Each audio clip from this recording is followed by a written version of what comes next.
Good morning, everyone, and welcome to the Trusted Data Summit 2024. It's my privilege to introduce the driving force behind Datagaps, our CEO and founder Narendra Yalamanchili.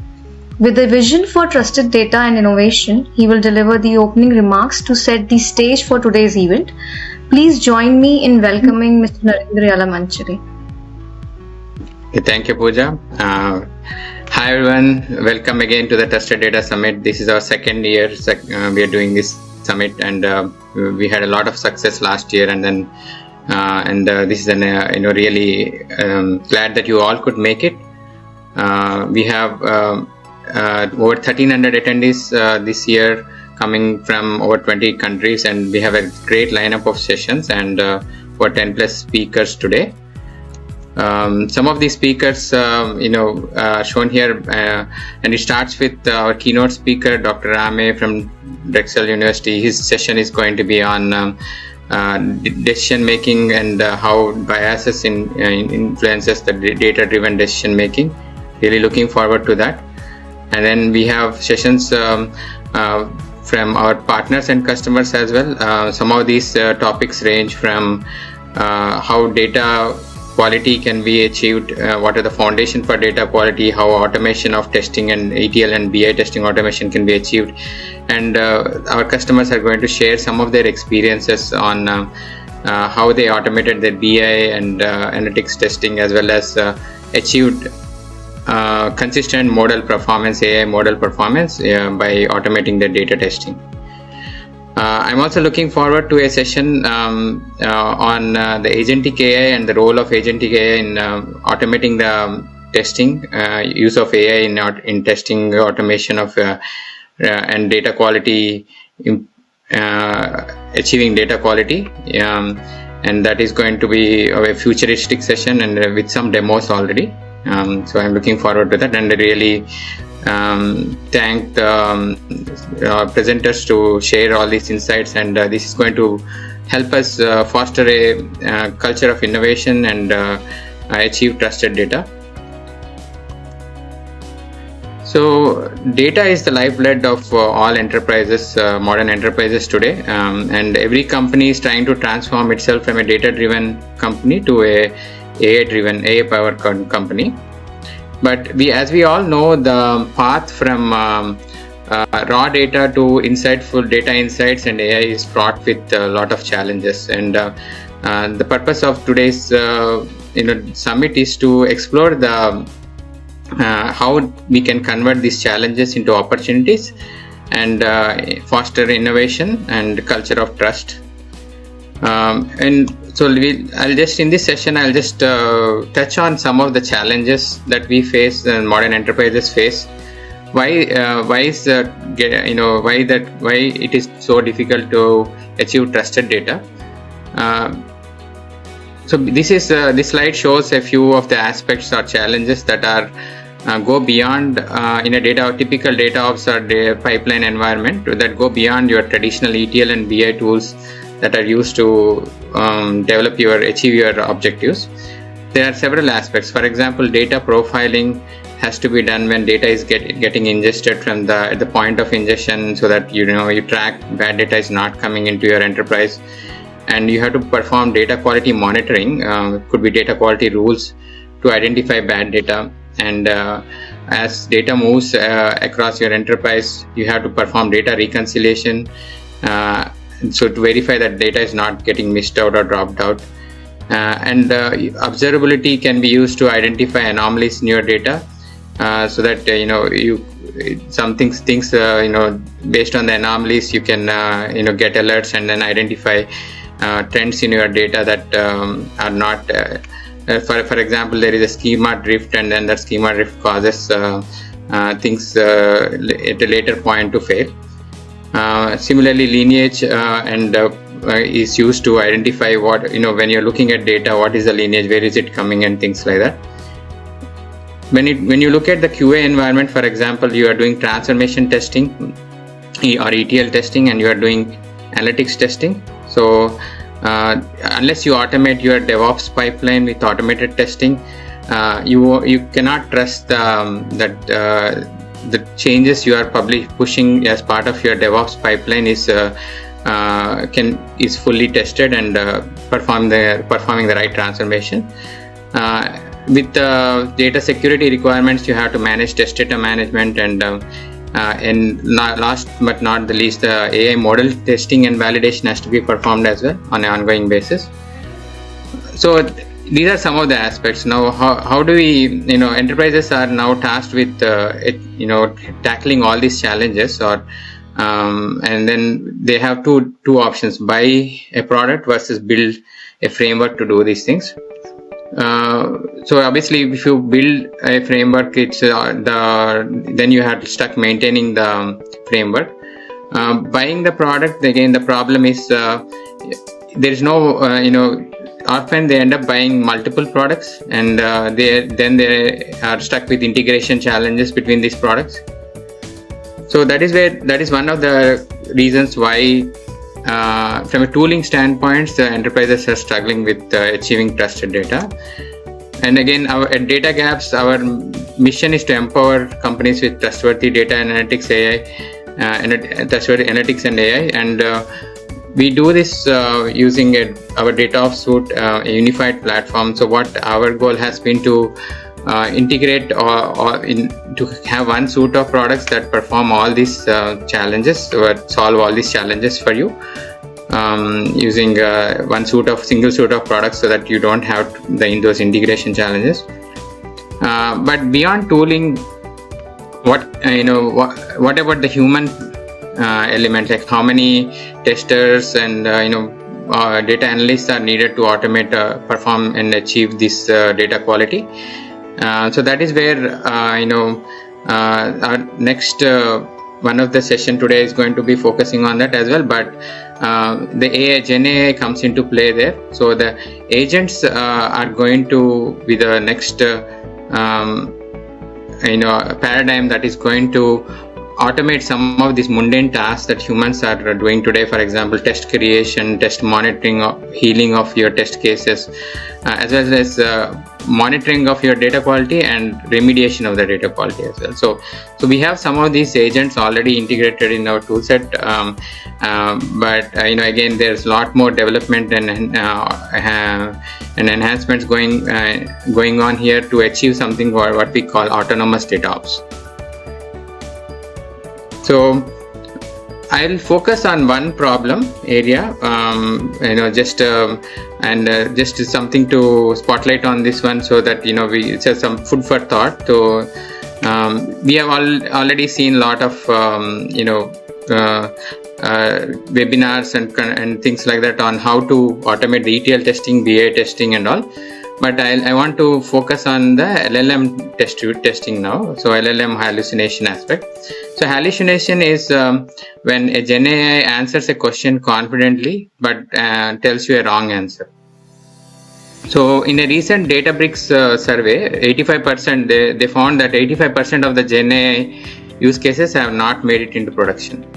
So everyone wants to use GenAI. It could be for reporting. It could be agentic AI to automate some of the mundane tasks, or other purposes. But for example, let's take a reporting use case for LLM. As an end user, I want to ask a question on my enterprise data and get an answer to that, right? So, but can I trust the insights that are provided by this LLM? So that's a big question, right? Hallucination could be happening, and even if the hallucination happens 5% of the time and 95% of the time the answers are correct, is it still useful for me? Like if I have that element of doubt in the answer that the GenAI is giving to me on my enterprise data, can I still trust those insights, right? So that is where I feel like there is new types of testing that is going to come into play, which is for example, the LLM testing. Here I have an example where I have a prompt where I am asking a question to my fine-tuned LLM, and I have a Power BI report, which is our traditional reporting platform per se, and that has a trusted you can trust. You probably have been using a Power BI report for a long time, and then you trust the insights in that Power BI report. So we can compare these two on an ongoing basis and monitor and verify that the LLM is not hallucinating. So this could be here in this example I have a Power BI report, but it could be along the same lines as SQL query against the database. So this is an example where you are validating your LLM against your trusted models, trusted data sources, trusted insights to validate that the LLM is not hallucinating.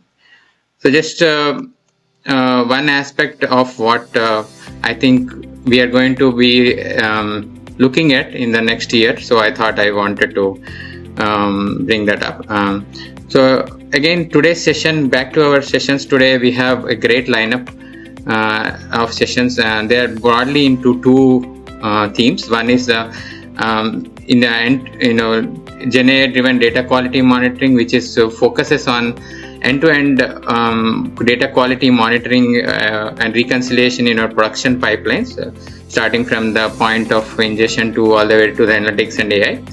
The other track is about data analytics testing automation. This obviously on the QA and dev environments, how to automate your ETL pipelines and analytics development efforts as part of your DevOps pipelines. We are going to start with our keynote at 11:20 a.m. Again, the keynote is from Dr. Ramey, and it's going to focus on the biases, how biases influence data-driven decisions. So I'm really looking forward to that, and I thank all of you for joining this session, this summit, and looking forward to learn a lot of things today. Thank you. Mary Kirshner, and I lead customer success at Datagaps. We're thrilled to have you join us today for our keynote session, Decision Making Decoded, Navigating Biases for Data-Driven Leadership. It is my pleasure to introduce our keynote speaker, Dr. William Ramey. Dr. Ramey is the owner of Shared Leadership LLC, a veteran-owned team development solutions provider. With a doctorate in organizational behavior from Drexel University, Dr. Ramey brings a unique blend of academic insight and real-world expertise. His leadership journey spans 50 Fortune 500 companies and the U.S. Army, where he has successfully guided teams to excel in dynamic and challenging environments. We are honored to have him with us today and to share his perspective and strategies for effective, bias-aware decision-making and leadership. Thank you for being with us here today, Will. I will pass this on to you. All right, Mary, thank you so much. I appreciate the invite today, and everyone who's in attendance here. I appreciate your time and energy. We're gonna have a fun, engaging presentation here today. I can't wait to get into it, because to me, leadership and decision making go hand in hand, and the leaps and bounds that we're making with getting data into leaders' hands to make more accurate, faster decisions. It seems to be accelerating day in and day out. So we're going to jump right in here to the presentation and talk about some of the things that I want to accomplish today through our time together. One is understanding the data cycle that we have for decision making, and how we transform data into usable information that then gets turned into knowledge after decision making that can then get turned into wisdom for the future. Secondly, the cognitive biases, how we are wired in our brains to look for shortcuts and to look for short connections. I'm going to talk about how that can actually impact our decision making and lead to poorer or lower quality decisions as a leader. Then we're going to get into the role of AI in decision making. We're going to talk through some examples of success, failure, and something that I just got involved in recently that's really cutting edge. It shows you how we can start to blend in artificial intelligence with leadership and teamwork and team dynamics to really make better quality decisions as we move forward together. And then you'll have opportunity here to capture some actions that you'll take as well. A little bit about who I am. That's me right there. I am a former U.S. Army officer, and I'll tell you the importance for me of data started when I was in Iraq.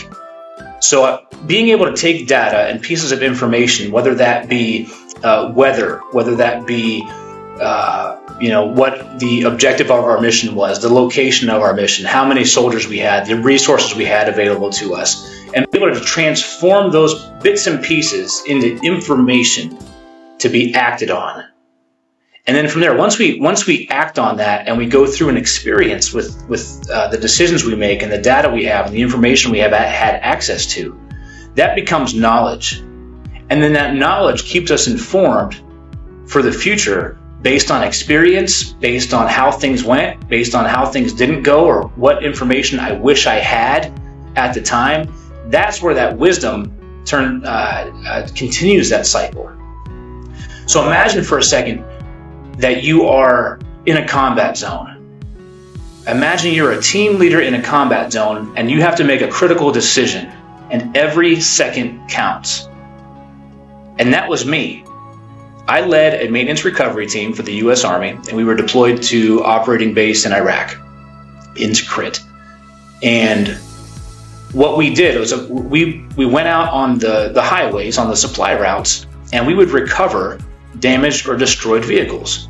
So you're driving down the road in a convoy, and these vehicles were either mechanically failed or they were damaged by an improvised explosive device or other kinetic means. So our team had to stay ready. We would get a call for a mission. We'd have to go to the operations center and get the latest intelligence update. Then we would make our determination on how we were going to approach recovering this vehicle. We'd make our plan, and then it was time to execute. So here I am, we get a call. It's a normal Wednesday afternoon, and a call comes in that we have to go recover a vehicle in our operating area of responsibility. So my sergeant and I go to the operations center to get our intel brief. The intel brief always consisted of the unit, the type of vehicle that we were going to recover, an idea of what damage happened to that vehicle, a weather update, and the intelligence update from any enemy activity in that area at that point in time. So we got our intelligence brief, and it was a typical brief. The intelligence officer said, there's not been much change in the past 24 hours. We'd stand by a map, and we would see everything on the map. Here's where our quick reaction force is located. Here are other friendly units that are operating in your area. Here are the last 24 to 48 hours of enemy activity in the area that you're going to be in and traveling through. And it was framed in such a way that there was not much change and not much new. And then we got into the weather report, and here's the weather, because we needed to make sure we were prepared for any sand squalls that would come up or sandstorms that would come up, which impacts our visibility. And then we had to plan our route that we were going to take, and here's the route that we need to get to navigate to get to this vehicle. So we had our intel brief. It was just a run-of-the-mill intel brief like any other operating mission that we had. And then my sergeant and I went out to meet with our team, and we made our plan. We let them know the unit, we let them know the vehicle. In this case, this vehicle was damaged by an improvised explosive device. So we knew what kind of equipment we needed, we knew what type of resources we needed, and we had to be out of our base on the road within 60 minutes from the phone call. So imagine how much needs to happen within that 60 minutes. How many decisions need to get made? How many pieces of data and information we needed to have? We needed to have as much information, as accurate as possible, as precise as possible to make a decision, because our lives depended on it. When we left the operating base, it was just us for security, for safety, and for recovery when we got on site. There's a lot of moving pieces and parts. Think about where you work. How many moving pieces and parts are there? How many pieces of data do you have access to and input to? Who's presenting that data? Who's presenting that information? So we leave the operating base like we would for every other mission, and then something happened. Something unexpected happened. We were missing a vital piece of information. And I'm going to cover that here in a little bit. I'm going to leave you in suspense. When we talk about effective leadership in data-driven environments, what we want to look for in today's environment, leaders have to harness data effectively. We have to be able to take that data and transform it into information. Any misinterpretation that we have, some of it can be contributed to cognitive biases. How we think about the decisions that we need to make, how we think about framing a problem, how we think about anchoring to a piece of information, how we might oversimplify something. Effective leadership requires us to take in that data and to think about how we make decisions. Our critical thinking needs to come up. Our data literacy needs to come up. In critical situations, rapid decision making. In high stakes situations, rapid decision making is going to be made with incomplete data. So how can we transfer this and check ourselves on how we view the world and how we make decisions to come up with a balance? High stakes decisions, the impact of those will resonate throughout your organization. They have a ripple effect into your stakeholders. So every decision you make matters. It may be something simple on the onset, but turn into something more complex as time goes by. So the question we have to ask ourselves is, how do we get more data, accurate data, transitioned and shaped into information into the hands of our decision makers faster? So what I'd like you to do, I'd ask you to do for a minute here, scan the QR code. It should take you to a quick little survey, and we're going to ask you the question, how confident are you in your decision making? I've got 3 questions here. I'd ask you to log in, and I should be able to see this happen and your answers populate this live. I'll give you a minute or 2 to complete it.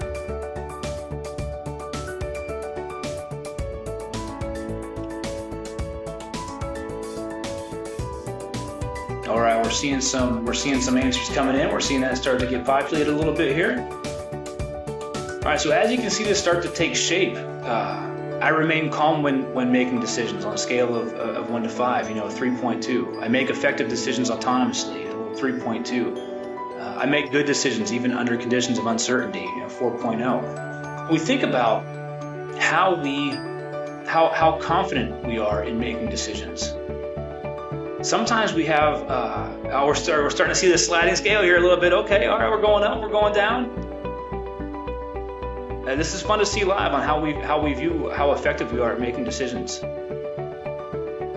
All right, so we can see here, we remain calm. We about average bell curve there. We think we remain calm. Effective decisions on our own. Maybe not so confident there as much. Bringing different things in. Making good decisions under conditions of uncertainty. 4.0. All right, so feel free to keep answering that. We're gonna move through here. The point of that is, when we think about it, you ask people who drive a car, and there was a survey done where 93% of the respondents felt that they were better at driving a car than the average person. It's similar with decision making. Some of us, majority of us, feel we're better than average at making decisions, but that's where that overconfidence sometimes comes into play. Being overconfident and overestimating our decision making confidence, we rely on intuition, which is a decision-making style. And when we rely on intuition a bit too much, we tend to miss things.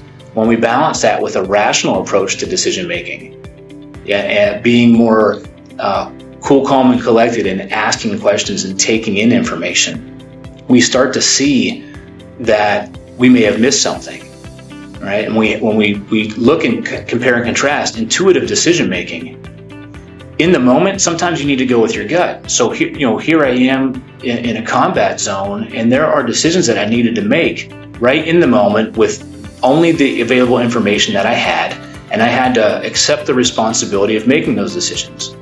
Whereas in other conditions, I could be a bit more rational and analytical and take in more information and take the time to take in more information. So as we think about confidence in decision making, and we think about wanting to flex our decision-making style, we want to make sure that it meets the situational context that we have. And research has indicated that even the most confident leaders, and this is the tightrope walk, even the most confident leaders can fall prey to biases that undermine their decisions. Understanding the paradox of the need to be confident when a decision is made versus being overconfident when making decisions taking in that information, asking people their perspective, taking time to absorb as much as you can if the situation allows you to, and then feel confident in the decision that's made after that time to take information comes in. Understanding the paradox can lead to enhanced awareness and better strategies to mitigate cognitive biases. And that's what we want to try to get into here in a little bit, are the cognitive biases, how we're wired to take in information affects how we make decisions. Overconfidence can lead to risky behaviors. Things like overlooking potential solutions to problems, or overlooking a potential problem that may come up that you just wave off at the time. Another problem with overconfidence in decision making are things like underestimating risks or failing to adequately look at alternative perspectives. When we take the time to ask up front, well, what if this happens? What if that happens? That'll help mitigate some of those cognitive biases that come up in your decision making approach to get better outcomes.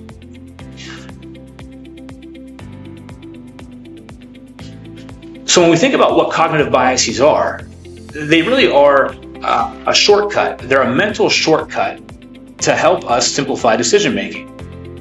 But the downside is when we take that mental shortcut too often, or we don't use the time that we have appropriately, it leads to errors in judgment. Cognitive biases operate unconsciously, but as you become aware of what they are, then you can act on them. The unconscious part, particularly in high-stakes leadership situations, comes out, where we're influencing how data is perceived and actions are taken. When we have that influence and we're in this rapid decision-making cycle, that cognitive bias will impact the outcome. So when leaders are affected by cognitive biases, what's happening is the interpretation of data is being distorted. It's causing us to favor information that either maybe confirms an existing belief, which is known as confirmation bias. I look to see what information will lead me to what I already believe, what confirms, I think I want to make this decision, I think we should go in this direction, and I look for the information that supports that belief.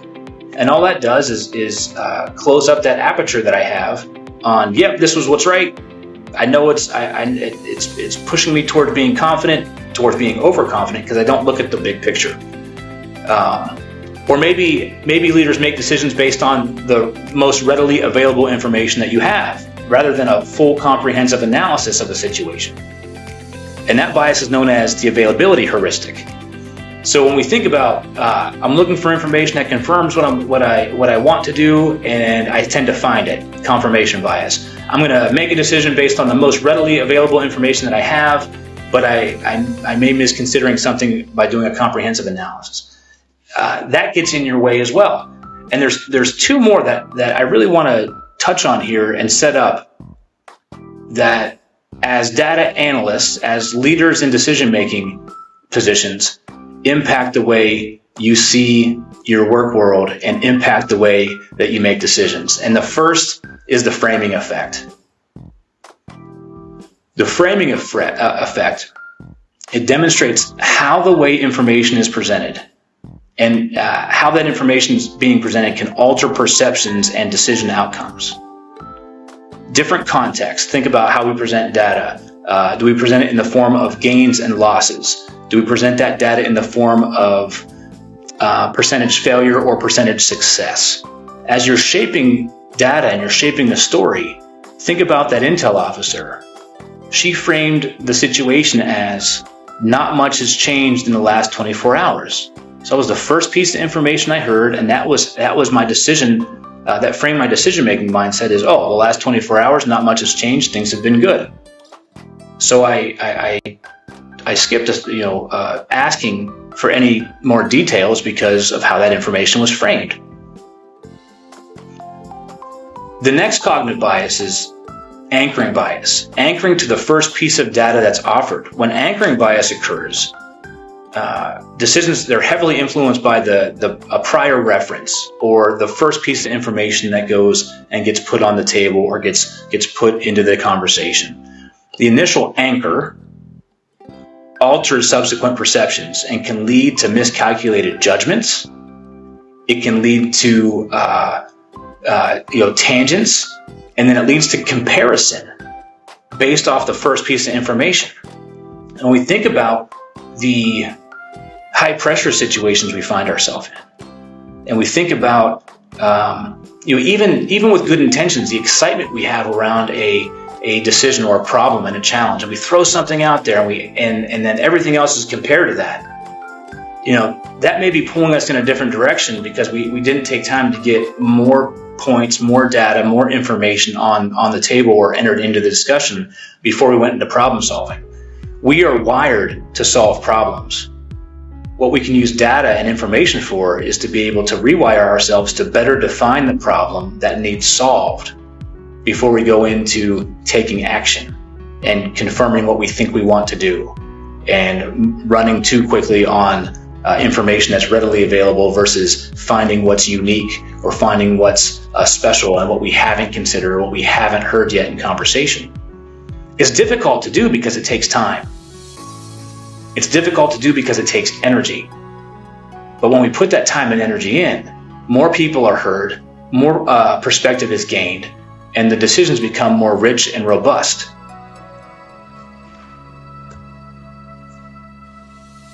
All right, so I have a question here. I want you to go back into Menti, and I'd like to find out: have you ever experienced the framing effect or anchoring bias? I want to know, from our audience here, has anybody ever experienced this these cognitive biases in their work?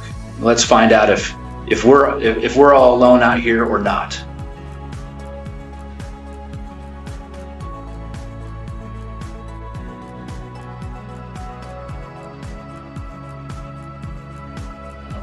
A couple yeses, a couple unsures popping in there.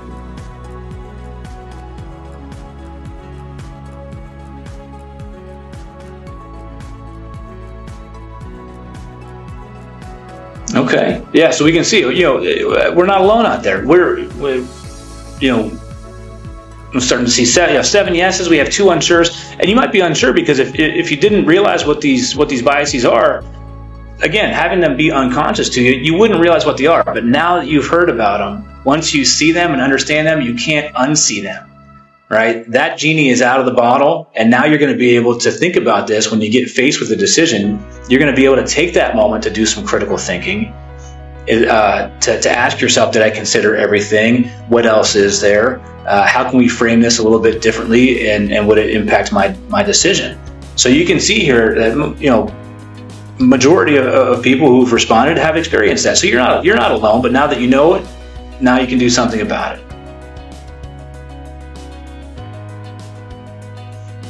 All right, so what exactly did happen on that mission? So here we are. Again, we've got our intel brief. Nothing's changed, nothing significant. We go to brief our team, and that's a picture of my team there. You can tell we had about 25 soldiers that were on our team here, and we're getting ready to leave the operating base, which is always a stress-filled, chaotic time because we don't know what's going to happen. So no matter how good that intel brief is, no matter how much information we've transitioned into knowledge and knowledge we've transitioned into wisdom, dynamics change. We don't have all the answers. We don't have all the data. We've got to be able to be flexible enough to adapt to the situation and not so rigid to be stuck in a path. Think about how that affects you at work with those decisions. Are you too rigid or can you flex? In our case, we needed to flex. So we get out, we get moving to our base, and from our base to our mission. And about 10 miles down the road, on our planned route, the road had changed.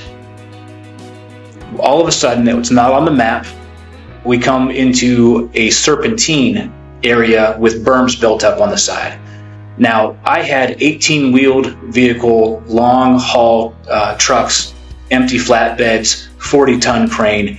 These pieces of equipment do not maneuver well through serpentine. The berms on the side of the road were built up above the top of our Humvees, so my turret gunners couldn't see a clear field of fire. Immediately we get a call over the radio, and now we're questioning, where are we at? Are we at the right spot? What should we do? Should we move through this? Because we knew maneuvering through this was going to make us a target. And we knew 5 miles up the road, we had a improvised explosive device already go off and disable a vehicle of a convoy that we were there to recover. So you talk about high stakes, intense situation. One of the variables that we thought we had accounted for changed. The data that we got and information transformed and given to us turned out to be incorrect. So we confirmed we were at the right location. I gave the order to move through the serpentine because going backwards was only going to log jam us up more. And then we were able to get to on site and recover the vehicle. While we were on site, we were able to pull out the map and devise a different plan on how to go back to our operating base. So that one piece of information changed our approach, changed our route back, made us second guess our planning, made us second guess our decision making. That one piece of information about what was going on at that roadway put us in danger. And we had to adapt and flex in our decision making because it was framed before we left that nothing significant changed in the last 24 hours.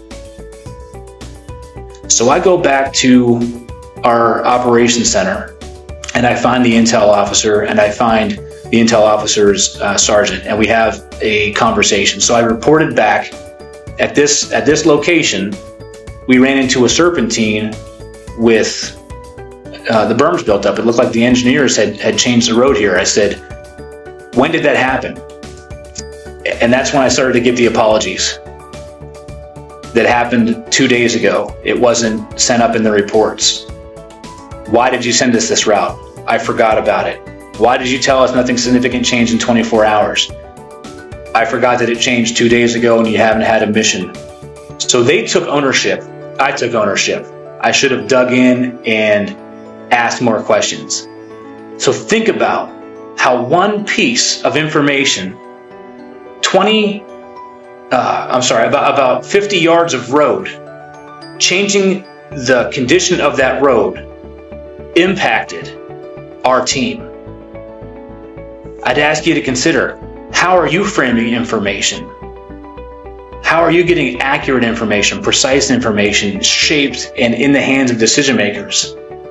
Because that one piece of information that you may be able to pull out, extract out, and show could change the course of direction of how that team proceeds. To me, that's how impactful data and data analytics can be in your business. One piece of information can make a world of difference. So I want to share with you a few ways to mitigate these cognitive biases, specifically the framing effect and anchoring bias. When we think about effective leadership, it requires recognizing and addressing cognitive biases, knowing that you're human, that you're not a machine, and that you're not perfect, and neither are your decisions. But be able to address those cognitive biases to enhance the integrity of the decisions you make. First, think about intentionally presenting data in various formats. Doing that can reveal kind of hidden perspectives. For instance, if you have a financial forecast and you frame it in terms of potential gains rather than potential losses, that might elicit a more favorable decision-making response. If you're doing something in risk mitigation and you frame it in the form of, probability of occurrence and severity of consequences, or you frame it in something in plus or minus, it leads you to have that positive or negative feeling, and we attach emotion to decision. We ask ourselves, did that decision feel good? Well, it may not have felt good, but it was the right decision. And being able to frame information differently will help you separate out that intuition and that rational part and that feeling of emotional intelligence that you have, that you're wired to incorporate in your decision making. The second is identification of initial data points, and this is crucial. initial data points, the first thing you present, that first slide, that first course of action, that first piece of information, serves as an anchoring bias in decision making. So being able to bring your teams together and cultivate a habit of pausing to reevaluate decisions without the influence of those anchors. Ask yourself, what else haven't we considered? What is unique? What point hasn't got brought up yet? And go back, and it does take time and energy, but go back to see, would this influence our decision? Would this influence our direction? Ask yourself your questions. And it may not, but at least you'll know that you had the conversation and you tried to cross all your T's and dot all your I's as best you could in the time you had.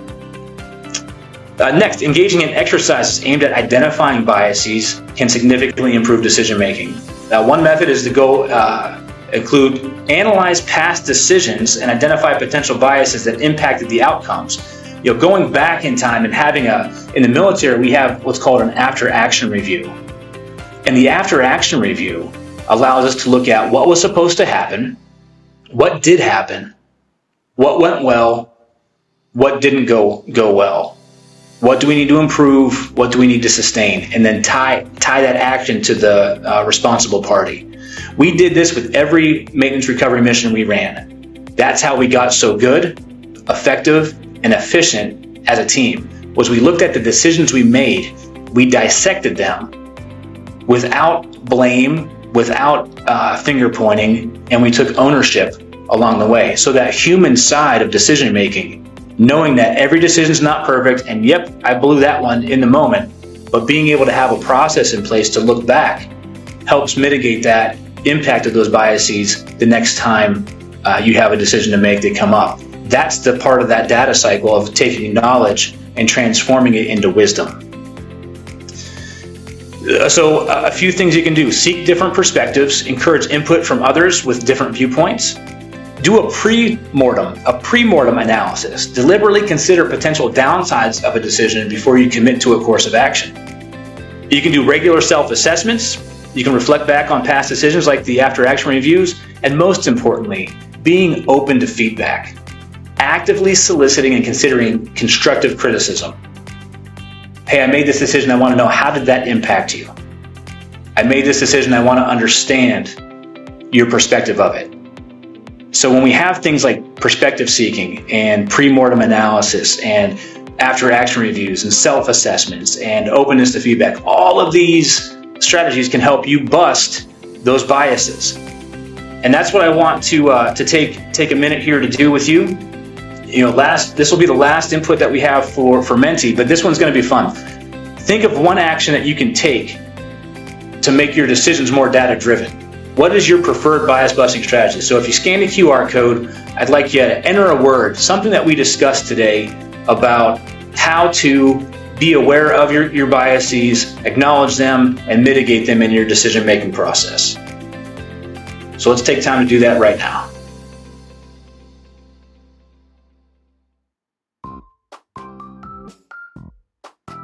Yeah, these are good coming in. Reflection, really listen, trustworthy source of data. Confidence in decision making, that's true too. I mean, being able to reevaluate, the look back, excellent. Yeah, these are all things that you can put into practice day in and day out to be able to truly look at the decisions you're making, the quality of decisions that you're making, how they are impacting your team, and to be able to go forward with that then to make better decisions, to get that practice, to get that repetition going time and time again. All right. Yeah, unbiased data. That's a great one. Reevaluate these. Yeah, this is great watching this come in live. This is fantastic. Thank you so much for taking time to do this. I think as we move forward here, you've got a room full of people, either virtually or after the conference, that you can reach out to and gather their ideas on what they can do and make those connections, because you're in it together and you can help each other out with making the best decisions possible. So as we move forward, I want to touch on, before the last bit here, the role of AI in decision making.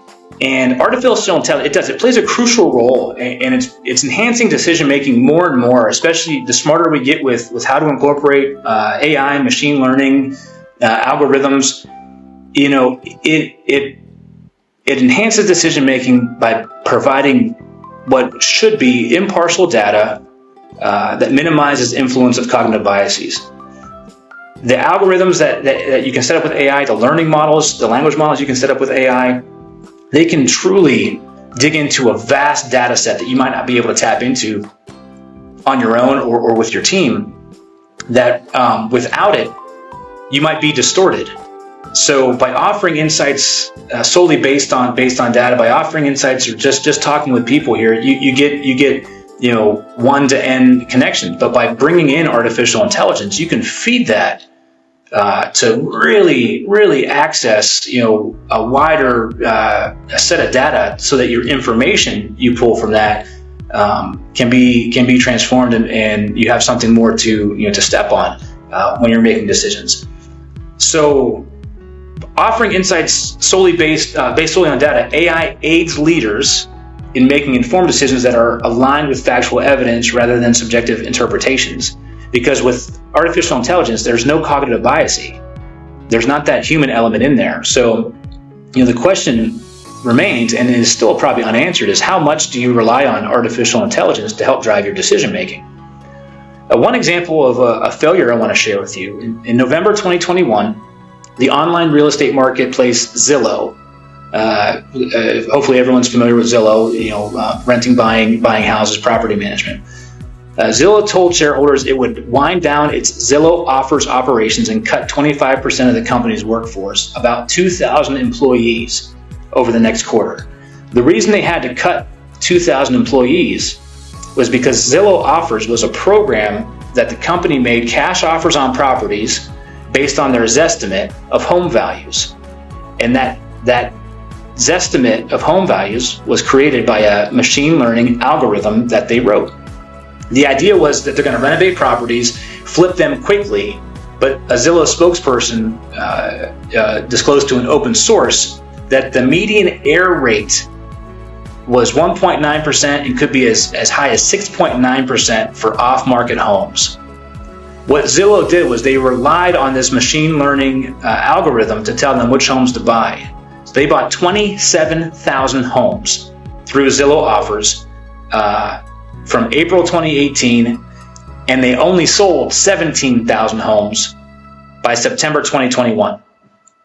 What they didn't account for in that time frame was the human element of buying patterns that was driven by the COVID-19 pandemic.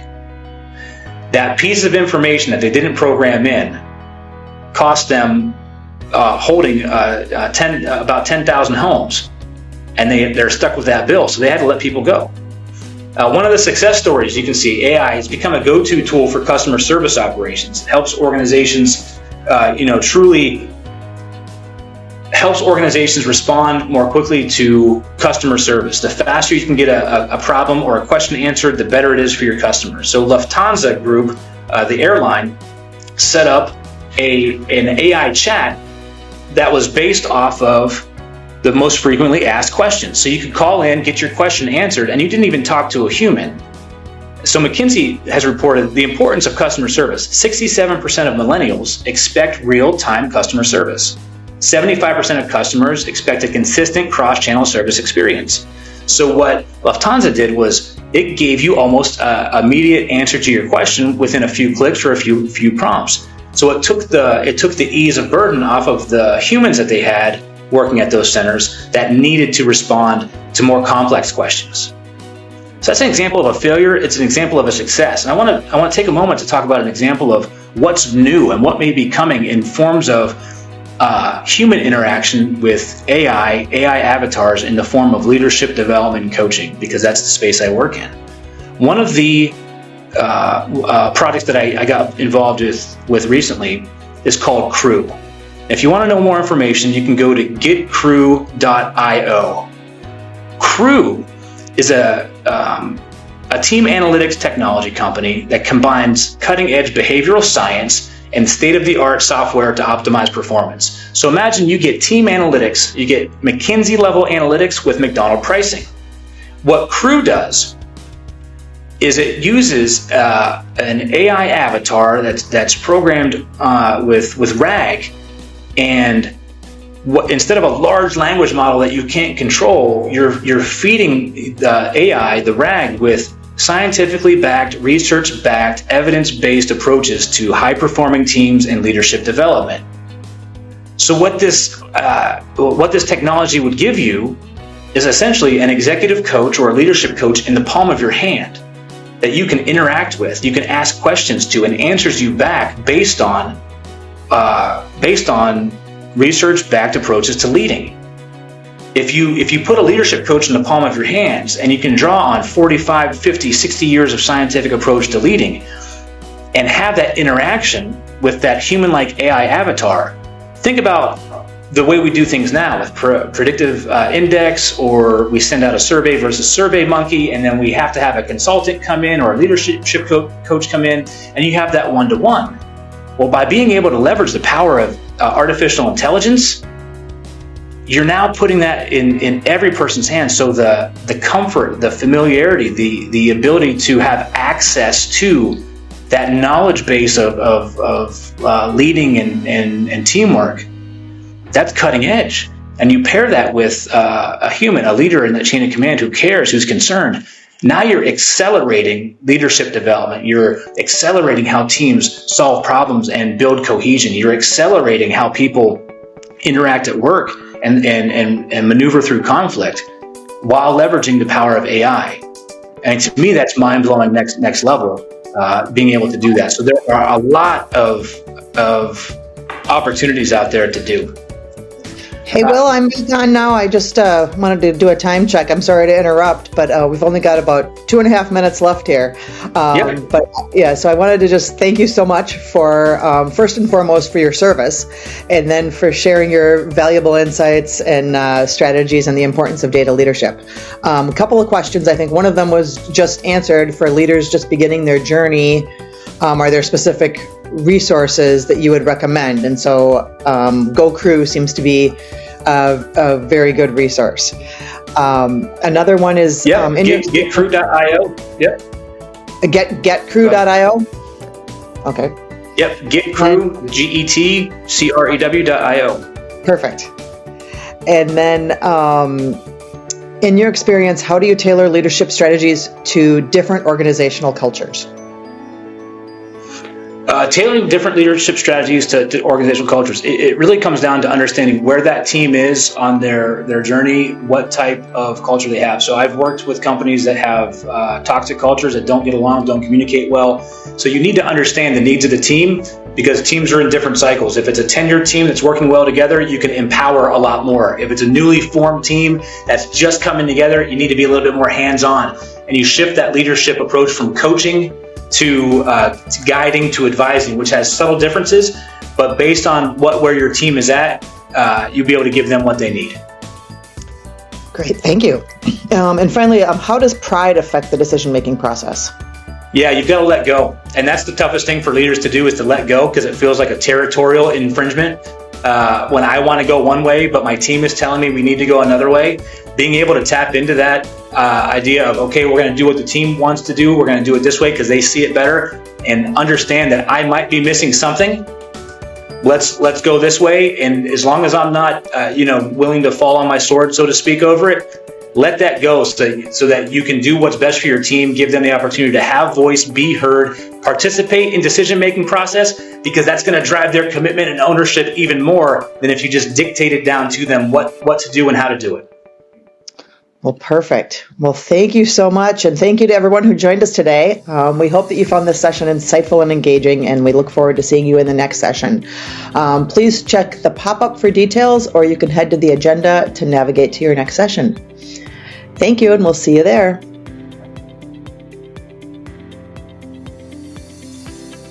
Building a foundation of trust. Before we dive in, I'd like to mention that there will be dedicated time at the end of our session to address any questions or comments you have. So please feel free to submit your questions using the QA link, and we'll be sure to cover them during our discussion. This afternoon, I'm delighted to introduce our speakers, Anisha, Shastri, and Joseph Rozario, who bring exceptional expertise to today's session. Anisha serves as the Executive Director at Intense Technology, where she combines her extensive expertise working with enterprises, SMEs, and startups to drive innovative strategies and impactful solutions. Joseph Rozario is the Vice President of American Sales at Intense and brings over 18 years of experience in government, data governance, data quality, and master data management, helping organizations tackle complex challenges. Together, they'll share some valuable insights drawn from their leadership and industry experience. Let's welcome Anisha and Joseph. Thanks a lot, Mary. Thank you so much, and hello everybody.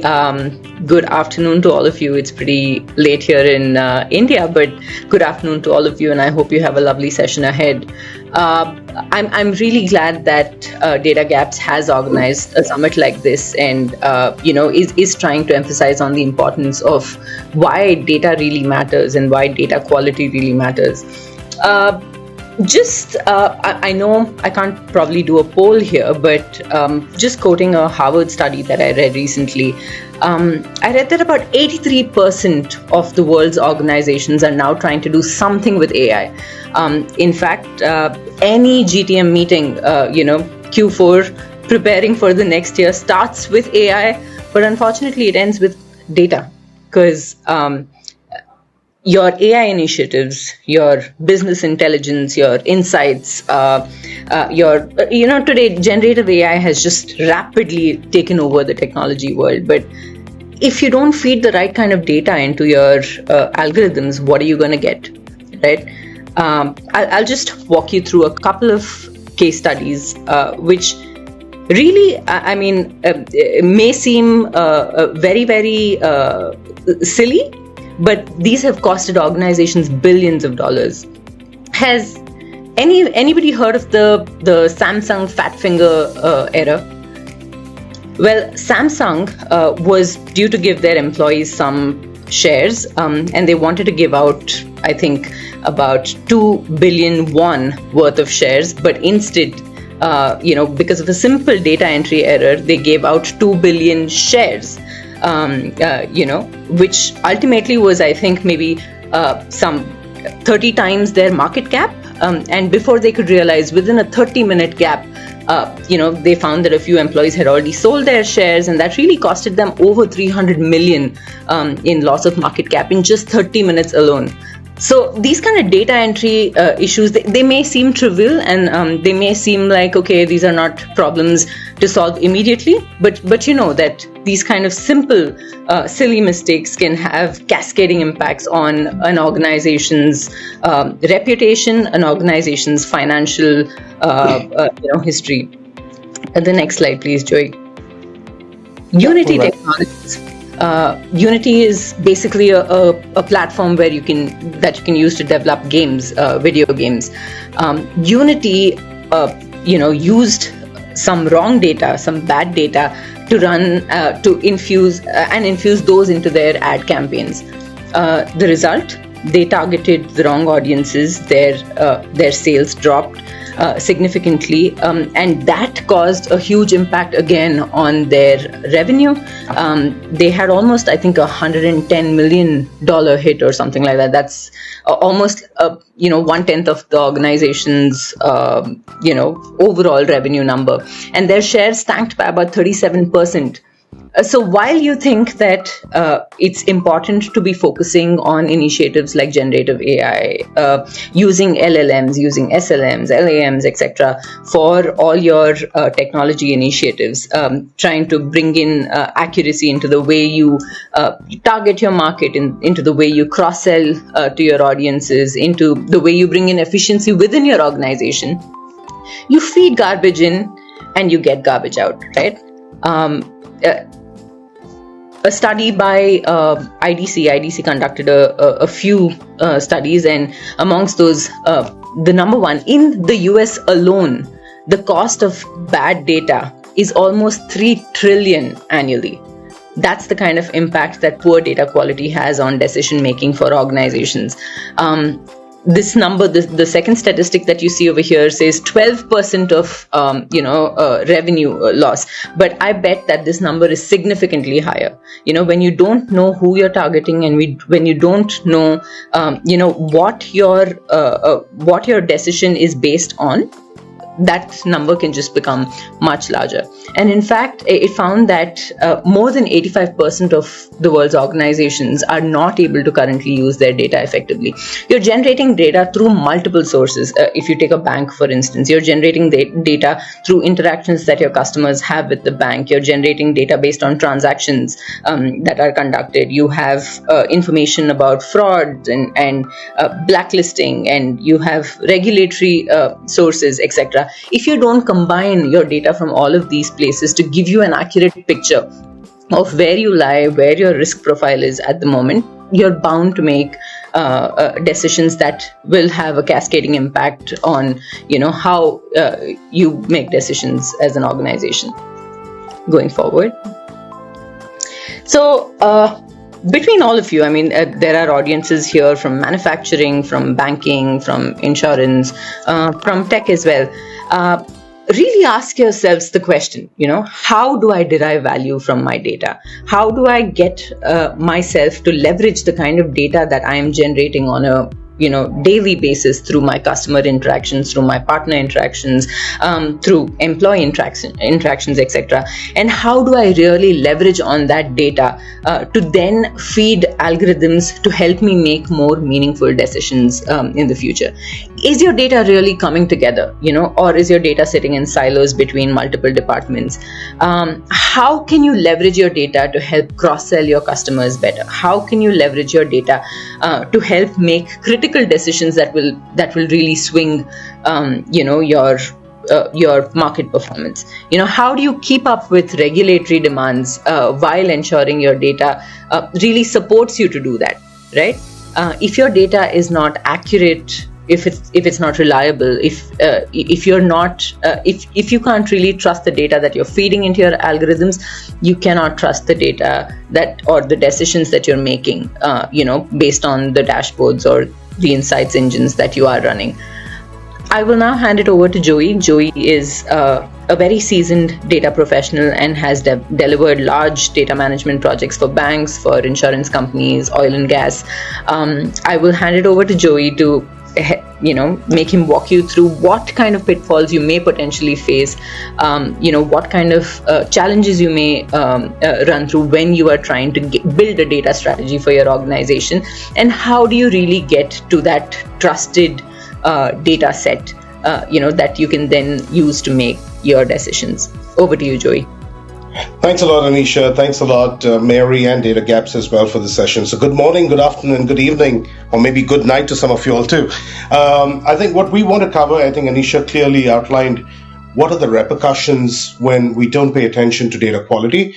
Having said that, she also mentioned that, every conversation today, I get into any conversation that I'm talking to leaders of different organizations, be it banks, insurance, telecoms, everything starts with artificial intelligence and stops at data because they're saying, all right, we're already using and the technology is available to everybody. Today, you can look at a bank, you can look at yourselves.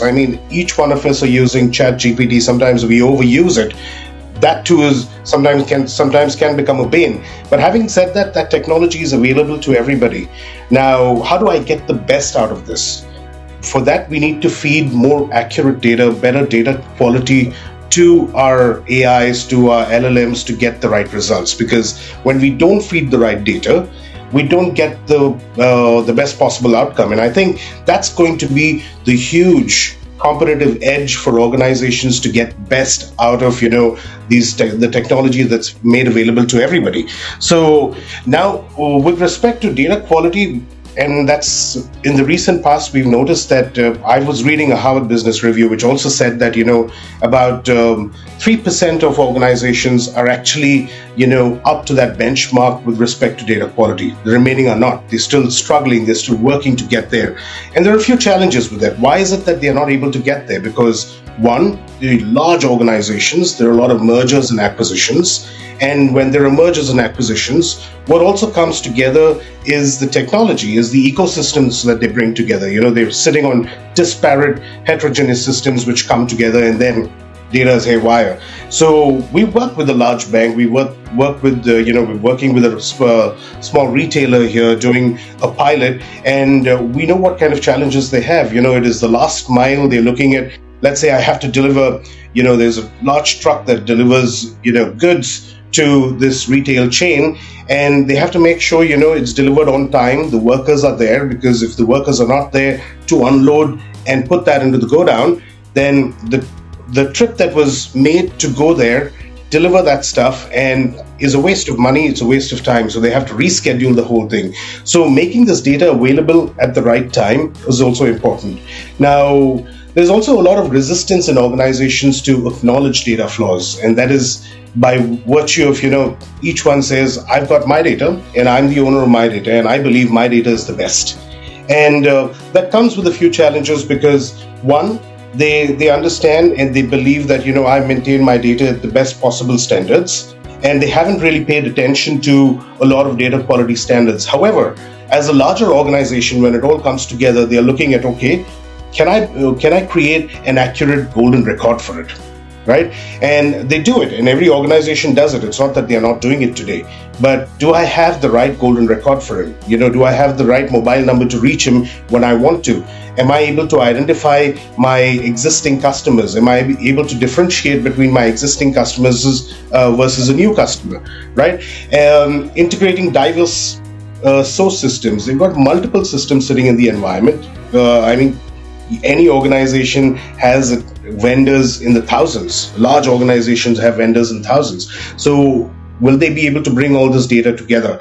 Now, complexity and volume management is another. I know we're working with a bank which has over 100 million customers, and we know what a challenge they have with, the complexity involved. One, well, to begin with, in that journey, we also had to work with the data office to look at, all right, do we have all the right stakeholders who are going to partake in this discussion for data quality? Are we willing to walk that difficult mile, that long mile, to say, all right, yes, we'll take ownership, we'll take responsibility and change. So that was the first step. And in this data quality life cycle, data quality framework that we look at, the first stage is to identify stakeholders within the organization, right? For each product, if you look at liabilities, assets, product, everybody, you need all these stakeholders to say, okay, yes, we'll make a change to it. Then you identify critical data elements. You understand the characteristics of this. You identify data quality dimensions. And now with the advent of AI,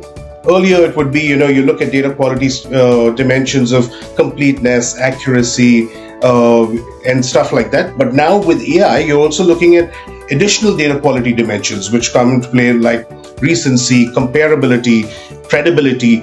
All of this adds more value, and this is how it will be a huge competitive edge when you start using these AI and LLMs along with what AI brings to the table. Now, in the implementation phase, you identify which possible framework you want to use for data quality standards. Two, you implement these rules. These rules are for each dimension. You have to implement these rules, which will identify and deliver, and tell the stakeholders, okay, today, let's say I'm doing a DQ rule for, multiple source systems, and I pick up 5 source systems. It will give you a scorecard that will tell you, okay, this, we've got a customer's telephone number, name, and address. However, we see that, the telephone number for the credit card source system is better than the others. So you use that to create a golden record. And that way, that, because the trust score is higher there, you're able to, use that to get better results from your analytics, better results from your cross-sell, upsell, all the, everything that you want to do with it, you'll get better results. Now, the next stage is, okay, you identified stakeholders, you identified DQ rules, you implemented the same thing, but you also, as a result of that, you also get bad data. Bad data is that, you realize that, okay, there is a mobile number field, there is an address, there is an email address, but I don't have the data in it. Now, can we enhance this? So you look at options to cleanse and standardize this. You build dictionaries. You create reference data masters that will help you standardize this across all systems within the organizations. So that becomes important, because then that will also set a path for you to standardize why is bad data coming into the system itself. So you can start working with stakeholders across the organization to arrest these leakages. And that's, of course, a business analyst work with the stakeholders to work and arrest that. But they will also ask for APIs and say, all right, now since we're doing this, can I arrest the leakage at the time of onboarding the customer itself? So yes, we'll be looking at creating APIs, giving them APIs to ensure that bad data is not getting into the system itself. Very importantly, you monitor and publish these reports, right? So you want to look at periodically, how's my data quality trend? Is it improving? Is it decreasing? And at times, critical data elements will move in and move out. So you'll have to restart this whole process of running the life cycle for the data quality framework. Now, very quickly, we'll walk through an example of, one of the projects that we've implemented. Large bank, over 100 million customers. Okay. The problem there was that, each system had their own data, they trusted their own data, and we had to bring it together. And because of that large volume, they had to move to the cloud. So one is they moved to a cloud platform for all the data to be centralized. From there, they were looking at, can I create a golden record? Because the challenge they had there was that, they were unable to identify existing customers versus a new customer. So it began there. The problem began there because they looked at a lot of abandons on their digital journeys on their portal. Now, to fix that, the study and a business analyst study kind of gave us insights into they're unable to identify these customers because they don't have the right information, right? They're creating a golden record. However, instead of looking at all their systems across their business, they're only looking at let me bring up that screen again. They're only looking at 4 systems and not every other system within the organization. So that was one. 2, they looked at, they created a hierarchy where they said, all right, we are only going to use a credit card system first. We give it the highest priority. Then we give, another system and then the third system. So we had to look at a systematic and scientific approach to give the weightage for each system and how you create the golden record. But that only came after we implemented data quality, where we said, all right, you identify the DQ dimensions, you put in the rules, you get the results, you create a trust score. Only when your trust score is high, then you use that information to create your golden record.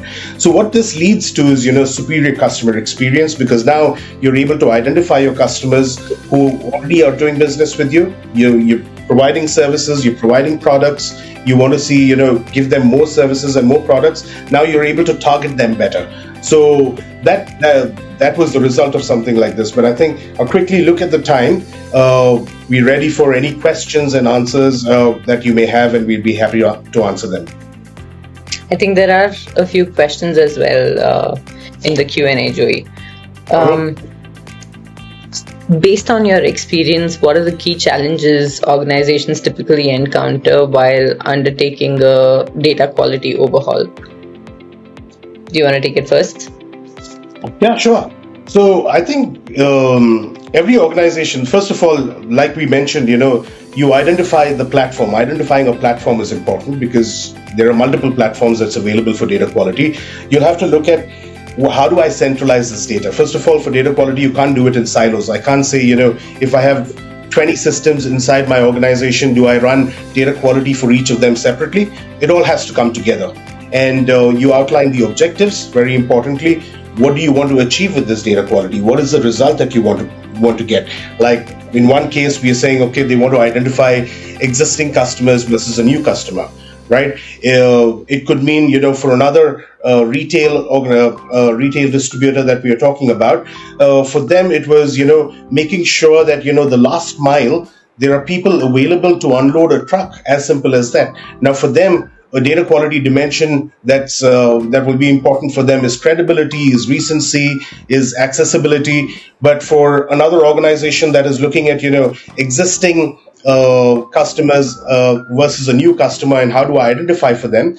For them, they'll be looking at completeness. They'll be looking at accuracy, recency there too. So it depends on what the end objective is, and sometimes it will take multiple stages to implement a data quality project too. And one is you generate one type of scorecard with perhaps 5 data quality dimensions for one team, and they get the results.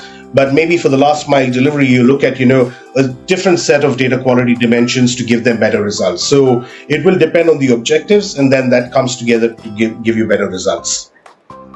So I completely agree with what Joey said, and that's on the technology front.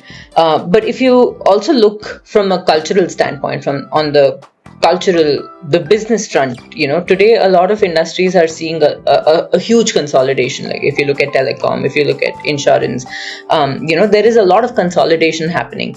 And Joey mentioned this, earlier. It's really important to get a culture within the organization top down that wants to take data quality seriously. And also, I think it's important to get like a central data house, or a team that is responsible to do this, because every system believes that their data is superior. And when it comes to actually collaborating, a lot of times we've seen that huge delays happen in projects just because departments are fighting amongst each other on whether they are willing to trust another department's data as much as their own as well. So if there is no top-down focus and top-down vision around this within an organization, it will be difficult to even push a data project through, let alone be able to select a tool that everybody loves, be able to run rules that satisfy every department, etc. So that top-down focus is important.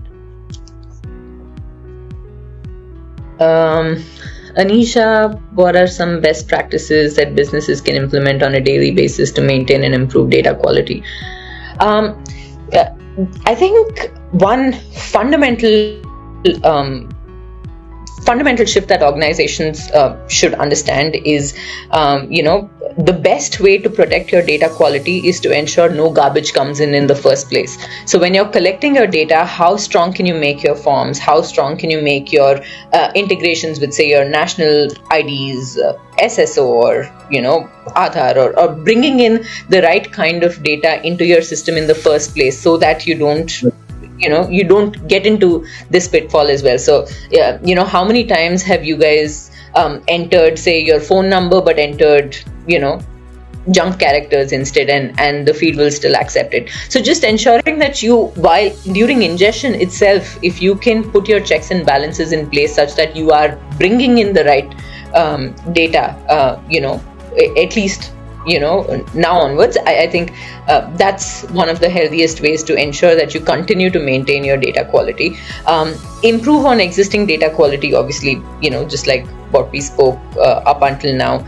Having regular checks and balances, running your scores regularly, understanding the recency of the data that you're bringing in, and constantly updating your master data. It's not a one-time job. Once you sign on this journey, you've got to ensure that you continue to keep at it so that your data quality remains maintained, for decades to come.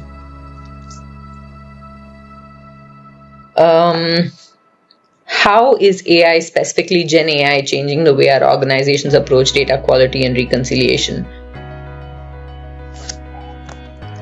Joey? Very briefly, I think I touched that when I was talking about how organizations were looking at data quality earlier. Data quality dimensions they would identify, and in that domain of data quality, there are about 7 to 8 different data quality dimensions that they look at.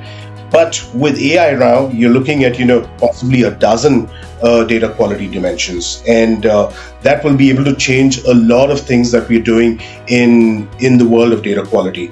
So one is, how do you automate some of these things within while you're doing a data quality implementation is one step. The other is for GenAI to work for you, right? For you to get best possible results out of an LLM, you need to feed the right data to it. So there are two ways to look at it. One is, for me to get better results, I need to feed proper data to my LLMs. But even during the data quality process and the implementation of the same project, we will be able to use a lot of AI to ensure that we improve the quality of data. So some of the examples that we are doing on one of our projects is that we are looking at, all right, can I create cohorts and go after remediating that data?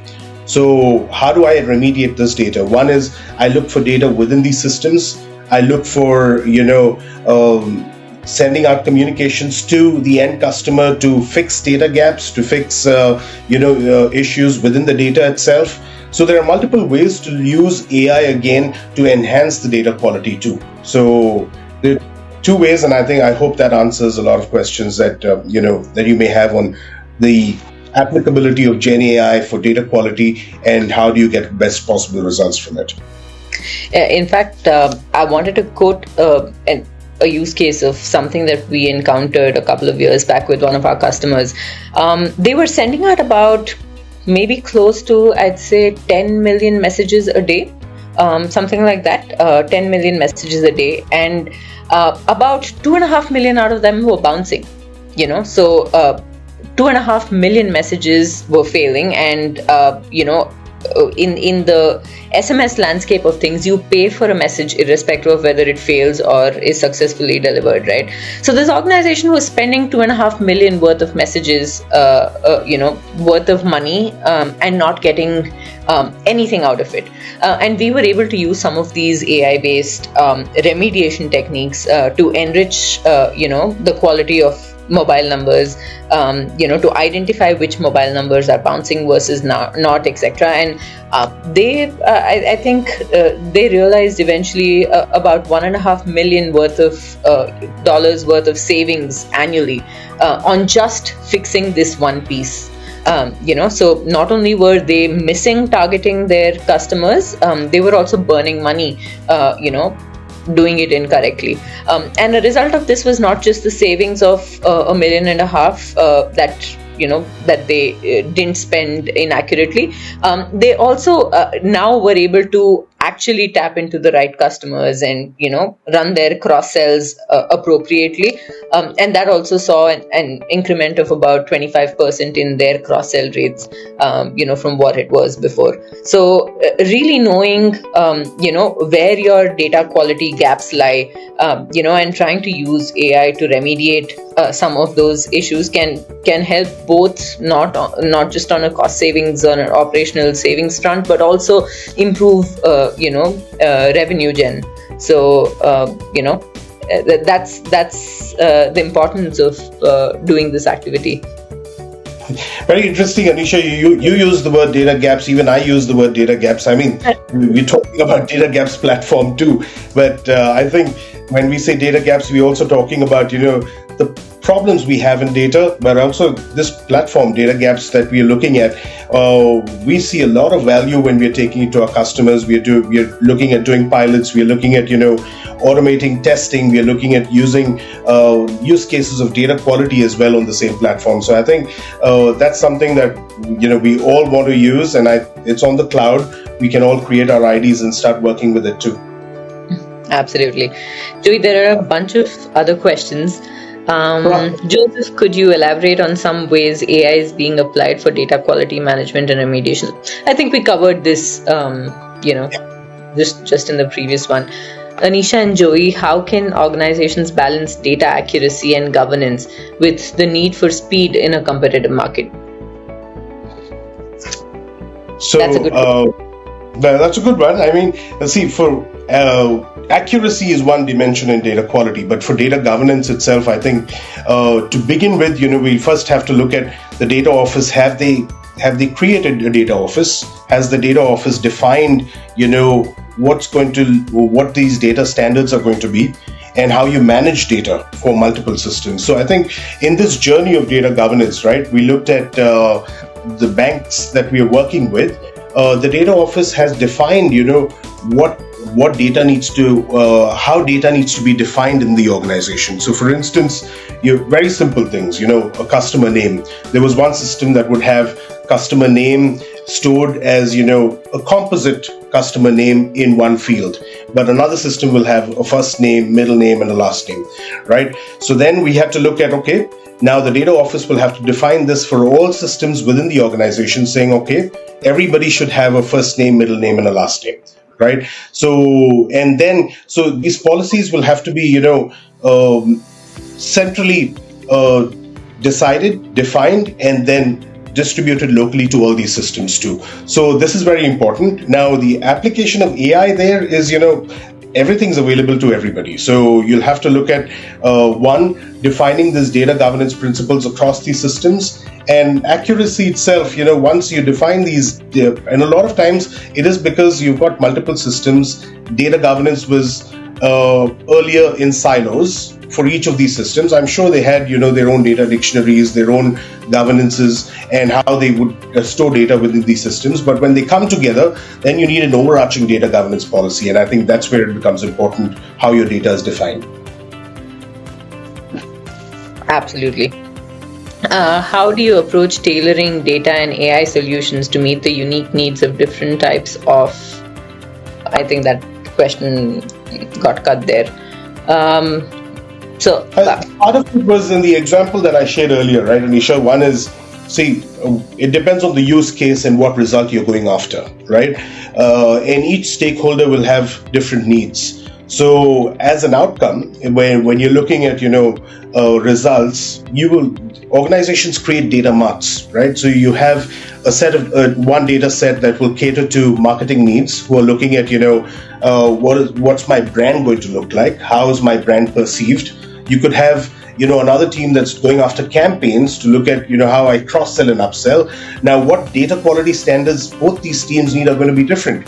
And so the data quality dimensions that they will be after is going to be different from the other. So one of the examples that I shared while I was doing my example and my case study was, if you want to identify existing customers versus new customers, what data quality dimensions are you going to use? But in the example of, that retailer trying to deliver, goods at the go down at the right time, you needed different data quality dimensions of recency, accessibility, all that comes into play. So depending on what the outcome is, you'll have to go after this. And then today, the flexibility of, having platforms on the cloud, having platforms, where you don't need coding, and the organizations can segregate this data into different data marts is the answer to it.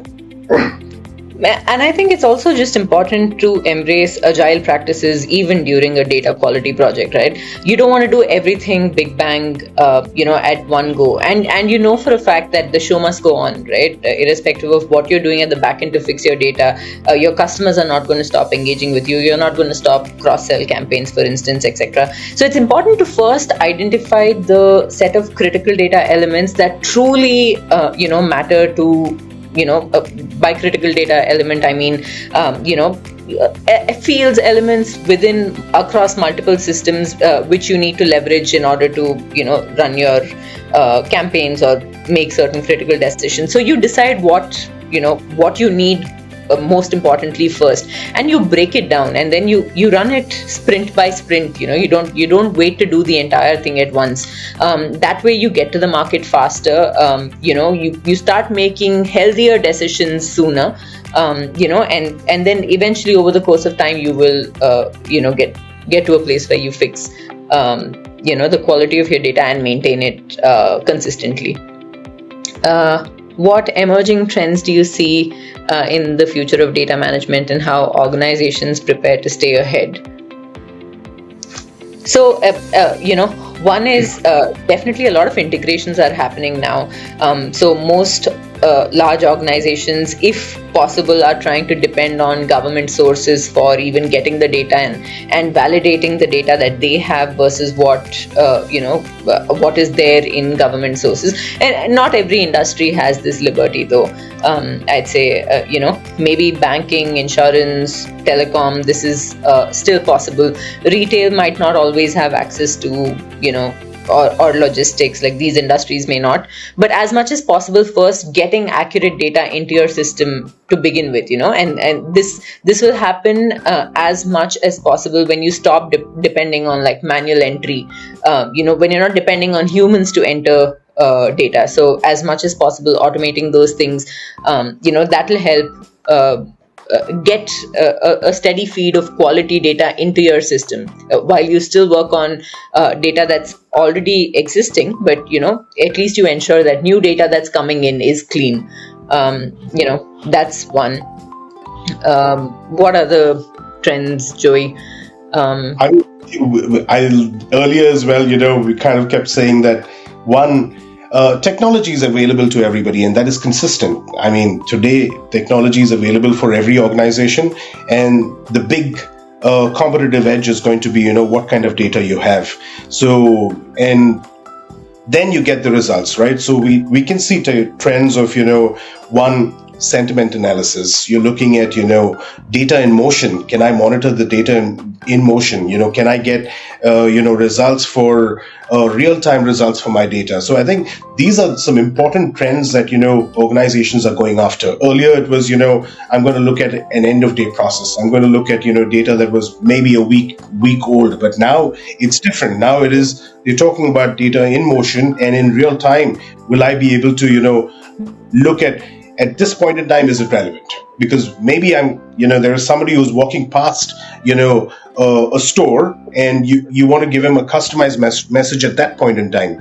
So if you do it 2 minutes later, maybe he's gone past it and he's not going to come back there. So how will you be able to make sure you have that data available at the right time? So these are the trends, and this is what everybody's looking at now.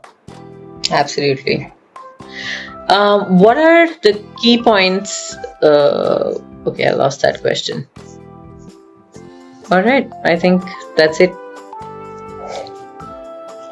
I think that's about it. I think irrespective of what industry you belong to, it's inevitable. Unless you have the right quality of data being fed into your algorithms, you're not going to be able to make the most reliable decisions. And these decisions may not just have an impact on what you spend on making the decision, but it might also cost you in many other ways.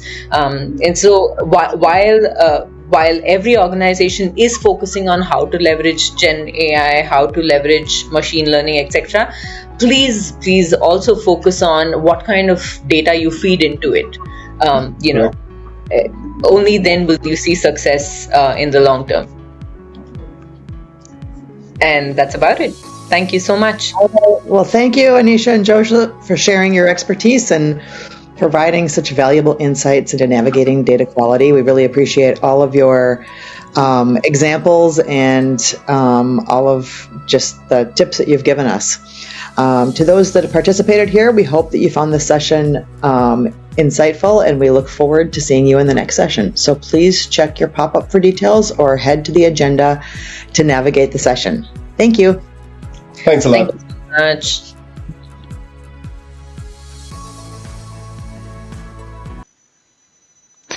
All right. Greetings, everyone.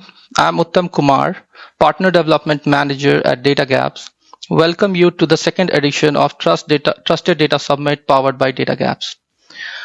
For this session today, I take immense pleasure to introduce our speaker, Sonpal Parmar.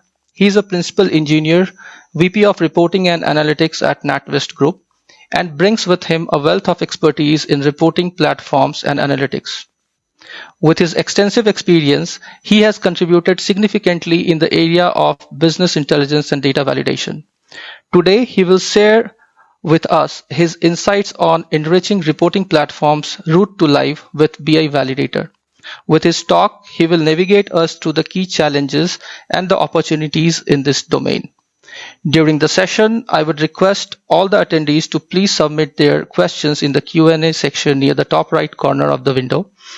In the interest of time, the speaker would take up the question at the end of the session. So without further ado, please join me in welcoming Sonpal Parmar to deliver his talk. Sonpal, now the floor is yours. Thanks, Uttam. Thanks for the introduction. I'm really excited to be speaking at TBS 2024. So thanks for having me here. We have a packed agenda, so let's get started.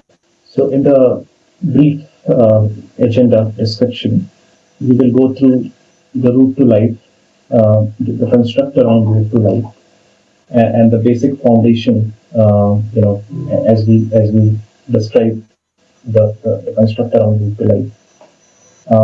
We'll talk through the common testing problems, the shift left approach of testing, and the test driven development and the behavior driven development construct. Uh, Further on, I'll talk through primarily our journey with BI Validator, the challenges that we had, how we went about the overall exercise of build versus buy, how we made the decision, and interesting thought on return on investment on testing tool and how the server capacity results in basically justifying the cost for the investment that we have done in automated testing tool. We'll certainly have time for questions. Yeah. So with this, moving on and establishing the construct of route to life.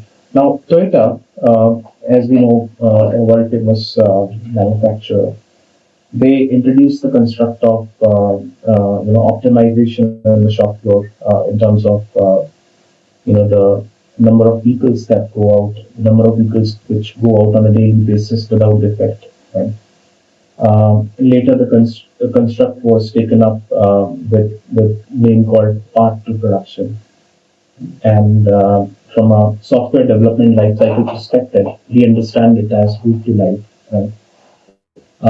The route to life is basically that foundation where the starting of the project, where we look at the construct of starting a discussion with the users in terms of taking the requirements, understanding and translating them into designs, building process, having the testing done, and then releasing it to production, and basically having the user use this functionality. Right? So that's the overall user journey which we're talking about, and having a sound automated route to life makes a lot of difference in terms of having having users get the right features in time, and this process. We have seen how the companies like Amazon and Facebook, they do 15, 20, 30 releases every day, every hour for that matter. And we as a bank have a totally different perspective on this because we want to ensure that the governance is in place, whatever goes out to customer, because we are a bank. So we need to ensure that while we don't compromise on any of the banking functionality because it impacts people's money, we still want to have that process optimized to an extent that we roll out the features very regularly. We cannot compare ourselves with the likes of Amazon or some of the e-commerce companies and the scale at which they deliver, but we still want to have automated route to life. Now, looking at the ambit of enterprise solutions which now exist, which were not there, for instance, GitLab. So GitLab delivers us that functionality of having end-to-end CI/CD done and defined. Same as with Jira, where you can have agility to your work management, and ServiceNow from a change management perspective as well, and also provide the functionality of observability, where we basically measure. I'm putting Datagaps right in there with the work that we have done, and then the shift left approach of testing, where the BI Validator tool that we actually used, we went about the overall exercise of looking at the test plans, the stress performance test, and then the pre-built nature of this actually helped us bring the route to life together with the GitLab and ServiceNow, where now we have optimized the user journeys and basically we are moving ahead in terms of having faster releases done from monthly to twice a month, and then we'll optimize it further. Now there is another construct which I want to put a perspective on as the DORA metrics. Now DORA metrics basically helps us measure how we are doing the software development and the way we are performing, right from having the code in production, the defect management. So addresses the quality of automation that we have done, how much agile we have become, what controls we have in place, and whether we have the right lineage build, and how does the time to market gets around in that way, basically delivering the timely solution to the user. So with this construct, let's move ahead and talk through a bit on shift left. So the common testing problem that we have seen, so far is with a waterfall approach. We always, had the testing done, at the fag end. We got to know of the defects, right at the end where, the time was not there, and users are waiting for the product to be released, and the testing cycle, it was a challenge. You get the defects right at the fag end. You have to go back to the dev cycle and basically do that iterative management of the requirement again, and then go back to testing. So big bang, little time to react. Obviously, some of the defects were recognized very late, so that results in projects getting delayed. And considering testing, in a project life cycle, generally takes up 30 to 50% of the projects. Depends on what kind of project you are doing. So it's important that we seize the opportunity and look at the shift left testing approach. We've started to do it from a net-based perspective. The agility built into the system, and because I was really in the flow, and okay. So route to life, I think this is the one that I talk to in terms of user journeys and basically the DORA metrics and all of the bits. Now, looking at the shift left, which I was just talking to. So shift left is where the question of having the testing done early is in, that factor comes into picture, and basically what we want to do is we want to have developers do the initial bit of testing. We want to have the testing done quite early in the cycle, the defects recognized quite early in the cycle, and that's where the whole opportunity lies with the test-driven approach, and also the behavior-driven approach, where we recognize what the customer is looking at, and basically accordingly have the shift left approach, right? And frankly, from a result perspective, it will result in the reduced cost, overall cost.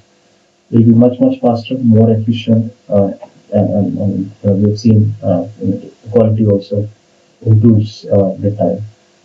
So establishing this construct, let's deep dive into a bit of our journey into the Validator, and the problem statement that we have is primarily around testing for OBI, Oaks, Tableau. So we use most of these reporting tools, and we are doing a migration. We're planning a migration in 2023, tagging 2023, to have a good volume of reports migrated from OBI to Oaks.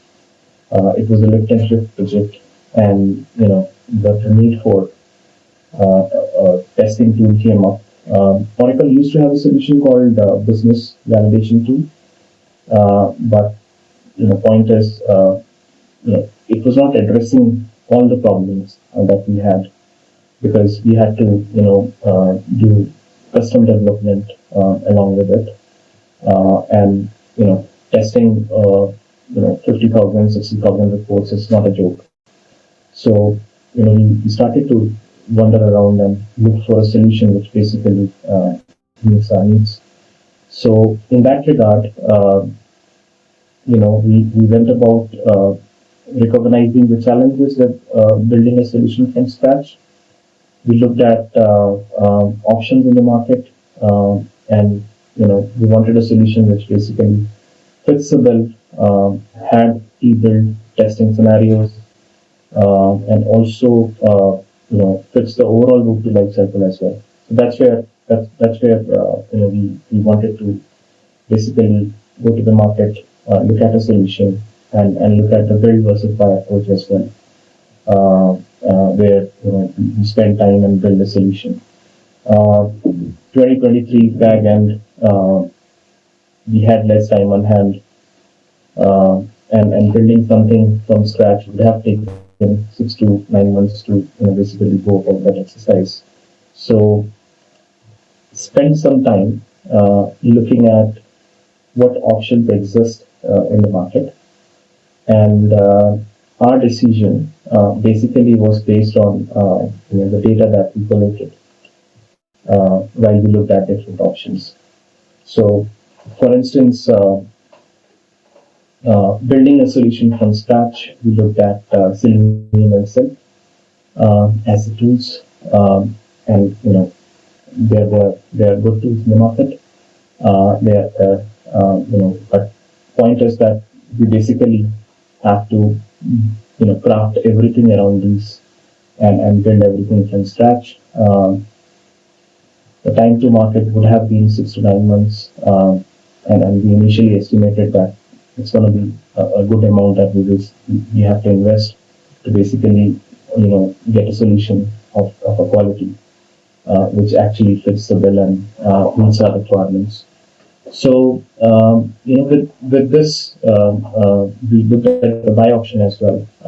BI Validator was something which Oracle recommended, and we also did some research in terms of what the capability of the tool is. Checkmate was another option which we looked at a few years back from Red Analytics. I think the ownership has changed now, and Kinesis CI from Based on Ops. These are key solutions that we kind of evaluated. There were a lot of strength which BI Validator presented in terms of the capabilities, the test plans. So, basis the initial analysis, we looked at BI Validator and we went about experimenting with it. We spent a few months experimenting in 2023 and then in 2024 early, and then we decided to license the product. So our journey basically started right in 2023, but we eventually went about the decision and basically licensed it. So the key factors that we went about was the low upfront cost, because we wanted to start small, so we talked through for 2 licenses. So it was very reasonable as far as the start is concerned. There was no testing capability needed because users could easily go on and look at the solution and start to use the tool. So it was a turnkey solution, and the good thing was that our test cases and test scenarios were pre-modeled for Oaks, Tableau, Power BI. We were primarily looking at Oaks, but we started to look at Tableau and NQ and Suite as well. So really strong product. When we started the journey, we made the decision, in the next few months about going ahead with Validator. Right. In this regard, one of the interesting things which have happened is discussion around server capacity. Now, when you go about investing in a new company and basically looking at a new solution, there are a lot of question marks raised in terms of how do we justify the ROI. And from day one itself, the question started to come from management how we justify the ROI on the tool, right? So we were actually evaluating the capacity and of the servers, and we looked at we forecasted a capacity based on the existing capacity which was there for Oracle BI, and at that point we said 40 OCPUs is something which we need for the whole of virtual life, which included the dev servers, two of the dev servers, the set environment, the UAT environment, the production environment. And at that point, because the licensing for those happens, this is the number of servers that you take from Oracle, and they're classified as OCPUs. So we went about that exercise, and we said we need 40 because that's how the production capacity looks. Although Oracle kind of confirmed that you might need lesser capacity because these are highly performing servers, but we don't want to compromise on user performance. We went about 40, and the cost was coming around 48K. Now these are some of the imaginary numbers which I'm saying. Don't quote me on the exact figures. The number of users basically were 2,000. Number of reports were around 15,000 to the system.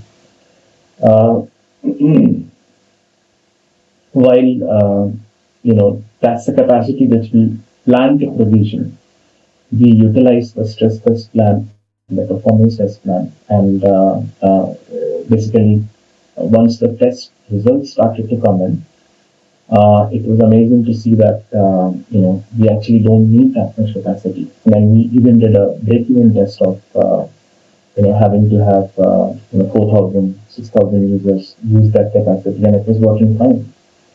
So it was a kind of a revelation in terms of saying that we might need a low capacity. So the actual server capacity is actually almost 60% of what we initially envisioned, which means a lower net output, and with the same set of users, same number of reports. So our investment, which is because we are still experimenting with the tool, the power of BI Validator. We invested for just 2 new users, and I think the ROI was instant. In first 4 months itself, we basically on this basis itself we can justify the ROI. But the tool is really strong. The tool, one is the pre-built scenarios which are there, and the scale which you can basically operate at in terms of testing out those 15,000 reports at once is certainly massive. The integration which it brings in, along with the CI/CD cycle, improves the time to market. So these are really important factors for us. And one of the scenarios which I recall while working with the solution was around experimenting with Tableau. So we have quite a good number of installations of Tableau, and we've started to look at Tableau testing as well. And so far so good. I think the strength of the tools talks for itself in terms of the fitment into fitment with the existing tools which are there, like GitLab, CI/CD, and it can be integrated with the pipeline, overall pipeline. So that talks a lot about the way the solution is kind of presented to us. With the improved time to market, I think the story is further strengthened. So we are happy to partner with Datagaps in exploring further solutions from them to have a better route to life and better time to market. One of the things which I recall, which really resonated with the strength of the team was uh, we were actually experimenting with the solution, and while the stress testing and the performance testing scenarios were looked at, uh, we went out to the team and we said, it's just showing the start results and end results. It doesn't show anything in between. And the proactiveness of the team is really appreciable, and it was. I felt it was quite a good turnaround with the scenario presented to us in 3 weeks. A quick development cycle, and it was kind of end-to-end development was done, and we could see the results right then and there. I feel basically the partnership. We want to carry forward the partnership further, and we want to explore more solutions which are around data, because I understand there are data sheets which are there. So I'll probably end my presentation here. I'm happy for any questions. Yeah, thank you, Sonpal. So we have a couple of questions here coming from attendees. So the first question is, how easy or difficult was it to consider buy rather than build, considering the security aspect of the banking infrastructure? So good question, I would say, and we actually considered consulting the taking the governance and security aspect into picture, and the decision was not easy because having a solution from outside and incorporating into the bank, you have to do a lot of things in terms of pen testing to ensure that the tool doesn't dissolve any of the security which is put in place. We basically have to do multiple steps in terms of basically justifying it to the management, testing the tool within the bank itself, having the governance addressed properly, and that's where it took some time initially for us to basically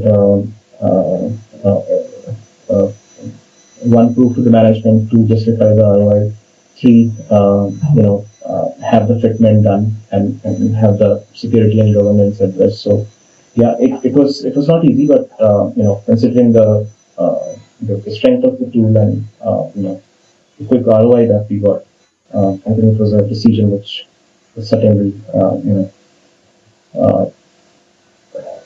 was done in the right earnest. So no regrets. Okay, great. Yeah, the next question we have is, how does BI Validator ensure data accuracy and consistency across different environments? Good question. So basically, we used it for hooks, and we are using pre-built test plans. So that includes likes of regression testing, and then stress testing and performance testing test plans. We have also utilized the dashboard test plans. So, can you just repeat the question once more? Yeah, of course, I can do that. How does BI Validator ensure data accuracy and consistency across the environments? Yeah, so basically, as I mentioned, we utilize these test plans, and as we went ahead in the journey through the software development lifecycle, the tool was intelligent enough to give us those data discrepancies, whether it's related to some of the pictorial representation which we were able to. Whether there was a gap with the data. So it was the intuitiveness of the tool which actually helped us in terms of ensuring that while we are moving the code from one environment to another, there is some kind of a validation which we have in place, and we send those results right away to the business in terms of taking their sign off. Earlier, it was a cycle of manual testing that we used to do. So certainly, Okay. more intuitive and more helpful way to basically Right. address it. Yeah. Yeah. Another question coming in, and the question is, how can we build a culture of data quality in an organization? Uh, Good question. The culture is driven in two ways. One is top down, and second is bottom up. Uh, and building a culture is not a easy thing. I feel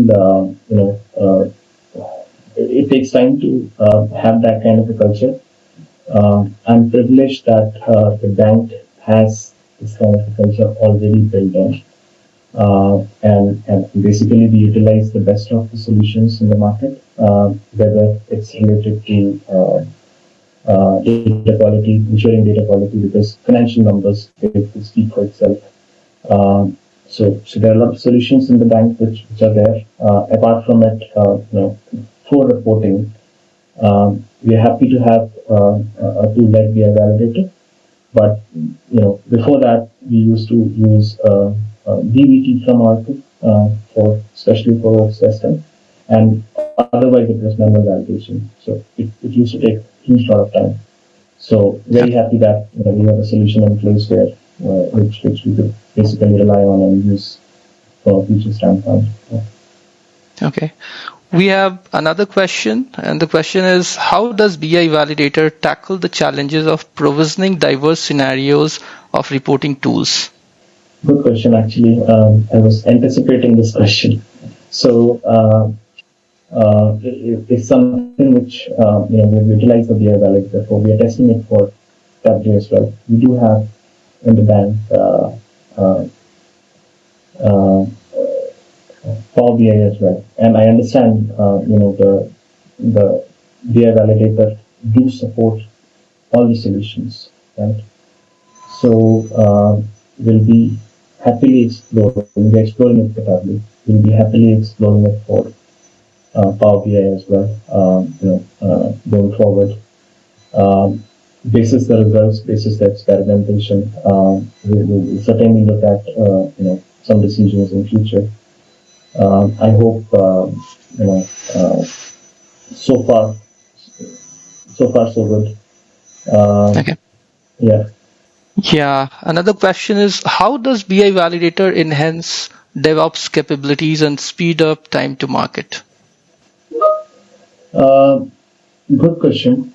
So we are currently experimenting with so for as I understand from the product team, the end-to-end development cycle for Tableau is already built in and it's pre-integrated. For Oaks, Oracle BI, Oracle DB, this is something which is still kind of work in progress. We have a GitLab CI/CD cycle for Oracle BI. We want to integrate BI Validator with it end to end, so that it's a seamless process, a seamless route to live environment which we should have, and that will actually speed up the time to market. Because at this moment there is some fragmentation which is there. So to have the end-to-end DevOps, we certainly want to have this integration working. The tool is good, but from our perspective, we want to have this end-to-end cycle done, so that we get to a point where primarily one for a small feature. Let's say just taking a citing example. In a report, if you have to change the prompt or some formatting in the report, the development cycle is very small. It takes few hours to do that change. But taking it to production takes a good amount of time. Right? Now, with because you have to do the regression as well, just to see the impact on the reports. So with this end-to-end integration, we can reduce the timeline from a week to a day or a day or two, and then that would be like a huge huge optimization in terms of time to market transfer. Yeah. Okay. Now the next question is specific to the project using Datagaps solution. And the question is, what was the management's reaction to the first project completion? And this is actually coming from our very own David Small. So he wants to understand that what was the reaction of the management, and if you want to share about how important the receiving of the accolades and the write-up from the management was important for our partnership. Yeah, I mean, certainly. Thanks, David. I think we looped in the management in that regard, in the appreciation. So our head of finance, wrote a note as well. Appreciated the effort and recognized that we have a solution in hand apart from the work that we have done for the release, which basically can be a stepping stone for increasing the automation from a bank perspective. Overall, we endeavor to have optimizations in the road to life by 4 to 10 times. So all the areas are kind of working through to get that progress done. Specifically from a project perspective, it was a very well deserved achievement, and cherish the success, and certainly thanks to Datagaps for ensuring that we were able to test those 15,000 reports. So yeah. Okay. So I think we have covered all the questions here in the Q&A section. So with this, I will wrap up the session. So thanks, Sonpal, for answering all the questions and delivering valuable insights on the topic and helping us better understand the reporting platforms, their testing challenges and opportunities. Thank you, everyone, for joining this session. We hope you found this session insightful and engaging. Stay tuned with us for our upcoming session today in TDS. Check the agenda page for session details and explore what next. See you there. Thanks, Sonpal. Thank you. Much appreciated. Thank you. Our session, Strengthening AI Reliability, Leveraging Datagaps for Verified Data and Consistent Model Performance. We're happy to hear you here today. Before we begin, I'd like to remind you that there will be time at the end of the session for any questions or comments that you have. So please feel free to submit your questions to the Q&A link, and we'll be sure to cover those during the session. I'm excited to announce our speaker today, Ekatmika Kautra. With over 20 years of experience, Ekatmika is currently the Managing Director and Head of India Quantum Street AI, where she leads global engineering team in delivering AI-based solutions to banks and asset management companies. She holds a master's degree in computer science from Ektal University and an MBA in finance from the Indian Institute of Management, Kolkata. Throughout her career, Ekatmika has made significant contributions to advancing AI reliability and data management practices, driving innovation and excellence in the industry. Thank you for joining us today, Ekatmika. I'll pass this along to you. Hey, thanks, Mary. Thanks, everyone. Mary has given a very brief introduction to me, so I have covered my first introduction slide already, so I don't have to go through that. So just to reiterate, hi, I'm Ekatmika. I'm Managing Director, Head of India, Quantum Street AI, and currently some 20 years of experience in various technology, predominantly in supply chain and finance. Both the topics are really close to my heart. And originally belong to eastern part of India, a state called Orissa, and I finished my masters and I moved to Karnataka, Bangalore, where I'm residing now. And I personally I'm 13 years. I'm married, and I have a son of 11 years old, and I have a huge list of hobbies. So starting from, I'm a classical Odissi dancer, and I do swimming, badminton, I do workout, I love cooking. I have lots and lots of hobbies, and that's my secret actually. So these hobbies and work never get me bored. I never get bored. I always get occupied. So moving on to the session. So I'd like to introduce Quantum Street AI first. So Quantum Street AI, we are a leading Silicon Valley fintech company, and we started with 2017 launching the world's first AI powered ETF in New York Stock Exchange, and we have our own proprietary AI solutions servicing to investment and wealth management spaces. We have a lot of these banks as our customer throughout the global.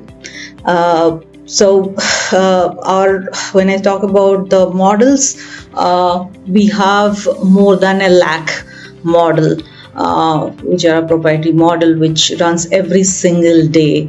And when there is a lot of models, then there is a humongous amount of data which we deal with. And also various sources, because this models has to get trained in historical data. So the data size itself is huge, and for that we need to make sure the quality of data should be good.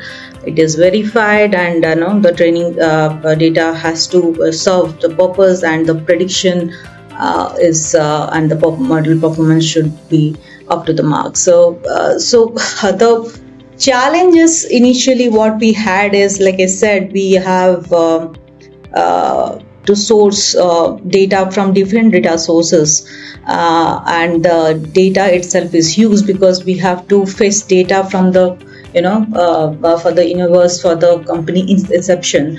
So so many years down the line, the data and the finance data for every corner. So its data is huge. So before the data come to our system, we need to have my finance analyst team to analyze the data, verify the authenticity of the data, and then the QA performs some automation script to run to see that the validation of the data. They do also the manual checks happen. So before we train the model, it takes nearly good 5 to 7 days to us to actually we start the training, because of the data fetching and the pre-prep of the data. So that itself was a huge task, because when we fetch data from the through APIs, there are a lot of scenarios happen. Sometimes the API get failed, or there is a network glitch, or we are getting some vague data, or getting zeros, or some special characters or numbers. So we have to identify those kind of erroneous data and again rephrase for the correction. And those are the very pain points we had, because that takes a lot of time to identify, rectify, and then run the entire check again before we really train our models. So that's the manual thing was there in our place. So that's the reason I was looking for some tool which helped me to automate and ease the process of data verification. So that's the motive. We started looking for tools in the market available, and I came across Datagaps. And so the thing which about the initial conversation and what was grabbed my attention was the rule-based verification, and also the flexible. They are flexible to customize the two APIs as per our business requirement, because our requirements are really peculiar and very specific. So they are been very, very open to do the customization for us. Also the scalability, because as I said, we have so much of data, and our solutions are very time sensitive. So every day we deliver. We have everyday delivery. Before the market opens, we have to ready with our model prediction. So that's time sensitivity is one of the thing which is there. So I was also very cautious not to introduce anything on the workflow which is going to increase the overall time. So that is another thing was there. So we have the Datagaps team was very open to do a POC with us. So we have done a POC and that really well. And currently we are using Datagaps in our two major workflows. One as a data validator in our daily model prediction. So every day we fetch the fresh data of yesterday, and once the data get fetched, it is go through the Datagaps validation to validate the data, and if at all there is any glitch on the data or any of this data, that Datagaps catches, because all the rules have been configured, and it catches the data and then again reinitiate automatically to rephrase those data sets and correct it. And after the data correction happens, we prepare our data, training data, and then feed it to models. And model runs their prediction, and after the model run the prediction, also there is a check done in the Datagaps to check the model performance. There is a lot of rules also configured in the pipeline to verify the predictions and the model performance, and some comparisons from previous to historical comparisons what we do to Datagaps. So this is one of the workflow which we run on a daily basis. Another thing which we are running with Datagaps is in our CI/CD pipeline.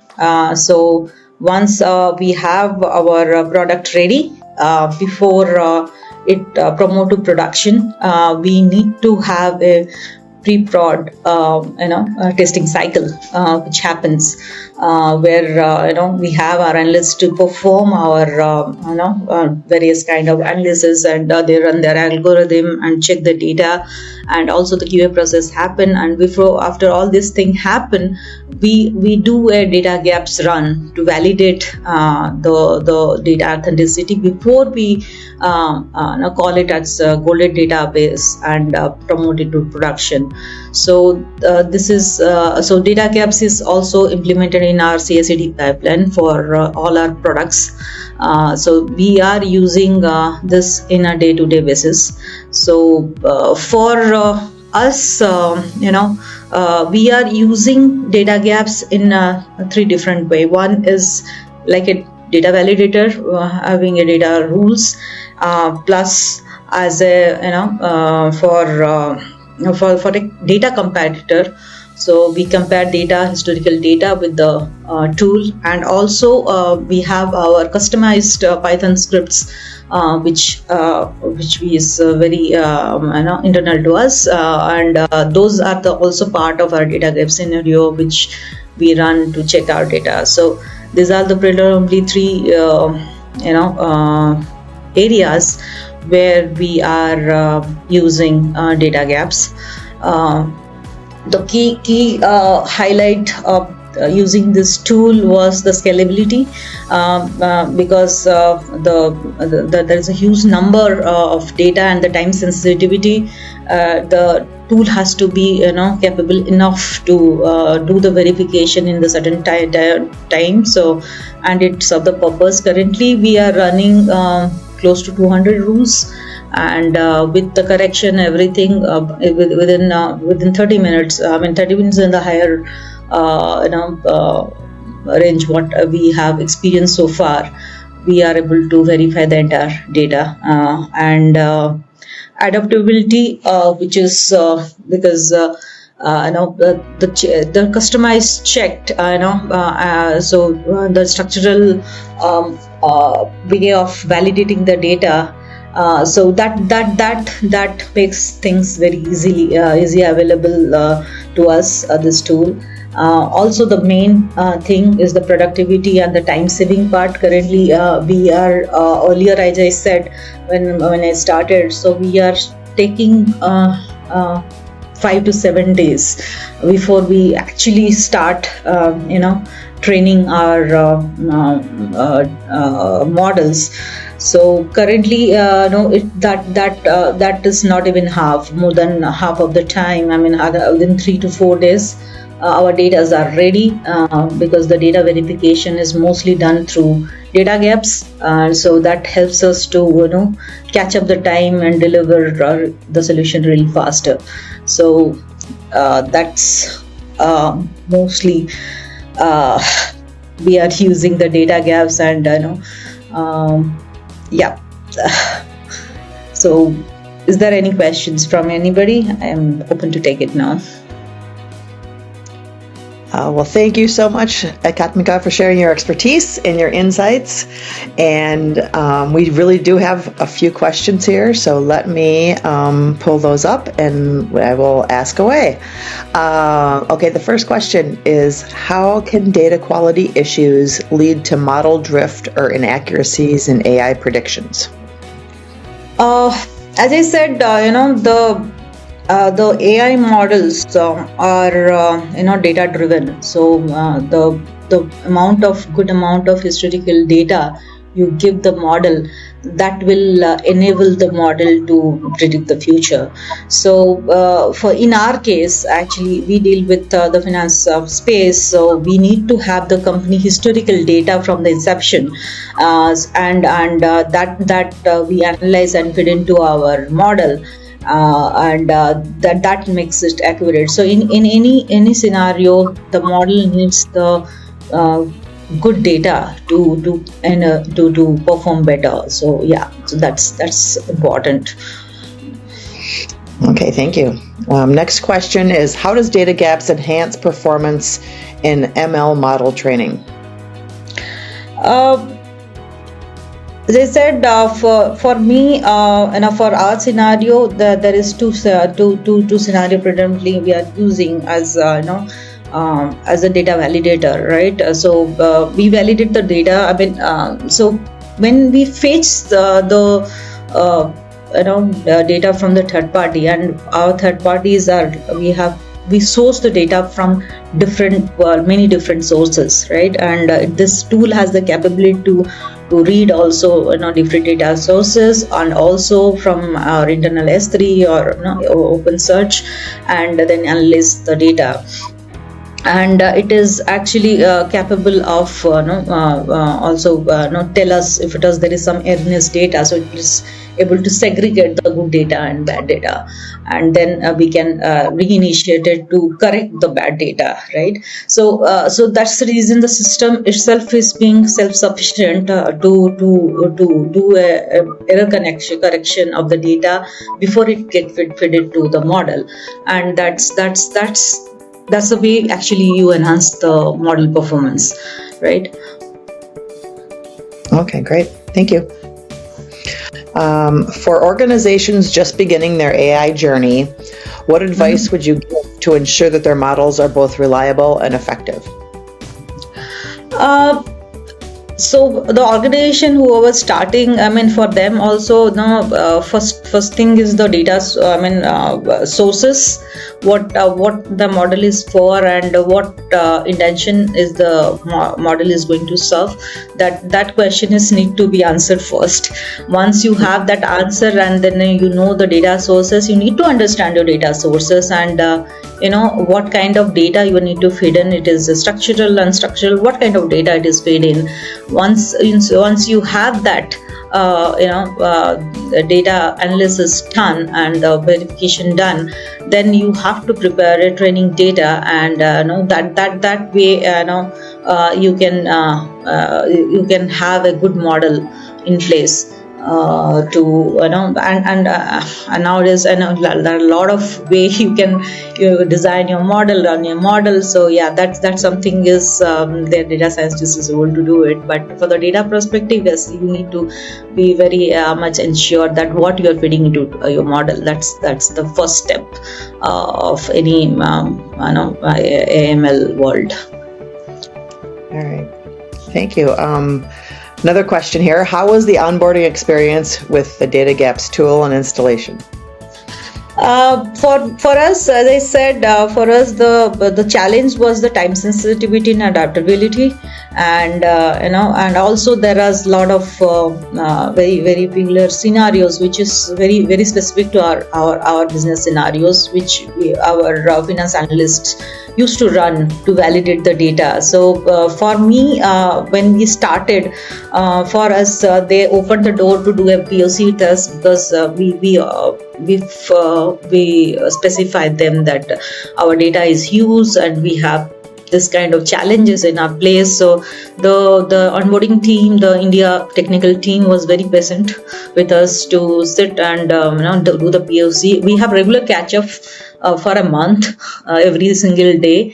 Our leads used to sit with them to understand, and then we also ask them for before we actually onboard the tool in a system. You ask for a customization of some of the APIs, which they agreed, and they also we given a very tight timeline to them, because our scenario that time we are actually in a hurry to launch a product. These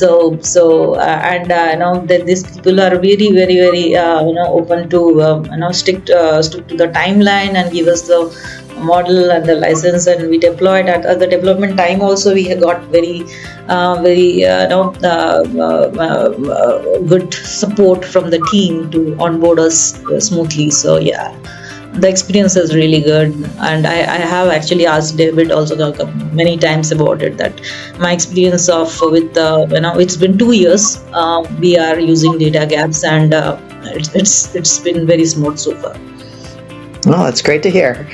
Thank you. Another question is, did you face any downtime with the tool, and how did you recover? No, we don't have any downtime. To my knowledge, we never had any downtime. I don't think we have experienced that so far. Okay. And then, I think this falls into what you just said. How much can you recommend Datagaps to others in your industry? Of course, I'm already actually recommended. Yeah, I know. That's what I just wanted to say that whoever put the question in here knew that their question was being addressed. Sorry, I didn't get you. Make sure that everybody's questions were being addressed here. Thank you. Okay. It sounds like you are recommending, so I don't think you'd probably be here if you were not. So, right. Wonderful.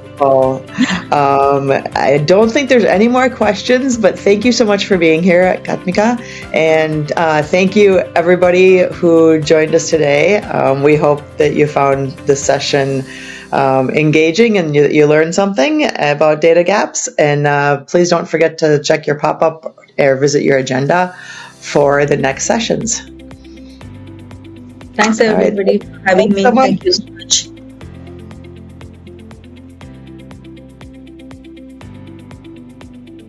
Greetings everyone, I'm Uttam Kumar, Partner Development Manager at Datagaps. Welcome you to the second session under Data and Analytics Testing Automation track of Trusted Data Summit 2024. For this session today, I take immense pleasure to introduce our speaker Manish Bhatia. He is a service area lead for quality engineering at IBM and brings in a wealth of expertise in data testing and test data management practice across the industry.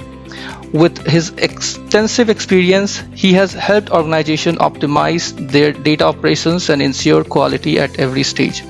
Today, he will share with us his insights on data and visualization testing automation, their growing challenges and maturing solutions. During the session, I would request the attendees to please submit their question in the Q&A section. near the top right corner of the window. In the interest of time, the speaker would take up question at the end of the session. So without further ado, please join me in welcoming Manish to deliver his talk. Manish, now the floor is yours. Thank you, Uttam, and thanks Datagaps for giving me this opportunity. Hello everyone, a very good afternoon, good evening, and a late night and early morning for all our Asia audience as well. My name is Manish Bhatia, and we'll be talking about data and visualization testing, automation basically. What we have seen is while people talk about the data platforms, growing volume, variety, velocity of the data, and the data quality becomes very important. What we have not seen is that why data quality deteriorates over a period of time, because the data keeps coming in, and while you are monitoring the data there, it becomes very challenging to ensure that the quality is intact. So what is important is that any data which is coming in new to your data platforms, be it data warehouses, your cloud systems and all, we do a thorough data testing. And with the kind of volumes we are seeing, it's not possible to do it manually, and hence the importance of data testing automation. So we would talk about the challenges and how the solutions are maturing from manual testing to automation, and what we bring in to the table with different kind of tooling and scripting there. So as part of today's session, I would be talking about why data testing is important, what our analysts talks about, the impact of the data quality, and how we ensure the data quality. And then we would move on to the industry challenges. What we are seeing is that traditional data testing, the way it was done manually with a smaller volume, you process your batches and then you just monitor the data and things like that. That is gone now because of the social media and cloud data, the third-party data coming into picture, all kind of formats coming in. It throws a different kind of challenges. We will talk about that. And where data testing, we call data quality engineering, that what kind of landscape and use cases we would, try to solution it. And then the next one, we would talk about what are the solution levers we need to, as part of the data testing. While automation is one of the lever, what are the other things we could bring to the table to ensure that our data testing is adequate, efficient, and doesn't leave any defects in the production. And then I would talk about a case study of merger of two large banks, where how we have kind of helped them migrate their data from one entity to other, or merge the data and for that merged entity. We would also talk about GenAI, because without GenAI today, any kind of solution you bring in doesn't kind of become an impactful discussion. And obviously in each and every area we have seen how GenAI has kind of impacted. So there are certain GenAI solutions we would talk about, how it would impact the data testing. And then lastly, as you all know, that Datagaps has a data BI testing automation solution. So we would talk about how it helps do the BI testing there. And lastly, as said, we will leave last 10 minutes for Q&A for all your questions. So please use the chat button or Q&A button to put your questions, and we'll try to answer as many questions as possible. All right, so I think Uttam has given the introduction, so I'll leave this part and then move on to the next slide, where all the analysts like Forresters, Gartner talk about the data quality, but why data quality becomes poor in your data platforms, and the reason is inadequate data testing. If you have not done a proper data testing while migrating the data, while modernizing your systems, or creating a data warehouse, over a period of time, the data quality deteriorates, and hence you would face all these challenges, where it costs an organization on average 12.9 million, as Gartner says, or the CXOs feel that they're taking critical business decisions because they feel the data is data quality is good and they will be able to take those decisions, but underlying data is not. When you kind of see the different, I would say the departments of an organization see the data in different views and formats and dashboards, they find that those don't match. And because it is coming from two different sources and it is not reconciled properly, and that's where the problem starts, and it impacts your decisions which you are taking, and it could impact a lot. Moving on quickly, we will talk about the industry challenges here. So as we know that traditionally the data testing was done manually, where you would kind of compare the data between source and target manually, stare and glare, or some people who have kind of matured their manual testing by using Excel macros, where you would bring in data from your source and target to an Excel sheet, write macros and kind of try to compare it automatically. But then again, there are limitations to it. You could only do on a certain kind of volume, which is not adequate in today's world. With advent of social media, the big data coming in, the 4 V's of the big data, the volume, the variety, the velocity, and the veracity. And we will talk about these, that how millions and millions of records are now coming in. If you see a telecom company, the call records which are being generated, the banking transactions with UPI in India, you just see the number of transactions which have just gone up every second. With social media on WhatsApp, the blogs, your videos, everything, the messages which you are sending in, volume has just gone unprecedented, and that's where it throws a different kind of challenge. You just cannot do, even with automated testing, catering to this volume 100% is a big challenge.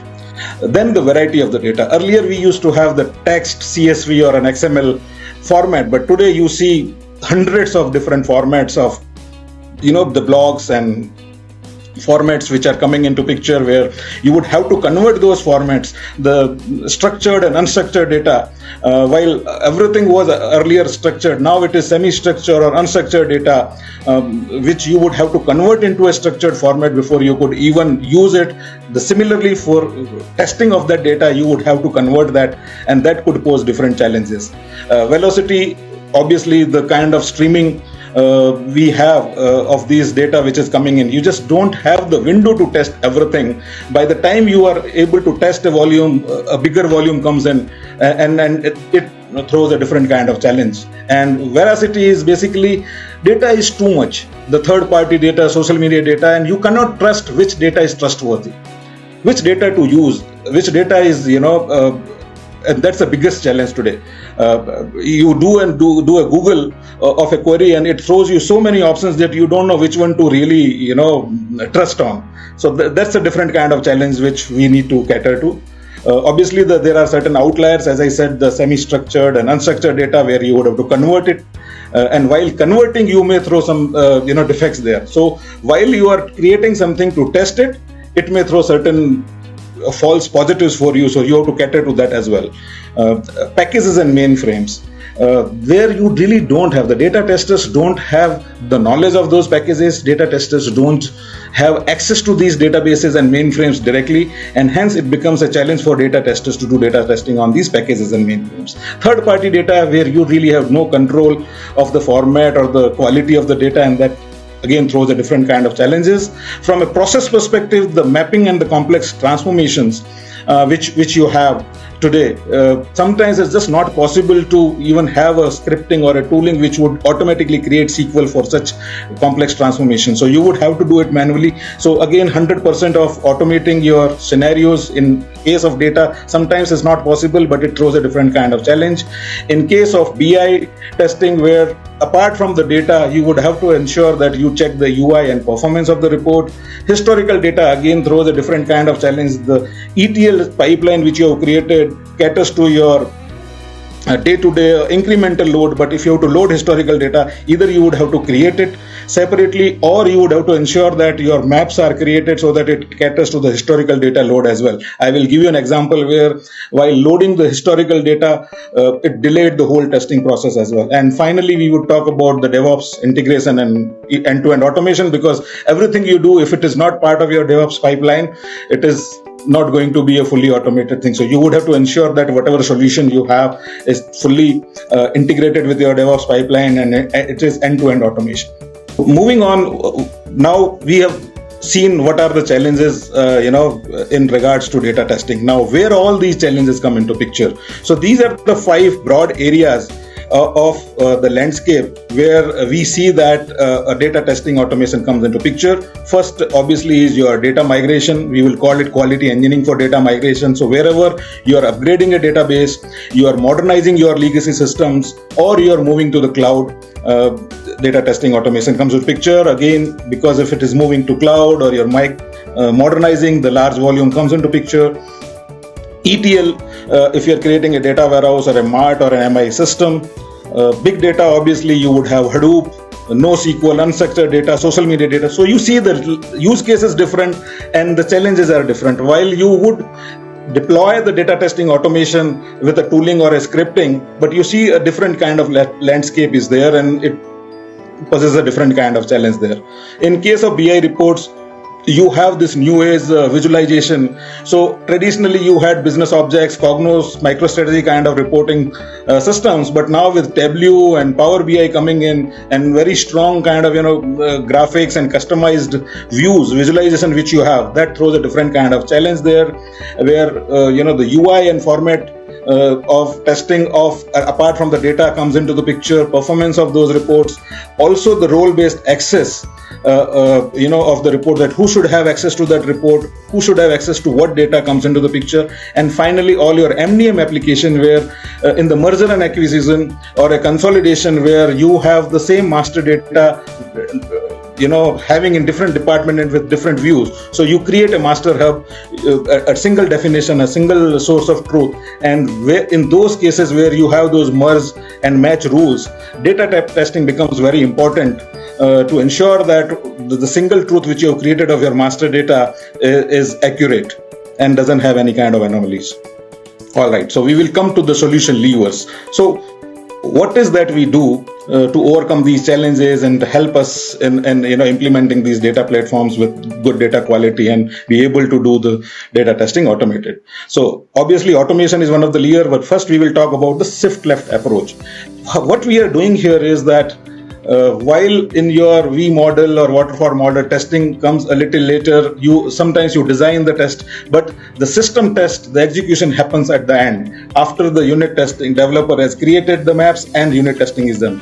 What we are recommending here is that you design your test scenarios and cases independently at the same time when the developers and designers have designed their transformations. The same scenarios and test cases could be given to the developers to run it on their developed code so that we detect the defects early and we are able to reduce any design flaws and be able to change the design. I'll take an example where one of the UK customers were for an insurance customer where they were modernizing their legacy system, and we had used Informatica maps to kind of re-engineer and load their data into a data warehouse, but that entire Informatica map was created for the incremental load. We had not thought about that how the historical data which needs to be loaded before the incremental load comes into picture. So the testing, we could not load this historical data using the same Informatica maps, and the 3 days which we had assigned for historical load we could not complete in 10 days, and the entire schedule went for a toss. We had to rewrite some of the maps, Informatica maps, to ensure that we are able to load the historical data and then start the testing on the incremental load. So if this was done while developers are done unit testing, we could have avoided that. So this kind of approach where we kind of able to take care of some of the design flaws at the start really helps. Automation, I think, is one of the levers where the kind of volume we are seeing, streaming data coming in, the kind of variety of the data coming in, either a commercial automation tool or scripting like Python, Databricks, where you are able to cater to the 100% volume and are able to do it unattended, a faster execution which saves your effort. If you are doing manual testing or minus queries or even Excel and all that, what happens is if you are doing it manually, you would have to wait till you get the results of one query and then start. So the tester has to wait for that results to come out. Here, using the automation tool or scripting, what happens is that you can run it one after the other, unattended, schedule it, and it kind of captures any defects they find and it can log in ALM tool automatically. Third one, we talk about the component test. Here, what we are talking about is while, as you see, the data moves in stages. There are layers. You have your source systems, databases, file systems, then it gets to your landing area, from landing to your ODS, operational data store, and then moves to data warehouse or MART, and then finally the visualizing tool. It becomes very difficult if we just test the target against the source and say that the values are not matching. It is not matching to the source. and where the issue is, which layer is creating that defect, we don't know. So hence what we see is that independently, once the design is ready with the testers, they will write their independent queries, or they'll use the automation tool and they run their test against each layer. So what happens is, first you isolate the defect and you are giving a root cause analysis to developers to fix it fast and efficient. Finally, end-to-end data QE, where we are talking about that we mimic what happens in UAT, what business users are going to test, because they test the KPIs. They don't test the technically what is happening to your transformation of the data. They want to see that what is there in this particular field which should come. And that's where you mimic those, you create the test cases on your target systems based on the KPIs, and that reduces your defects in UAT, improves the quality of the data. And just to talk about automation here, it's a typical landscape where you have your sources, then data moves to the landing area, staging area, finally to the core and semantic layer, and then you have MicroStrategy. So it's a Teradata database, MS SQL, Teradata used as a ETL as well, and MicroStrategy was a report. So I've just taken a typical example from a customer based in Canada where these were the layers. And as I said, you have the test point 1 right at the start when you're loading the source into your loading. Then from loading to stage, you'll have test point number 2, and then so and so forth. Then finally at the test point 6, once it is loaded into MicroStrategy, you can do those KPI tests, which is your end-to-end test, to ensure that it is adhering to the business rules, what business is looking as part of the UAT. Now, what we do as part of this automation, be it an automation tool or scripting, as I said, a cell-by-cell test, you ensure that each and every data point is tested. You do an end-to-end testing, 100% validation of any kind of high volume. It is unattended. It integrates with ALM. So the thing is, you have automated everything, but if you have to still take the screenshot, because the developers would want you to share the defects screenshot where the data is not matching with the source and all that. So what happens is, when you automate, you actually take those the defects automatically and then load it, update your ALM. It integrates with your CI/CD pipeline, where you really don't have to run it anything manually. Any defects you find, it schedules and emails and things like that. So these are the automation features you should have as part of your automation solution for any data testing. All right, so here comes the case study of that 2 banks which we kind of helped with the merger. So what happens is, in a large kind of banks, these were the 2 entities, entity A and entity B. Now the volume was very high. It was not like entity A is bigger than B, much bigger than B, where entire data of entity B has to go to and merge in entity A. These were the 2 large banks and similar applications, because obviously they are banks, so they will have all kind of transactions similar in nature.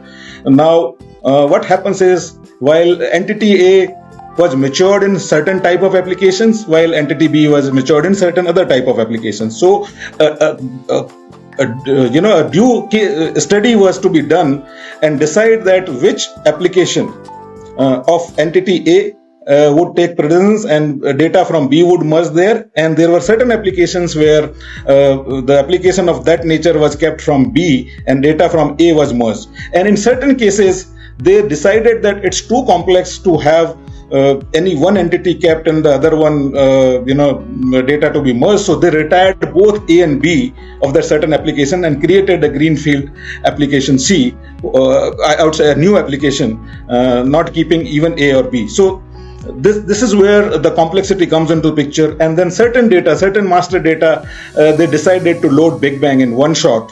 While certain data, because it was too large a volume, they decided to have in the incremental load and run it parallel, reconcile it for certain days, and they cut over of the old application when they ensure that the data is synchronizing on a daily basis and they don't find any defects. So all these things kind of throws different kind of challenges, and you would see here that the 29 million accounts of both entities it's just not possible manually, or even with an efficient automation, it is very difficult unless you run it parallelly. Your 450 batches, 3,300 APIs to be tested, and bigger challenge, the test environment. You would not have a test environment to scale to have the high volume of the merged data. While there were test environments which could handle entity A or B, but then there was not a big enough environment to kind of take care of that kind of merged data. And then it was very important to know that what kind of data you would test. Then obviously the formats, again, there were variety of the formats. You had to convert those formats before you do the testing, but then again they could throw in certain false positives. So you had to be very, we created those utilities to convert. At the same time, we ensured that those utilities which were created were tested and not throwing any kind of false positives. We also had to create some mock data for those rewritten application because we didn't have any data coming in from A and B. At that point of time, we were creating it a new application for that, and till the development completes and some data comes in, we had to really create a synthetic data for that. From a velocity perspective, historical data load 170 million to be tested and loaded in a very short span of time. As I said, the master data, we had very small window because we were doing a big bang migration there. And then for a parallel processing also, till the cutover happens, we had to run on a daily basis the synchronization, reconciliation of those two systems. So we had created automated scripts to do that, and if there were any defects coming in, we had to fix it and again do the rerunning there.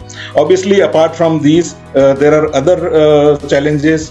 Third-party integrations like Visa Network, they had to create kind of 5 million debit cards in a weekend, and that had to be tested and ensured that everything goes smoothly. There were Hive tables. As you know, Hive doesn't support minus queries, so we had to kind of find a way of to ensure that whatever data was there in Hive is converted in another format so that we could kind of have our queries executed there. And then moving data, again there was a regulation that you cannot just move data from one entity to another in their test environment. So we really had to create a framework where we kind of mock that data or at least mask the sensitive elements and then move that data so that we are able to test that in a merged entity.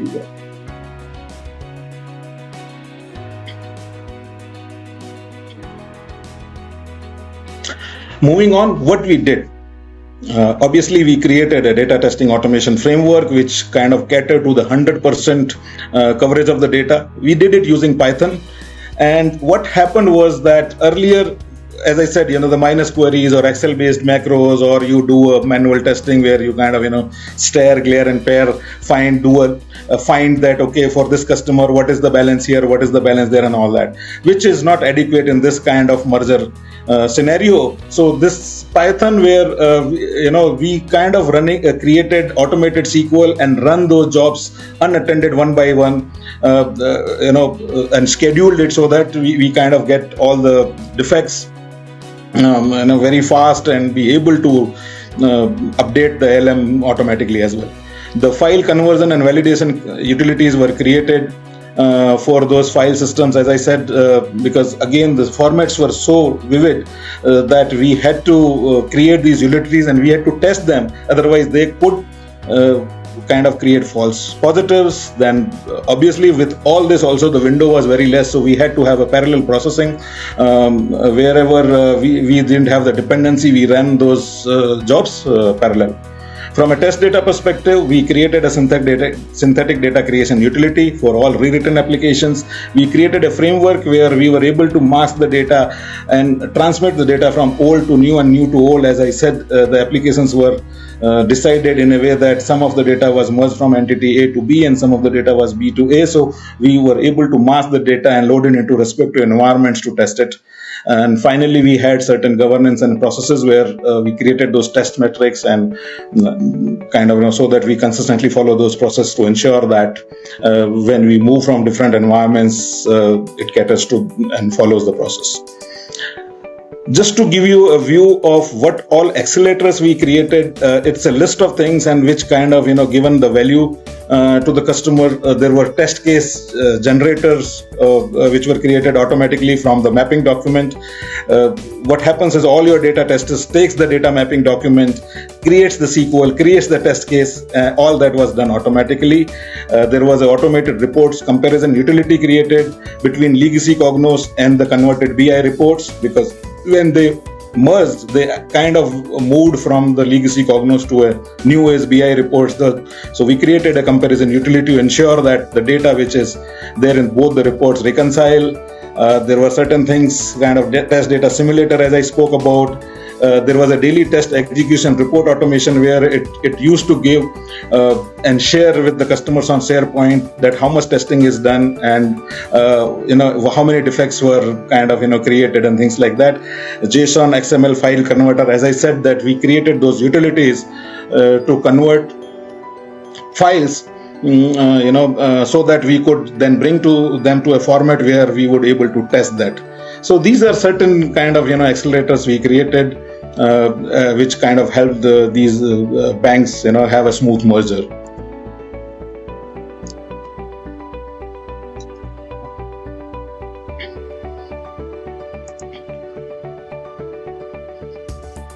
And then I'll come to the GenAI solutions. Obviously, while we do automation using the traditional Python scripting or certain commercial tools, there are limitations there. What we are saying is that this transformation rule document, we find that this it is there. In a day-to-day life of a data tester, the first job is or the test designer that we get this business rule transformation document, which is given to the design and development team to also create the transformation rules or their ETL transformation. Same is given to the testing team. Now, this particular document is not in a particular format. So what happens is, even if you have written something, you would want a customer to change or convert all their business mapping document into a particular format, and then only you will be able to process that. With help of GenAI, we can automate the processing of this document. It is format independent, where it can read all kind of, if you kind of give a prompts, a learning that it could read what are different kind of formats, and then gets be able to understand based on the headings of these business rule document. You can process it automatically, and once you are able to process it automatically, you are able to create the test cases and SQL as well automatically on that. So what happens is that using the GenAI, it becomes a customized SQL for a specific DBs. While you kind of use a Python or let's say a particular tool, and then let's say these days in organizations, as we have seen, that they have multiple databases as well. Some places it would have Oracle, some places MS SQL. So all the databases have a slightly different SQL syntax, I would say. So what happens is that whatever code your automated script or a tool would be able to write, it is not a DB independent. With the help of GenAI, it would be able to convert all your test cases and SQL, which is generated automatically, without a specific DB. As far as it is, you are able to give that input that it should be able to generate for a particular DB, it would generate and it would convert those SQL in that particular format. And that's where GenAI really helps automating this SQL generation. And then third one is scheduling and execution. The whatever we spoke about, that merger and acquisition, that was long back. GenAI had not come into picture while there was a little bit of AI. But today, you don't have to write any utility and all that. There are things available using Llama modules. You'll be able to convert any kind of file format into anything, and these are tested. Obviously, with AI, you would have to ensure that your prompts understands your requirements and be able to do it. But then with GenAI, with the data you feed in and models maturing as we go, it has become a routine job and helps the data tester on their day-to-day work. The automated scheduling, in fact, finding if there is any dependency, it has to wait for another job to run completely and then run the next one. If it has to generate those logs for that, notifies email, all that could be done with GenAI, taking your automation to the next level. Defect logging, monitoring, everything could be done there as well. So just want to emphasize that while GenAI is there, we can kind of leverage it to ensure that whatever degree of automation we have achieved, we take it to the next level and utilize GenAI in our solutions.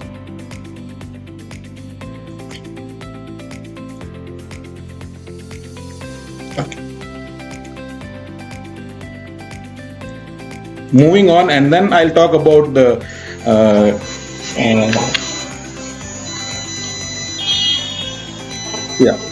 So I'll talk about the data gaps. So there are, as I said, I gave an example of how we have automated data testing using Python. At the same time, I gave you a view of the features which should be there as part of your, the automation journey or automation framework.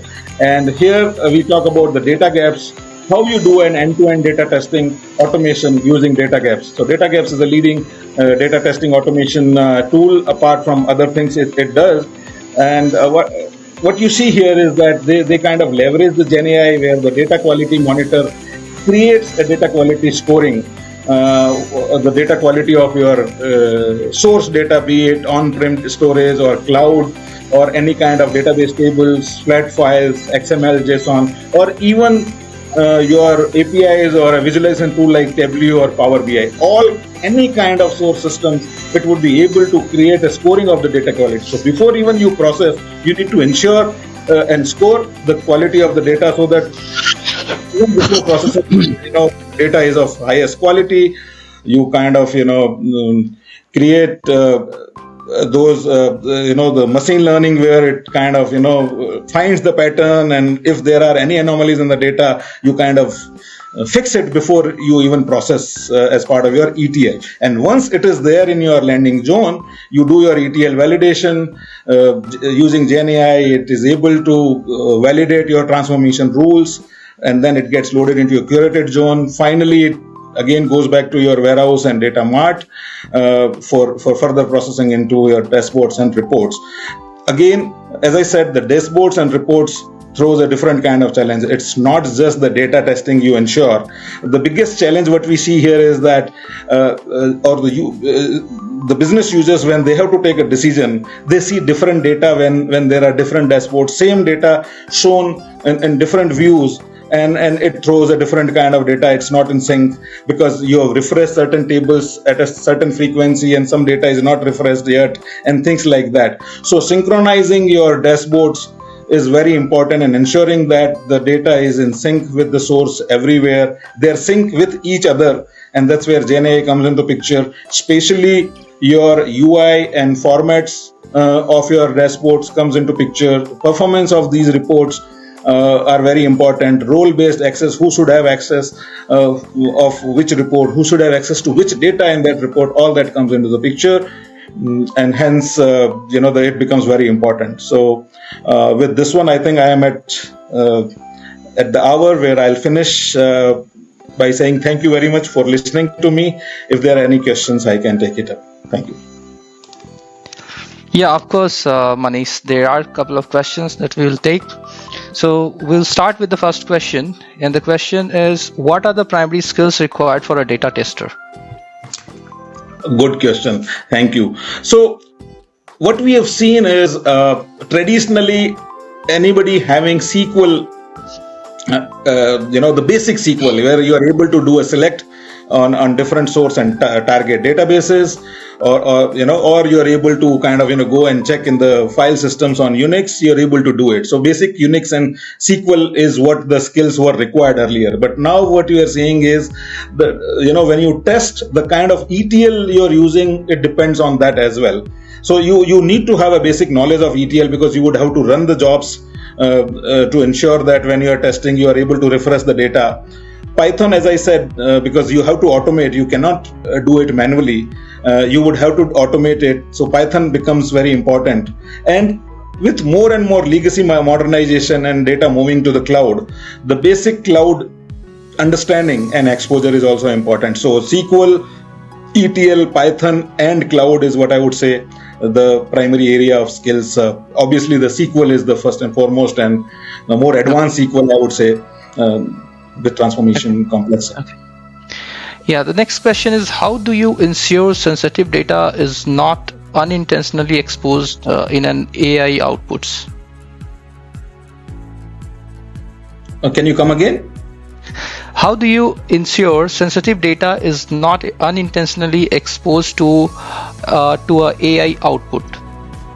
Yeah, so that's where the test data management comes into the picture. So any output or any data, before you kind of open it up for testing or training or for any purposes, you need to profile the data to find out if there are any sensitive elements there. And if that any kind of elements are sensitive, if you find it while profiling it, you would have to mask it, and you have to mask it in such a way that it is irreversible masking, it is consistent masking, it is on the fly masking, so that nobody can reverse engineer and find out. So that kind of masking you do, and then you load it into any environment which is consumed by your testers or trainers. Okay. Now the next question is, usually data testing is done on sample records which may leak defects. Is 100% volume coverage is possible with automation? Yes, absolutely. With thanks to tools like Datagaps and various commercial tools, with Python, with engine like Databricks, you can get 100% of the volume covered. While you may not be able to cover 100% scenarios automatically, as I said, there are very complex transformations. Sometimes you have like 5 tables, and you have to merge the data and a very complex logic which goes into tens of columns in an Excel sheet. So obviously that would not be automated generation of SQL. So the generation of SQL might be manual for that, but you can feed that into these tools, and again the remaining process would be automated, where once it is fed in, it would be part of your pipeline and you can test 100% of your volume. Okay.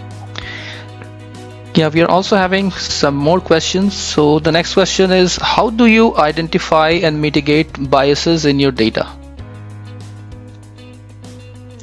Right. So as I said, especially the third-party data coming in, where you would not know. So the biggest advantage you have is that the same business rule mapping document is given to you, and that's where that end-to-end testing comes into picture, where users gives you the requirement that what should be there in my target system, that it should adhere to. While there might be problems with the source data, where the data itself is coming with some bias, but it cannot be consumed by your end users if you have tested and ensured that it should adhere to the requirements which are given to you as part of creating the system. So if I have to take an example, or there are certain logical things that if I would take a gender, so you would have only 3 values, and a male, female, and others. Let's say if that is the requirement, that you could have only these 3 values, so you would ensure that if the data in the source itself is corrupt, it doesn't get loaded and it goes as a failure. Another requirement where if it is saying that let's say you are creating invoices, but then invoice cannot be of a value 0 for certain reasons. And in fact, we realized for a customer that they were sending some samples to certain customers, and where the invoice value was 0. But then again, what happens is it skews.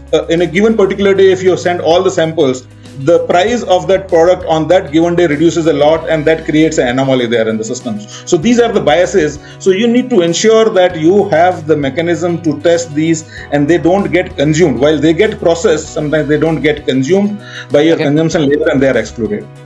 Okay. So I'll take one last question and then we wrap up. So the question is, how do we test performance aspects of data applications?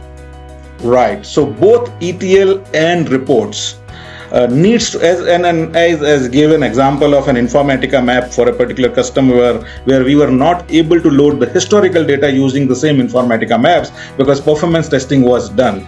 So you use load runner or any kind of performance tools where you kind of load all the data, even if that data is not there, those tools are capable of creating a mock volume for it to really find out whether it is able to handle that kind of load or not. So you run those performance tests using these tools on data, and at the same time reports as well, because reports concurrent users, how many users it can handle at a given point of time. When you kind of slice and dice how much time it is taking, so using the performance tools, obviously both ETL and reports you kind of test. And there are certain manual things as well which you test, where you compare. Let's say you had a Cognos report where it was taking so and so time to refresh.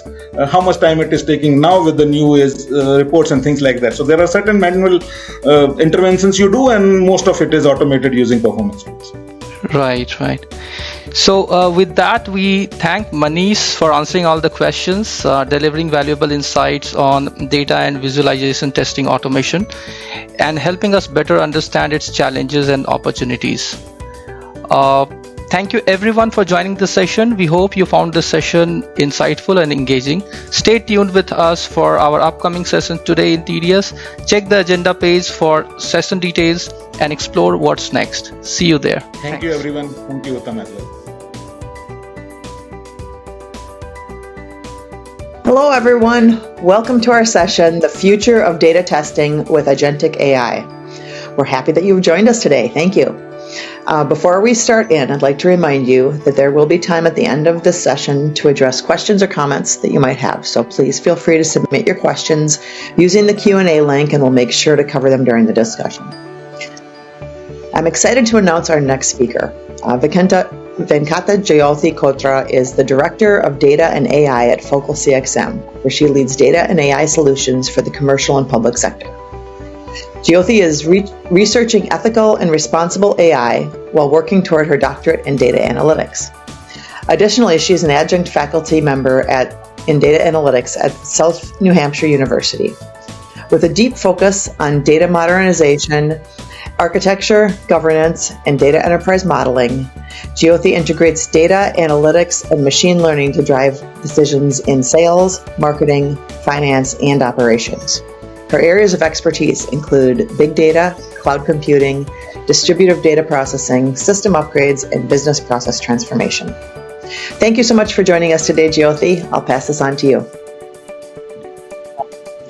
Thanks, Mary, for the introduction. Hello, everyone. I'm Venkata Jyoti Kotra. Thank you for joining today's session on understanding the future of data testing with Agentic AI. In today's data-driven world, organizations are increasingly dependent on high-quality data to drive decision-making, innovation, and gaining competitive advantage. However, ensuring data quality is often a resource-intensive and challenging task for all the businesses today. Let's discuss how AI-powered data quality management is transforming this process by automating tasks, detecting anomalies, and ensuring data integrity. So let's move on to the topic and take a quick look at the agenda and key topics today. So today we are going to discuss about an introduction to data quality challenges, and then how GenAI-powered workflows for pattern recognition and anomaly detection would help solving these challenges, and AI-enabled automation for data duplication and cleansing features. And Agentic AI, this is a fast revolution today in the market, and how intelligent agents can solve data profiling problems, and a brief demonstration of this AI-powered data quality tools in action. So moving on to discussing about the current data quality management and challenges which the businesses are facing today. First of all, to estimate the impact of poor data quality on a business, it's very important to identify the role data plays in various business processes today. In today's fast data-driven world, the data quality matters a lot, because any AI, machine learning, predictive analytics, all these use cases need good quality data. Without good quality data, there is a lot of skewed models which will be built, and then those predictions are not as accurate as possible. And same with AI models, the functioning of AI models would not be as accurate as possible. So having this data quality challenges, it leads to missed opportunities for the organization. Studies have shown that out of the leads which are generated each year, 45% of those leads are filtered as bad leads due to various reasons like duplicated data, invalid data formatting, or failed email validations, missing fields. All this leads to data quality challenges and issues. In addition to that, organizations might lose revenue. Having poor data quality, the organizations might be responsible for an average of $15 million per year, according to the research studies which have been conducted. So, losing revenue just because of having poor data quality, the end downstream systems which are consuming this poor data might not perform the way it needs to perform, leading to this lost revenues. In addition to that, it leads to reduced efficiencies. So there's a lot of operational overhead for the companies. Most of the data teams today in current organizations might not use a robust data quality tool, and also they might rely on manual data checks, according to many research studies. So these data quality tools and AI-powered and automated data quality systems would come in very handy, given the volumes of data which is produced in today's world. So data quality tools definitely needs to be automated and have more advanced capabilities of AI, LLM, agentic AI integrated in themselves. In addition to that, another challenge which currently being studied is misanalysis. According to the studies, 85% of the CEOs are concerned about the quality of data they are basing the decision making on. It's very important that data needs to serve the executive leadership and many other product, marketing and stakeholder teams on taking decisions on what to do next and how to improve the company, how to gain profitability, how to improve efficiency and innovation. For all this decision making, the data is the key foundation, and the high data quality is key for all these decisions. And another challenge is lack of compliance. According to GDPR Article 5, it states that personal data should be accurate and kept up to date. And having poor data quality and duplicated data and on top of that missing data, all this might lead to lack of compliance of data for an organization. And last but not the least, all the data quality challenges might lead to increased financial costs. A study conducted by IBM in 2016 reports that bad data might cost the US economy around $3 trillion annually, hindering all the business projects which are being conducted. So definitely all this research shows that data quality management is the key over here. And there have been several case studies which have been conducted on AI-based data cleansing. So here, when AI models have been applied to data cleansing tasks, data profiling tasks, and AI integrated to the ETL pipelines and automated data pipelines, all this show significant advantage over the conventional methods and conventional techniques. So based on the case studies and based on the research which has been reported in international journals, here on the healthcare sector, detecting and rectifying medicine names and dosages using NLP, natural language processing based models, reduce the prescription errors by 30%, because NLP can actually read the data set and it can understand the medicine names and it can search for different sources and actually fill in the accurate or find the spelling mistakes or filling any gaps. So that way it has decreased the prescription errors by 30%. And other studies show that in retail sector, machine learning algorithms eliminated 15% of duplicate customer records. And it improved the targeting strategies and customer insights. So enabling AI-based and ML-based entity resolution, data consolidation, and all this integrated into the data pipelines, the customer records can be consolidated and duplicates can be eliminated right away with this, rather than having manual overload and operational overhead on the data sets. And also studies have proven and shown that for financial industry, using AI-based data cleansing and AI-based models on resolution have driven predictive analytics to achieve 80% success in identifying fraudulent activities. And it has shown success over conventional rule-based detection techniques. With that, we have talked a lot about integrating AI into data cleansing and data pipelines, but how exactly does this work? So AI-based data cleansing actually uses algorithms and LLMs directly integrated to the data pipelines and also integrated into the data cleansing and feeding processes. So that way these algorithms can actually recognize the data patterns, complex data patterns, and make decisions with minimal human input or guidance. So right away the LLM model tries to learn the data, understand the data, and read through the historical data and try to identify patterns and gain context over the data at the enterprise level data itself and try to understand, oh, this is a missing field over here, and historically this field has been filled, for example version 1 or version 2, or this historical has been filled, so this is a missing field. Or it can dynamically evolve the schema. It can infer the schema based on the previous data sets which have been ingested. So that way the AI can add in more capabilities to the data pipelines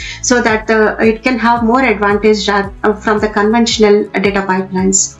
And machine learning algorithms integrated into this data pipelines and data cleansing techniques actually can help completely to identify anomalies, inconsistencies, and duplication in large data sets. So natural language processing technologies will allow cleansing of textual data.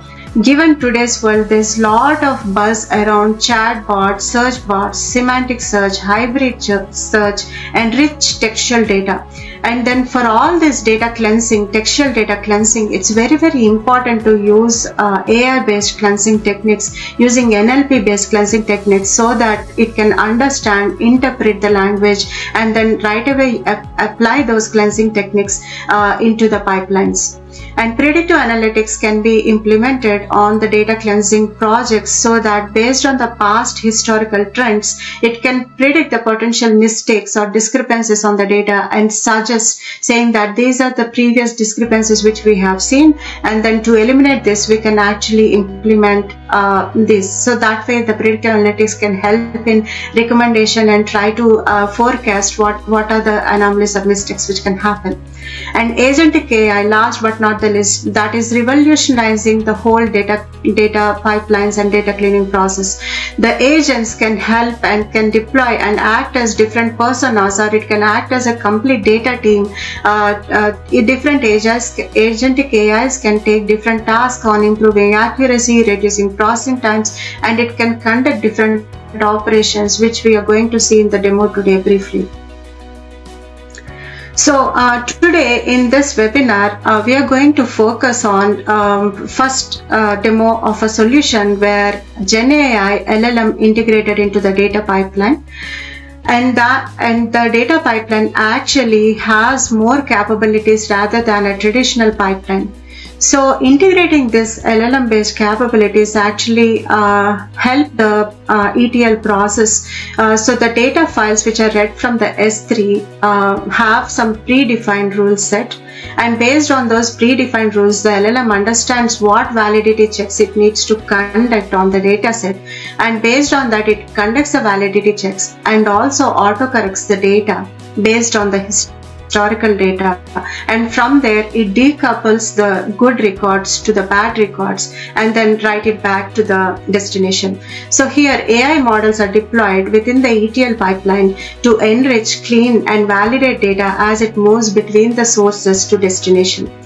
And automated feedback loops actually have been integrated into the process so that the LLM does the adaptive learning. It allows the model to learn from the past corrections. So the quarantine data which did not pass validation can actually be sent to the data steward so that any manual overrides or manual correction can be fed into the LLM so that it can improve itself continuously. That is observability and feedback of the LLM. And then integration of this LLM into data orchestration tools can be configured so that the data pipeline automatically runs the system quality checks. Every stage it runs the pipeline, it can conduct the quality checks. Then we are going to move on to another component, which is agentic AI. Agentic AI or autonomous AI, which is also called autonomic AI today, refers to a kind of artificial intelligence that functions independently. It makes decisions, intelligent decisions, formulates strategies, and adapting to accomplish specified goals with little to no human intervention. So agentic AI is nothing but it acts like human. And then there's different tools which can be deployed to perform different personas, so that way a task can be achieved end to end. So here agentic AI speciality rather than the traditional GenAI or LLM models is that the GenAI models are autonomous in nature, and agentic AI is autonomous and intelligent in nature. So not only conducting the task, but it also gives some intelligent insights and recommendations in addition to conduct the task. So that's the key difference between the agentic AI and LLM. So here there is more power added to the process by using agentic AI in data cleansing and data profiling and different data quality tasks. So that way that can solve the pain points of different personas like data stewards, data quality analysts, and at the same time data scientist, where exploratory data analysis takes like 60 to 80% of the time of the project. Conducting data profiling, trying to understand correlations, trying to understand the attributes and then features, all this can be done by the agents, so that the data scientists can actually allocate their work on more important modeling and other tasks, and cleansing can be removed from the pain points of data scientists.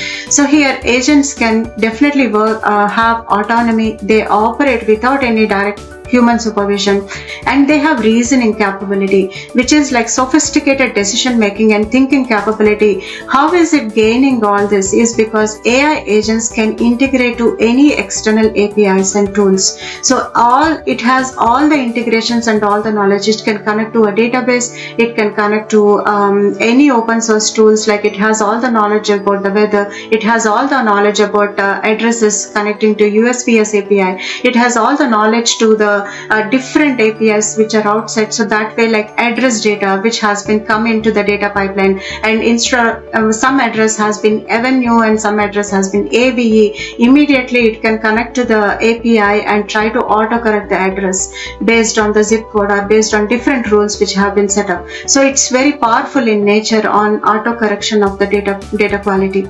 And it has reinforcement learning. So it's able to dynamically evolve based on the environment, and it receives feedback from the interactions, and then dynamically it evolves its nature of how it is functioning within itself. And then because it is built on top of large language models, definitely it can understand the language. It is linguistic in nature, and it can comprehend and follow complex instructions.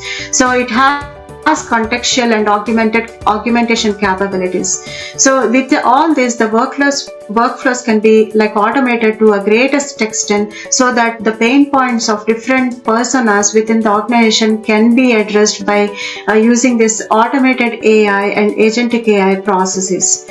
So the demo 2 today which would happen is actually a data profiling agent.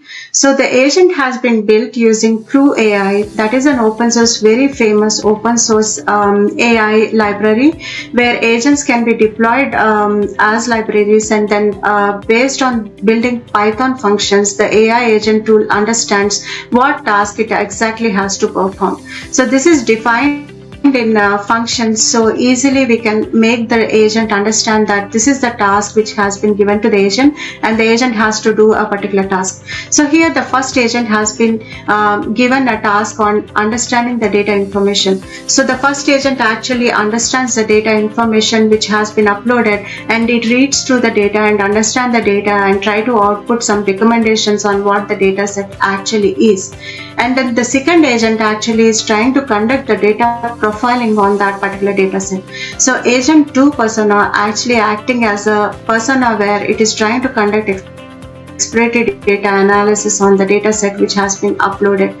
So here the data set which has been uploaded into S3 bucket directly being processed into SageMaker by using True AI, and here we are trying to combine this process with a LLM model ChatGPT-4 which is GPT-4 which is available in OpenAI, and then that GPT-4 model actually takes these agents and then try to fine-tune the response which is coming out of the agent and then sends that as an email and as an insight or recommendation back to the user. So that's how this data profiling agent has been working. And then the advantages of having this agent-based solution is that it helps in enhanced decision making, cost saving definitely, because definitely lower operational expenses. It can do tasks exactly on what it is directed to do, so it can decrease the pain points of many data personnel or data personas, and in addition to that, it can improve the data quality, identifies patterns, anomalies, inconsistencies, even deep learning patterns also can be discovered by using this powerful agentic AI, and it boosts efficiency because minimal human intervention, and it can conduct the whole exploratory data analysis, and it is preparing organizations to handle evolving data complexity. There's a lot of data in the current market. It's structured, unstructured, different data formats. Everything can be processed through agentic AI, so that way the faster innovation can happen, and lot of creativity and innovation process can be built on top of this data which is being produced. So with that, I would move on to the demo to show this demo solutions over here. So first I'm trying to showcase the first solution over here, which is built using the data ops suites from Datagaps. Navigating to the data flows over here, we can go into the data flow which actually has been built by integrating LLM into it. So on a high level visual, the data flow has different components which it is acting on the data set, and then each component conducts its own activity, and finally the data set would be cleansed and landing to the destination. So here let's go over each and every component. So the first component is reading the CSV file from the S3 bucket. So directly the data ops suite has integration to the S3 or any data storage layer for that matter. So the data sets which needs to be having this automated cleansing and automated ETL pipelines, so directly those can be integrated to this agent, and directly here it can upload the data. So here it does like 200 rows which are in this data set, and then it read the data set and showing a snapshot view of what kind of attributes are in this data. And the next component is defining the predefined rules, so that the LLM can actually understand what predefined rule set it has to validate on a particular data set. So here we are trying to define rules on the data set. So the rule 1 is actually trying to do the uniqueness check, where it is trying to define a customer key, that's the primary identifier, and then there should not be any unique rows on that particular primary identifier. And then the next checks are validity checks. So here it is trying to see that the title attribute needs to be valid, and the rules which are enforced on title attribute, that it should not have a missing value and it should have a valid value. At the same time, another validity check has been placed on the birth date, on the format of the birth date. The format should be day, month and year format. So it is trying to conduct the validity check on the birth date. And in addition to that, it is also checking the name attribute, and it is doing a mandatory check over here that there should not be any missing values on the customer name.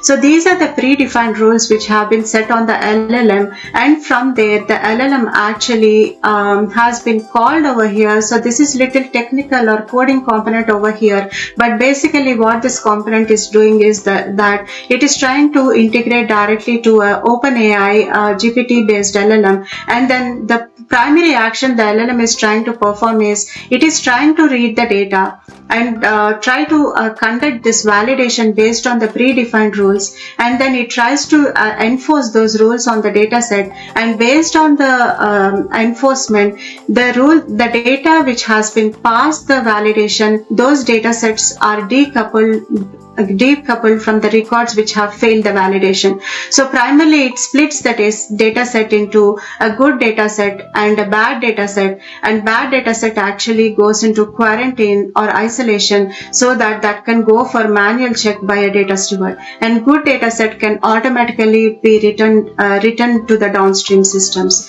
So that's how this LLM agent has been instructed to perform all these actions. So it takes the data set as an input, conducts all the validation checks, and then it autocorrects the fields based on what it has been instructed to do, and then from there it differentiates the data set into good and bad data sets, and it takes the action so that the good data set is being returned to the downstream systems and bad data set actually is quarantined and sent to a manual validation. So here the next component, actually here we can see that it is trying to compare between bad data set and cleansed data set, how it has actually split the data set into two, and from there, like when seeing the results, we can see that definitely there's no matched rows between the two data sets because they have been decoupled. And in the bad data set over here, so what it has identified that the title is null, and then based on the historical data within the database, the title for this particular name and other attribute combinations is suggested title. So it suggests or recommends the title over here. The same with the birth date attribute. So it conducted the data format check, and here the month and date have been switched or swapped upon, and then immediately it suggests the autocorrection, or it suggests the actual date which needs to be input over here. So that way the LLM has more capability on doing these checks by itself, and then it also removed the duplicates within the data set and then actually cleanse the data set so that it is deduplicated.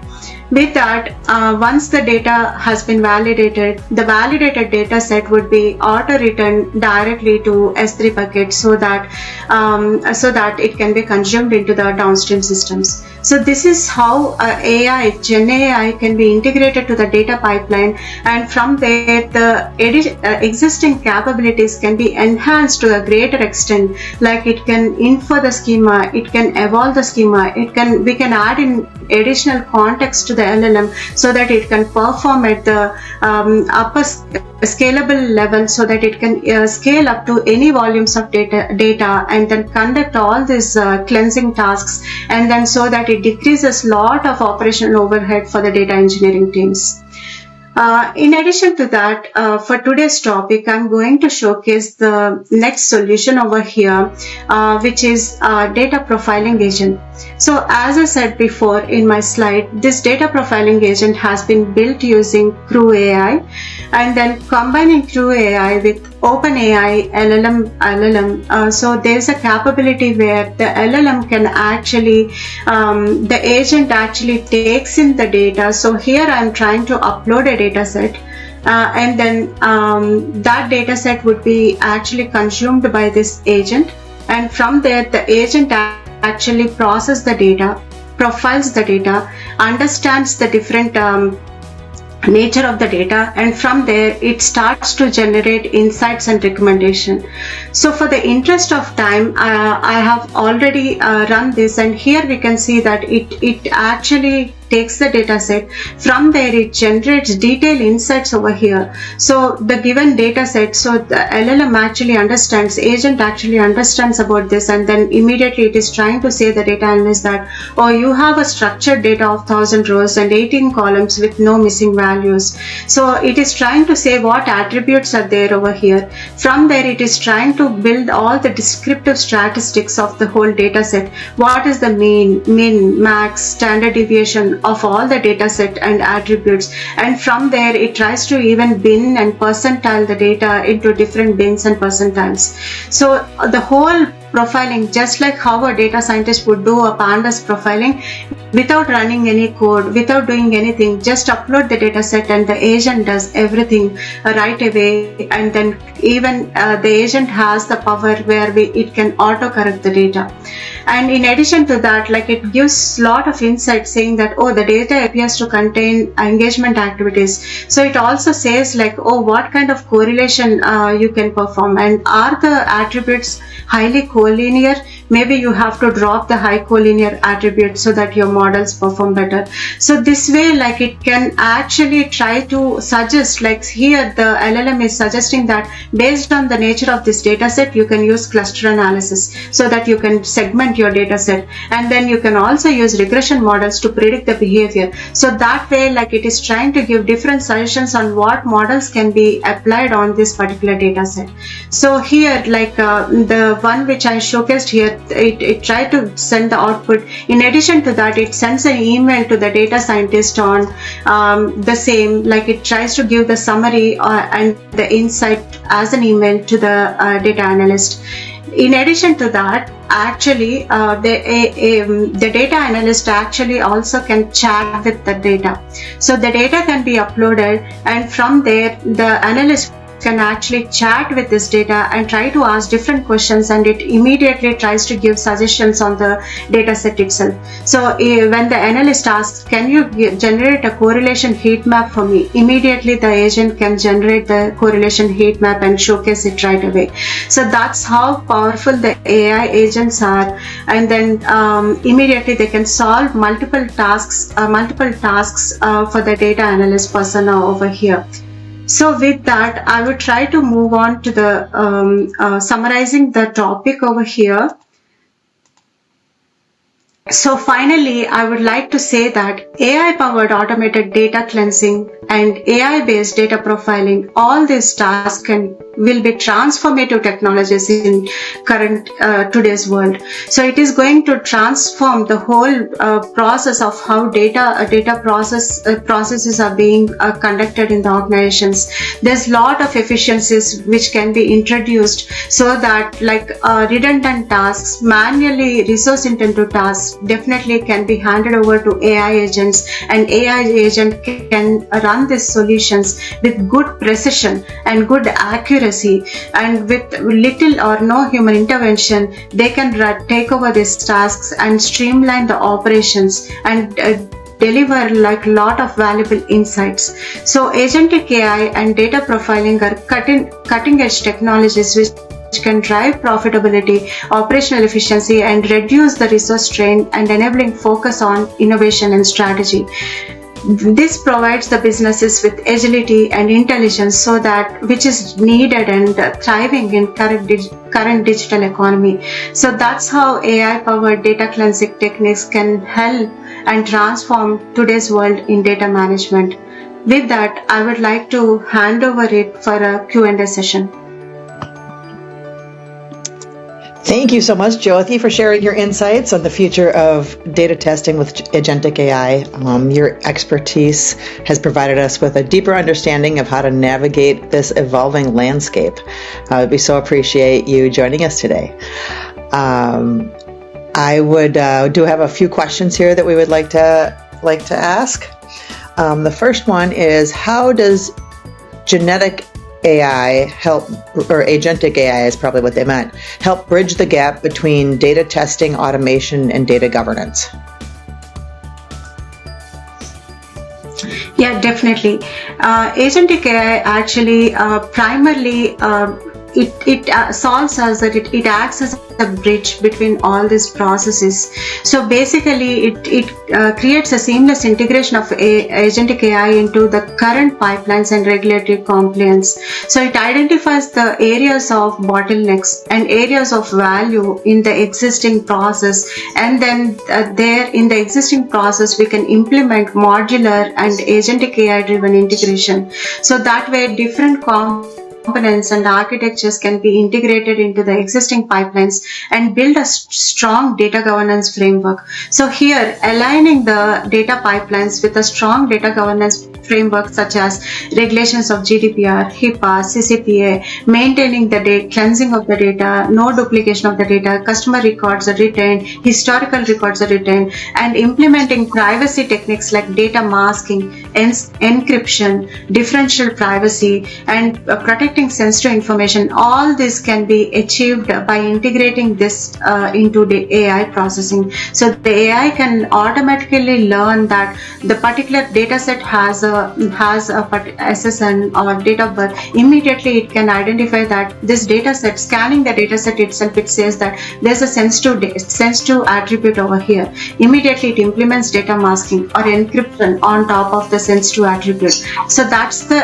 advanced power of integrating AI into the data pipelines. So these tasks can be automatically done. And also explainability and auditability of AI techniques is also key over here, because comprehensive audit trails need to be conducted on these processes, and manually with the business knowledge we need to evaluate the AI performance and try to give feedback to the AI so that it can learn as it goes, and then it can improve and fine-tune its performance. Wonderful. Thank you for that in-depth answer. I appreciate it. Okay, second question. How does agentic AI differ from traditional AI approaches in managing data quality, and what unique benefits does it offer for profiling and cleansing tasks? Definitely, that's a very good question, because traditional AI already is powerful. It's very, very powerful, and now there's like a combination of agentic AI into the data quality management. So agentic AI actually is addition on top of traditional AI, where traditional AI does the task for you.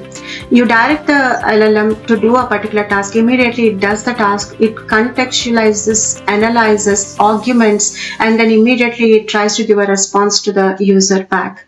Whereas agentic AI actually, in addition to all this, it also gives the response with recommendations and insights. So here agent is trying to not only do the task for you, but in addition to that it tries to generate some insights and recommendation based on the past historical trends, or based on its additional searches, semantic searches which it has conducted in combination with the current response which has been given.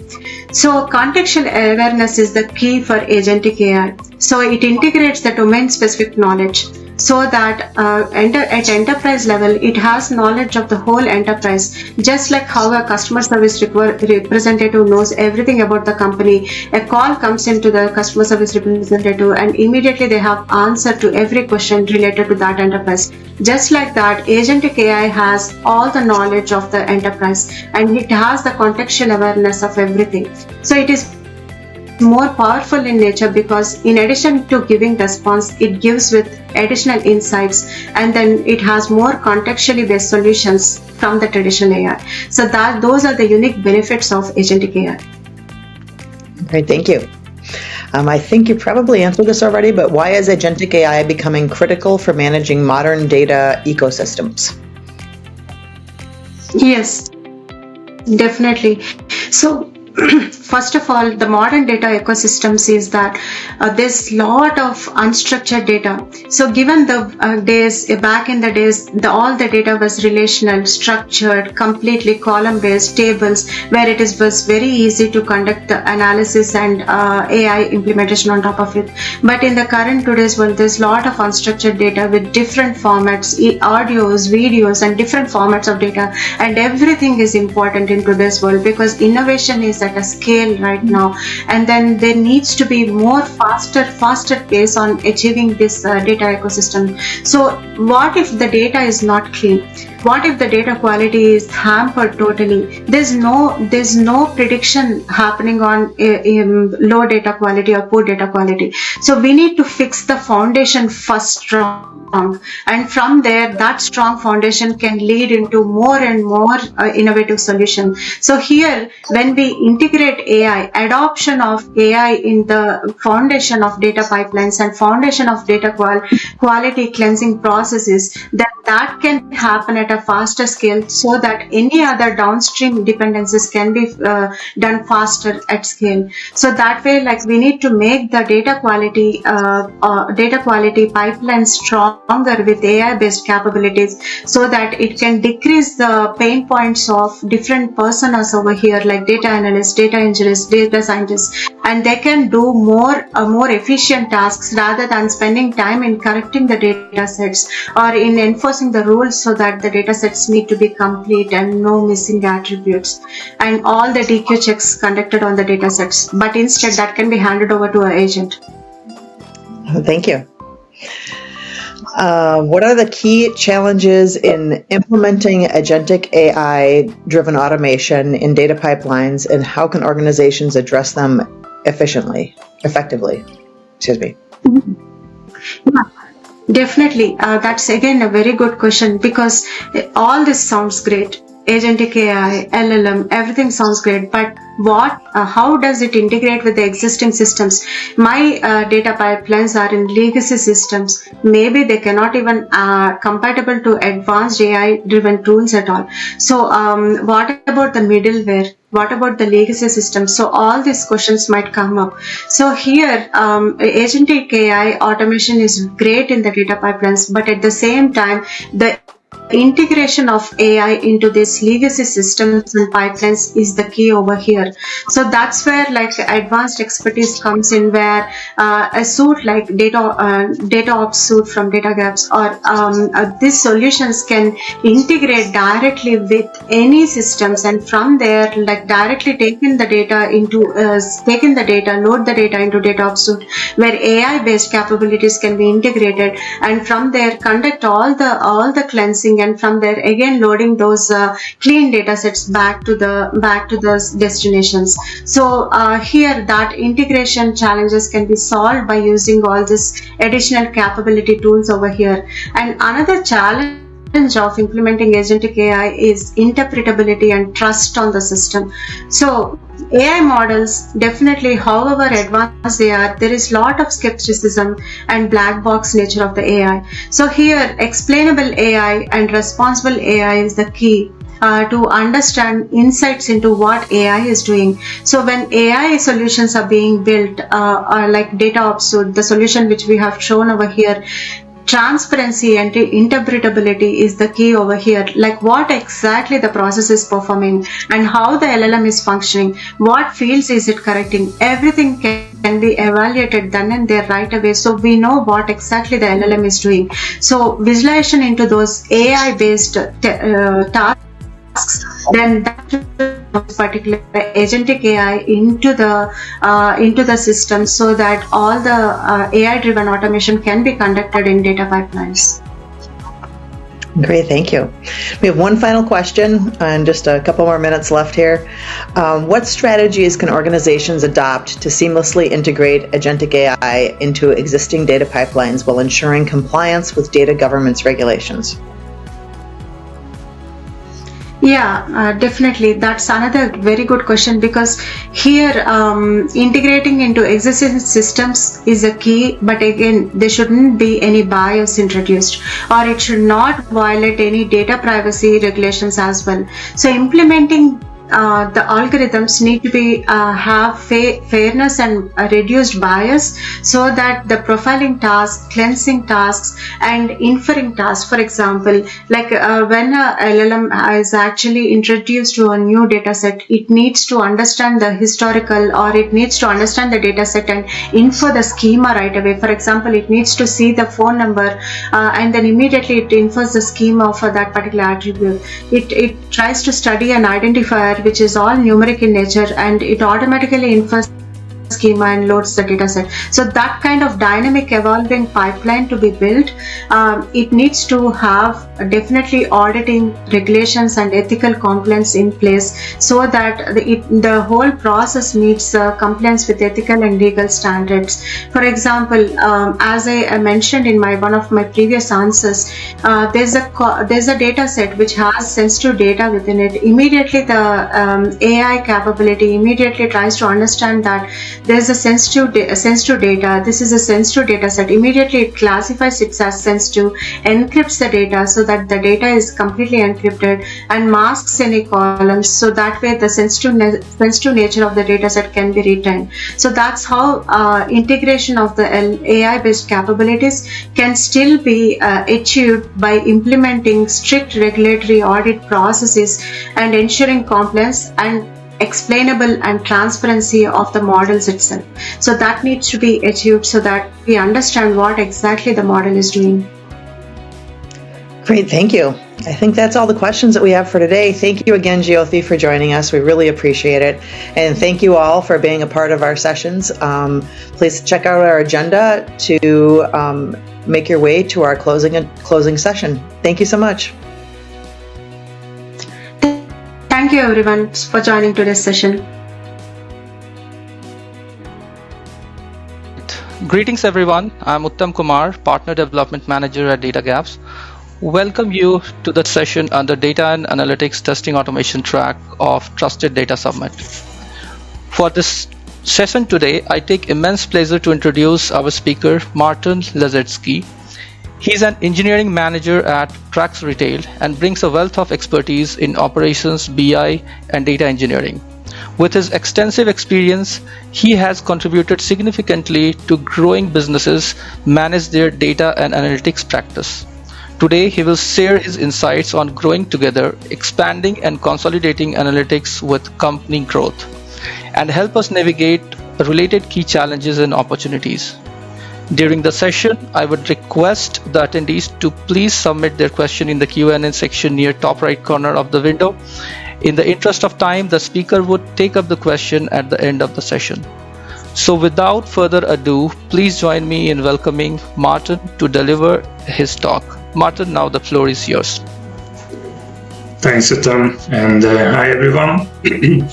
So this is Martin speaking, and without further ado, we can get into growing together, expanding and consolidating analytics with company growth. So to start with, I owe you an introduction. Both of the introductions actually are important. So I am, Tom already said that, an engineering manager at Trax Retail. I've been with Trax for 8 years, and I walked through lots of ranks in the company. So I worked with BI, I worked with data engineering. Then I moved to team lead position, and finally a couple of years I started as an engineering manager, overseeing nowadays, aside from BI and data engineering topics, I also have teams doing web development. And the company, Trax Retail, I just added here the vision and the motto that we have, but if I want to summarize it, Trax Retail is digitizing the retail, trying to digitize the retail industry. They are having a full list of solutions, one couple, which is like digitizing for the retailers, digitizing audits using AI solution, image recognition.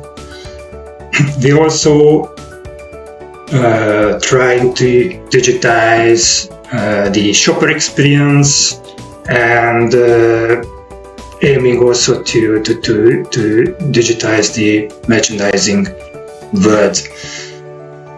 This is a big topic, so I'm not really going into any of them right now, but this is a lot of data, and the company is more than 10 years now, and I'm with it for a very long time. So about the session that I've put together, my work as a data analyst started a very long time ago, and I've been part of the company. I've been looking at it. I've been trying to model the data, adjust what we are doing, what we do with analytics, what we do with data, with reporting. And I've been part of many acquisitions, many changes in the growth. And what I try to put together here is not really focusing about the testing automation. That's an important piece as well, but it's focusing about what are the challenges that I face when I try to consolidate, and still trying to in the process of consolidating the analytics of pieces of this company. So we will talk about the challenge. Then we will break down the challenge into smaller pieces, and each of these breakdown I will try to introduce as much abstract solution, as much real example as I can. And so these two bullet points are of the same discussion, and then we'll have a takeaway if we'll have the time for that, and then a Q&A session in the end. So let's start with the challenge. And the challenge is the growth itself, which leads to incoherent analytics. That's what I would put as a summary then.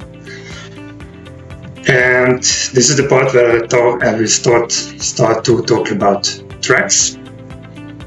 And the first point, and I think the source of the challenge basically is an uncontrolled and a rapid growth in the market.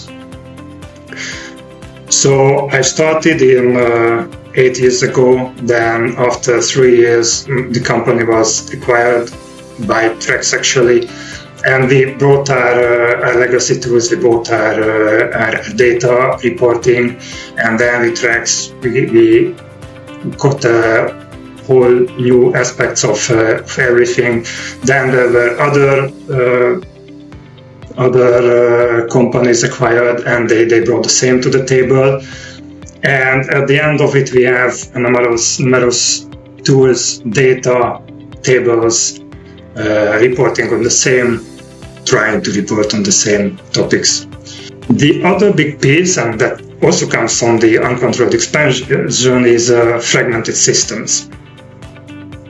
For example, we have started to use different tools. So it would be easy to understand if I say just with Panorama, which was my previous company, we brought Redshift and Power BI to the table. With Trax brought BigQuery, Sysons, ClickView, Tableau, Looker, other solutions came with this. And also the data that we report in them, the solutions, because Trax acquired different solutions. Like my solution that I grew up in, it was about digitizing shelf audits. So shelf audits, for you to know, is when a merchandiser reporting for one of the big retailers goes into the store and start taking notes of what's on the shelf, what should be on the shelf, and then comparing these, creating KPIs.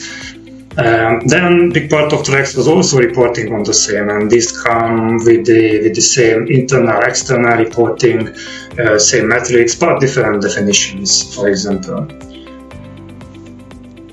Then what also came with the acquisitions is lack of alignment.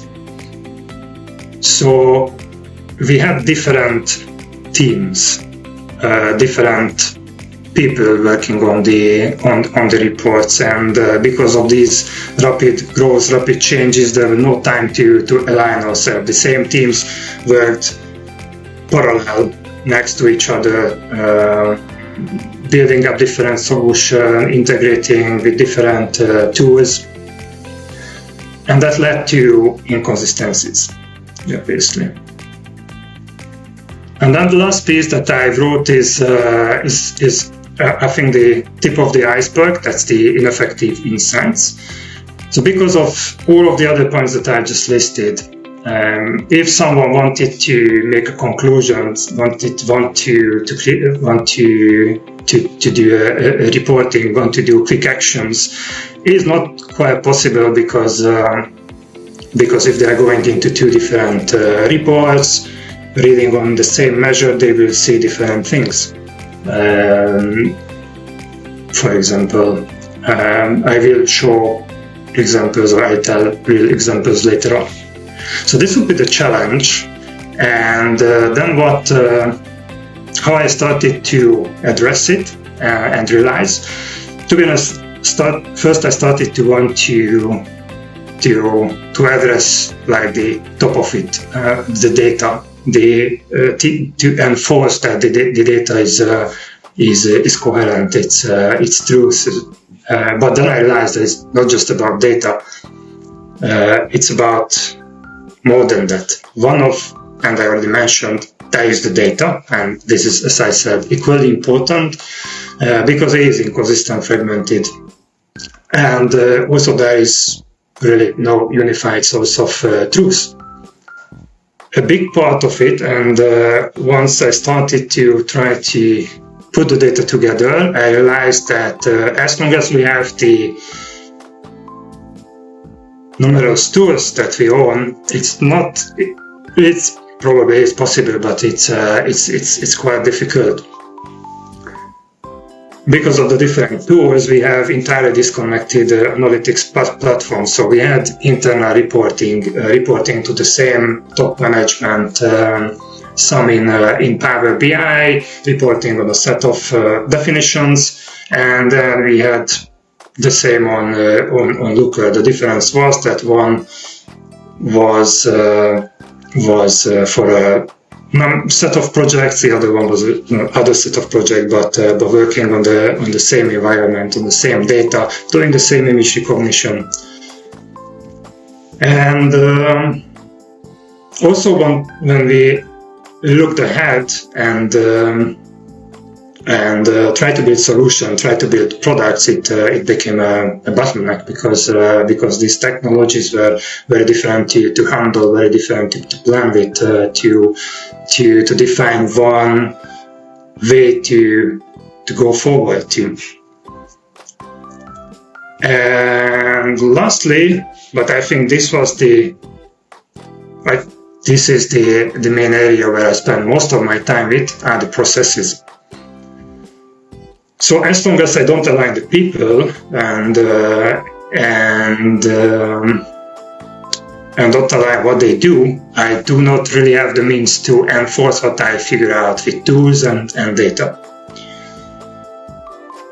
And with the processes, what we faced were the workflows. There was 3-4 different teams working on 3-4 different workflows, even if they were going to the same direction from a reporting point of view. Resource handling is still what the back in the way was even more difficult to handle, because the same type of work were done in different areas, different regions, different hierarchies in the organization, and also the lack of standardization in the reporting. There were no company guidelines. If there was a company guideline, then it was not really. We couldn't really put it wrongly, but force it into sections where we had no influence in. So I identified the processes as one of the key areas as well to improve and focus on, spend time.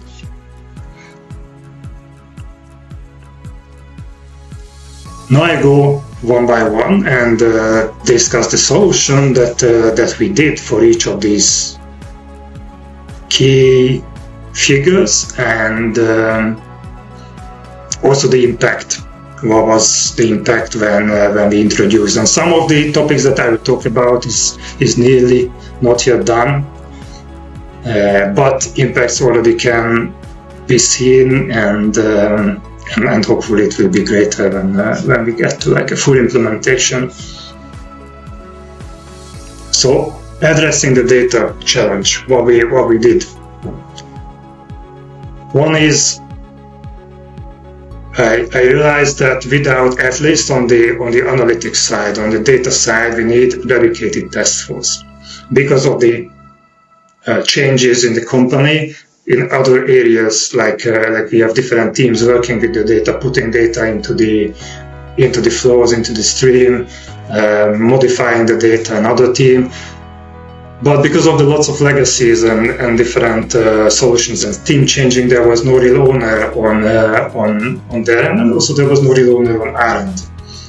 So what I put together is a dedicated task force, and this actually helped a lot. We are working in squads, so I just assigned. I'll tell you an example. So, for example, we have in the CPG, consumer packaged goods. That's the image recognition part. We have internal reporting to our management or back office, and then we have external reporting to the clients to showcase the data to them. And we have one task force, one squad working with internal, so their responsibility is to govern the internal reporting, and then there is one working with external. The nature of the reporting is entirely different for the team. Then another step that we took to unification is refactoring of the reports. We will touch these topics in the other key metrics as well, but refactoring was actually a pretty big step, and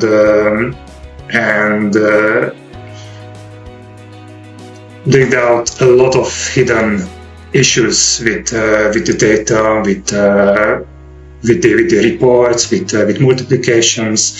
So it was always a good start to start refactoring the SQLs behind the reports, or whatever tools you are using to build up your reports.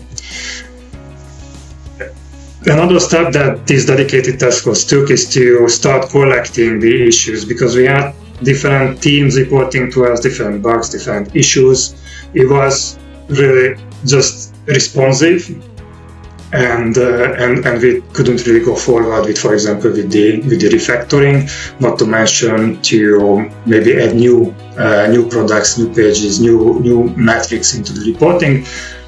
So is issue collection, putting them under one umbrella, checking which is the most problematic part, and then starting towards those first.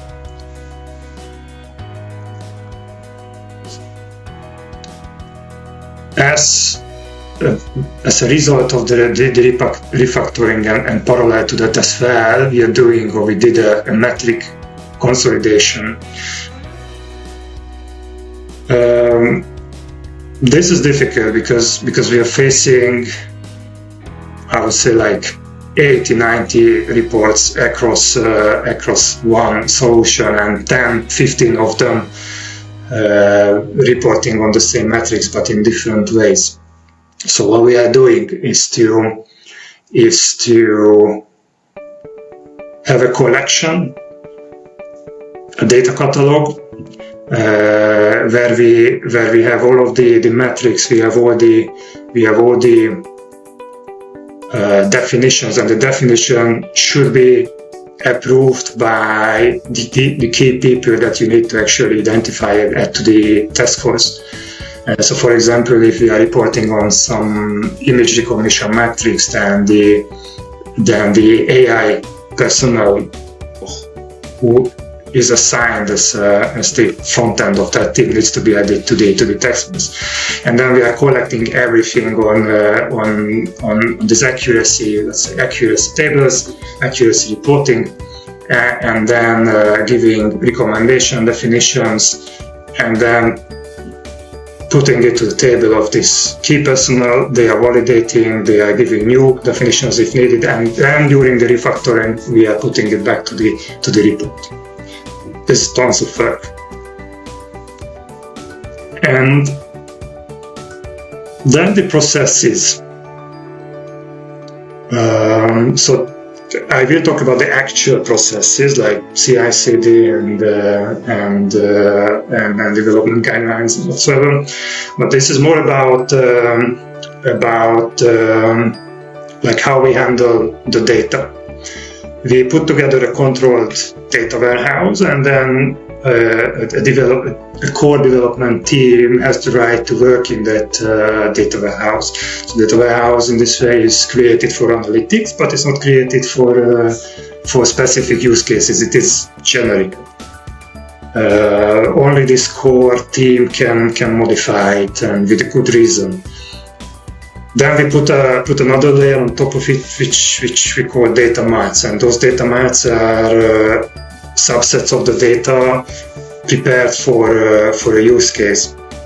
This is where the report refactoring also comes in picture. If we see something that the data mart for two different reports are the same, then we have a room for consolidation, and then we have a room for aligning metrics as well.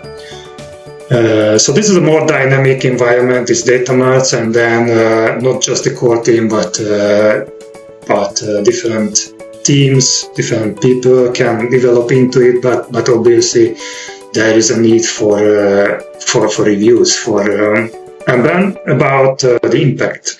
So I would say the biggest win was We have nowadays fewer bugs and much less investigations. That gives us time to do more of the refactoring. That gives us time to actually develop the report, to improve the reports. And I would say like there is a 50% increase in the time given once we structured.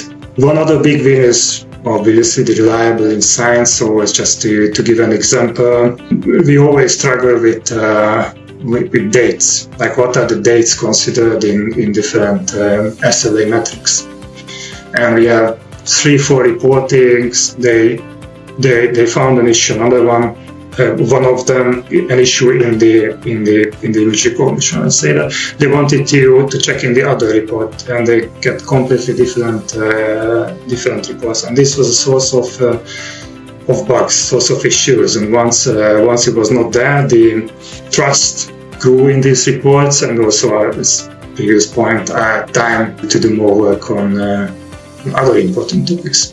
Then tightly related to this, we do have better time to action. They don't need to double check, like they don't need to validate against different sources. They trust in the ones that they are checking.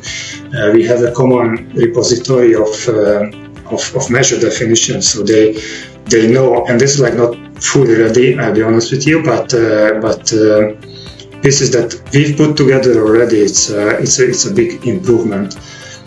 They know what the measures are. They don't need to guess how those are built up. They don't need to write us investigation issues tickets, because everything is clear. And then the alignment across teams. This is initiating a communication. This is putting best practices into the table, so we know whom to turn to if there is an issue. There is an owner of each of the tables.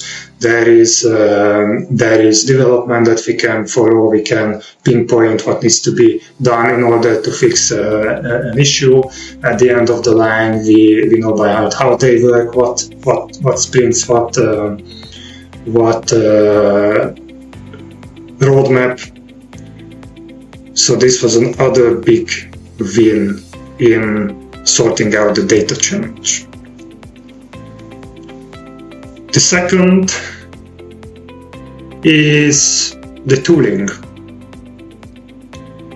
And this was not really about trustworthiness.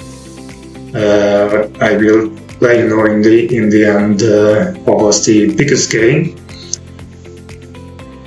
Solutions. It's 2 steps. One is really tied to the next one. This is tool identification. I already listed what the tools are that we used back in the day. It's 5-6 different tools. We still have 2 or 3, but at least for a single solution or a single reporting, we are not really using 2 different ones anymore. So we needed to find out that for specific use cases, but really looking at the big picture, because the main idea is to put everything together into a single tooling. Well, what's the usage? How we use it? Do we do internal reporting? Do we do external reporting? Do we embed into our own solution? Do we want to edit mode from the client side? Do we want to access it with APIs? Do we want to develop from a development environment instead of like having a desktop or an online version of the tool? And the second step is the tool consideration. So once figured out what the main tool is that we want to use, then we need to address it one by one. This actually for us, because of the size of the legacy that we have, it takes years to do. That's why I listed that as a separate step and didn't have it to identification part, because we need to address like where we gain the most, what is the cost of migrating those tools, what's needed, and then set up a priority list and go through it. So, for example, we started with our internal reporting because the reason there was cost. So we had 2 tools they, in that sense, how we use them, they know exactly the same. And there was some knowledge because the team who maintained one of these tools were moved to other positions, not responsible for that anymore, and it was kind of between owners. What was the impact? And this was why we first did it, and then the realization came later that it is actually helping also the trustworthiness in the data. So the cost, and we cut the cost more than, I think, 50% with 1 or 2 consolidations. So if you have the chance to not to go in a direction where you open up different solutions for reporting, even if it doesn't really seem that way in the beginning, it's really it will put the pressure on the budget. If you have different tools already, but the consolidation seems too big, I think it's still worth the effort to get into it. The other piece of impact was better control. So we have one environment to control the data, and the third impact is the focused in knowledge is strongly tied together with better control, because you don't need to understand so many different tools. You need to have 1 or 2 knowledge base, 1 or 2 tools that you understand really well, and then you can govern it, and you can control it. Also, if you start building up solutions, pipelines which are focusing on keeping best practices or restricting developments, then it is really hard to implement all of them on different tools, different solutions. Lastly, the process. This is my favorite part. The solution that we did, and this is actually that contributed the most to the consolidation, is first and foremost what I did is decouple the report development from the client, whoever the client is. It can be external, doesn't really matter, but they are distracting the developers. And I noticed in the company, because I work with different, so I work with web developers as well, web developer teams, and they work like entirely differently. They could work independent, nobody bugged them, they could keep the roadmap, because there was a layer between them and the request. But for BI development, that was not the case. It is because BI and data was by product, I think, of the solutions, and then just some position raised within each of the teams which were more focused on the data, but they were directly in contact with whoever needed the request. So what I did is partially try to get those members into different teams, and then making it hard to the clients to reach these developers. It's not easy because of the legacy, how they used to do it, and also the BI development is still customer focused, but it can be managed with strict guidelines. We also introduced structured approach.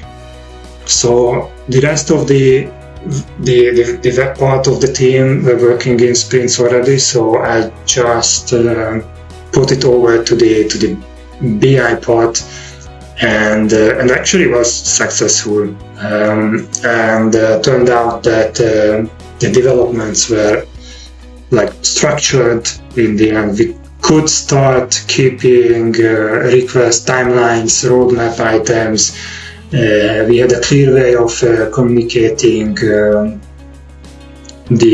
how we fix bugs, severity of bugs, what we do in a given sprint, and in the end it was a little bit difficult because it was not for the requester, for the clients. It was not like always when they open a ticket we don't jump right away, we do a planning, but it also gave them clarity to what we are focusing on currently, when their item will get to the point where we start developing on it, and so on and so forth. Continuous integration was also introduced. So as you can see already, I tried to put everything which are best practices in web development into BI development as well. This part is we are exploring. It's not really bulletproof yet. We are experiencing in internal reporting. So we introduced integration and production environment. Integration is quite flexible. Production is strict, read-only. There is a process between the two, depending on what's the area that we are working on. The different people responsible for doing the different jobs there. We also introduced materials which are helping the standardization. So we started to, and we had quite a journey here, because we had the idea back in the days that we can do out-of-the-box report because we know what the client or what the management wants in different solutions, but it turns out it is never the same. So we broadened the horizon of the template, and nowadays what we are doing is we have guidelines. So we have a design template so that if someone starts developing and they can do it first, they have visual repository, we have measure repository, so they can do it all quick if they want, but we are not passing them whole solutions altogether because they usually never worked. We also trying to introduce manual and automated testing. So we have dedicated QA, which is taking on responsibilities of the most important development and doing tests between integration, production, and source integration. We also try to do automation. It's kind of like semi-automation at this point, and we are going for performance testing and regression testing and helping the BI developers work and helping to stay clear on the measures. The impact is a clear roadmap. I already mentioned that.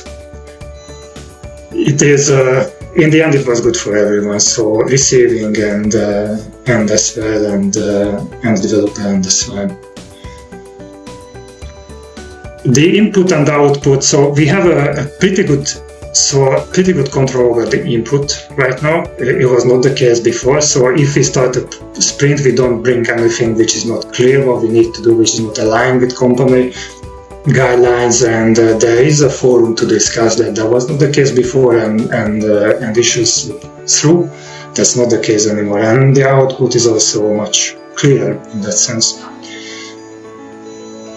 So the quality checks and validation, this is where we need to improve, but the manual testing is already putting a big win over like previous issues, not breaking production environment, for example, and the automation, semi-automation is helping BI developers to double check their work. The stable production environment is a byproduct of all these, so we have less disruptions, we have less bugs, less issues to investigate, and we have more time to work on product maintenance. So just very quickly going through the takeaways. So what I think is important to start working and to go through with the consolidation, which is that complex as ours is even less complex. we need an environment which is flexible but controlled, so developers can develop in it, but they cannot put everything into production that they want. There needs to be a review strategy. There is a need for a streamlined data management, a data warehouse, a consistent data repository, which is not changeable by people, not the right people, and there is a need for ownership on that one. The reporting needs to be efficient, so we need a platform where they can actually change the data, they can use tables, and they can do testing, development, tryouts, and so on. We also need the processes, so we need the sprints. Doesn't need to be weekly. We figured out that's the best way for us because of the frequently changing requests. Also the workflows and the testing needs to be there. Until you do not have the data management and the processes, I don't think that is possible to have the testing there. And then the teams that are important to have the sense of ownership and alignment towards one goal. That is it in a nutshell. Try to squeeze in. So. Yeah. Done. Thanks, Martin. That brings us to the Q&A section. So we have a couple of questions in the Q&A chat. So the first question is, how can businesses ensure their analytics platform remain agile and adaptable during expansion? This is a good question, and we so far we did also like reacting to changes, and I think the key metric in that is that we need to be flexible. So we need to have guidelines, we need to have templates, we need to have structures that we cannot change, but then again we need to give the room for flexibility in that. So this is what I'm trying to get at, is that we have the data warehouse, but we also allow on top of it to do changes. Or in the reporting we have a template, but we allow people to work on it. Because we work a lot with customers, and then the customer request can be different a lot. Okay. Actually, we cannot really strictly say which way to go, but this is the silver path or golden path that we figured out. Okay. So the next question is, why is analytics consolidation important for maintaining operational efficiency as organizations scale? Because it is important because of all the impacts that I just said. So if you don't control it, you don't start controlling, then there will be a huge effect in the cost once your solution starts scaling out. Also, the metrics start to differ in and the later you start with it, I think the more difficult to put them into one data catalog, one documentation, and also I think the best piece of it is the time to action. So if you do the consolidation, you have one source of truth, and it is reliable. Then the action that needs to be taken, in our case, for example, correcting an image recognition model which is not working good. And then someone can figure out quickly what the issue is and take actions right the minute that they notice the issue is there. That saves big bucks and trust in the solution. Okay. So we have another question asking, how do you handle data security, especially in a read-only production environment and with different teams having access to data marts? Twofold. So we have one security in the data side, that data is accessible internal only for the time being. It might change in the future, but for now we have internal only. There we have well-defined teams departments accessing those data set. The development part of it and the changing of that data is highly restricted on core developers. So not even all of my own developers, but core developers. And then the security is on object level for the rest of the team. And then the second layer of it is on the report. So we restrict we don't give access to external stakeholders, not just clients, but internally external. So like, for example, top management or mid-level management, they don't have access to directly the data, they have access to the reporting layer, where we can apply row-level security and also object-level security on top of it. Okay. So we will take one last question.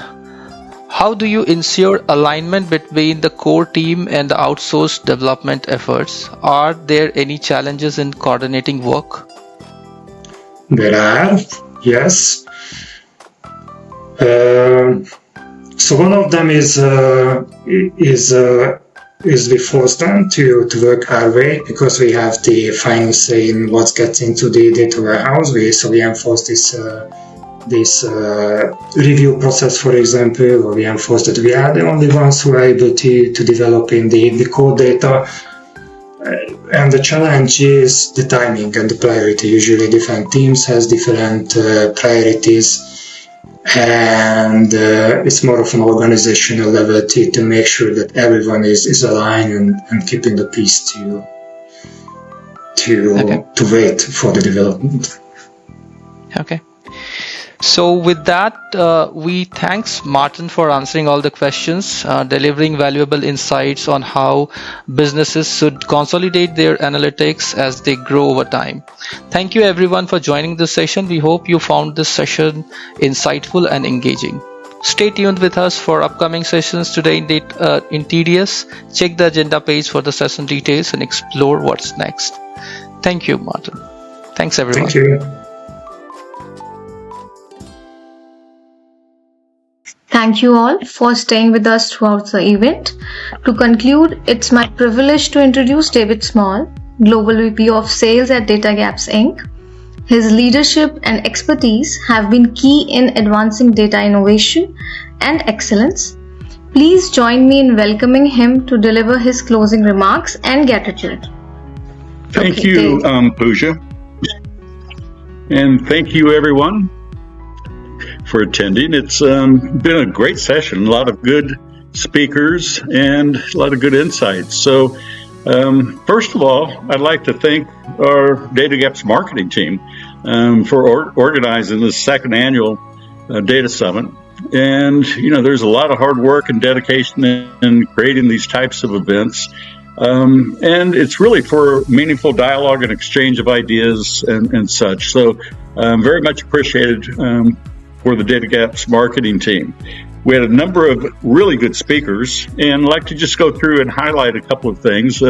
Noreen kicked the thing off with really talking about companies moving from that data-driven type of company to an AI-driven organization. And, I think that change is becoming apparent almost every place you go. And as people are moving to that AI-supported company, data-supported and AI-supported company, a lot of things happen. And one of the problems is a lack of trust in the data. So that's one of the things that Datagaps focuses on and something that we're all about.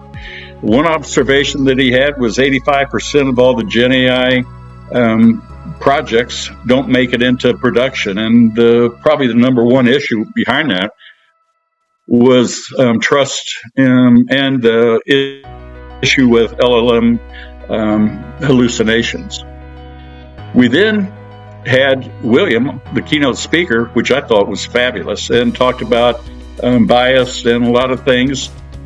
He talked about the need for accurate data and getting that accurate data and the information, that data and information in the hands of the people that need it and are impacted most. He went through an example of when he was deployed and moving out to recover vehicles, and there was a minor bit of information that wasn't conveyed to him, and which could have been catastrophic, but in this particular case, it all worked out. But a lot of his talk was about getting the information in the hands of the people at the right time, avoiding that information or confirmation bias, and I thought he did an outstanding job of discussing things that are pertinent and making that transition or that leap from some of his experiences in the military to what it's like in civilian life and such.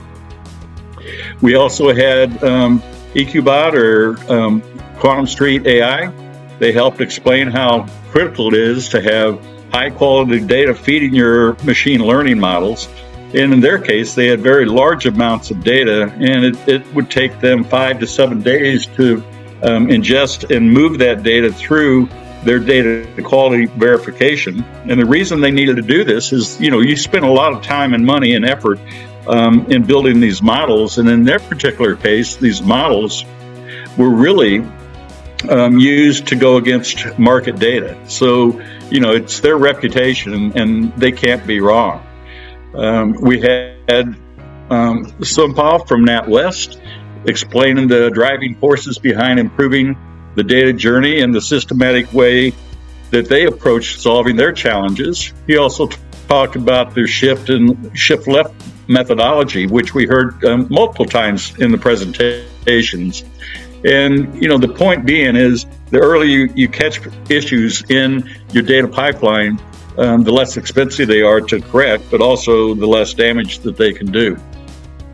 We had Anisha and Joseph in Hints, and they walked us through some of their observations in the market and what they see in the future. They said that data is a gold mine waiting to be refined, and I think we all have that same feeling. That's been discussed, and that's been that feeling for quite a while. They also mentioned that 83% of the corporations have embraced AI. So, quite a large number.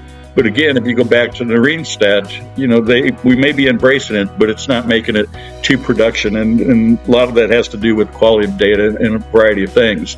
Anisha and Joseph also talked about the Samsung fat finger data quality issue, which cost Samsung $300 million in market cap. I would say that's a pretty big fat finger issue. And then Unity Technologies, where they had a $110 million error due to poor data. And poor data in the U.S., according to them, and this is substantiated almost every stat that you see, it really costs U.S. companies about $3 trillion a year in terms of bad data. Martin from Trax Retail thought he gave a great presentation, talked about the uncontrolled expansion of disparate insights and the fact that, in corporations there are silos, there's multiple data analytics, there's multiple processes, multiple data warehouses, and really there was this lack of alignment between things and what they were doing at Trax Retail to try to help eliminate that. And then Jody from Focal, I think, gave a really enlightening presentation. And she was quite impressive with her knowledge of AI and machine learning, and did a great job of putting things into perspective for the rest of us. She discussed the current data quality challenges and offered ideas on how that can be improved.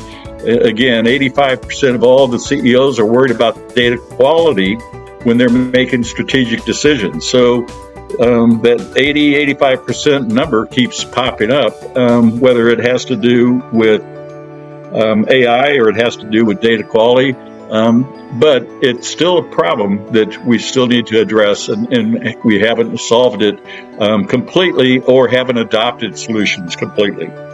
We had Manish from IBM. He talked about the solution levers that they have. He also talked about the shift left approach, the need for automation, component and end-to-end testing of the data journey.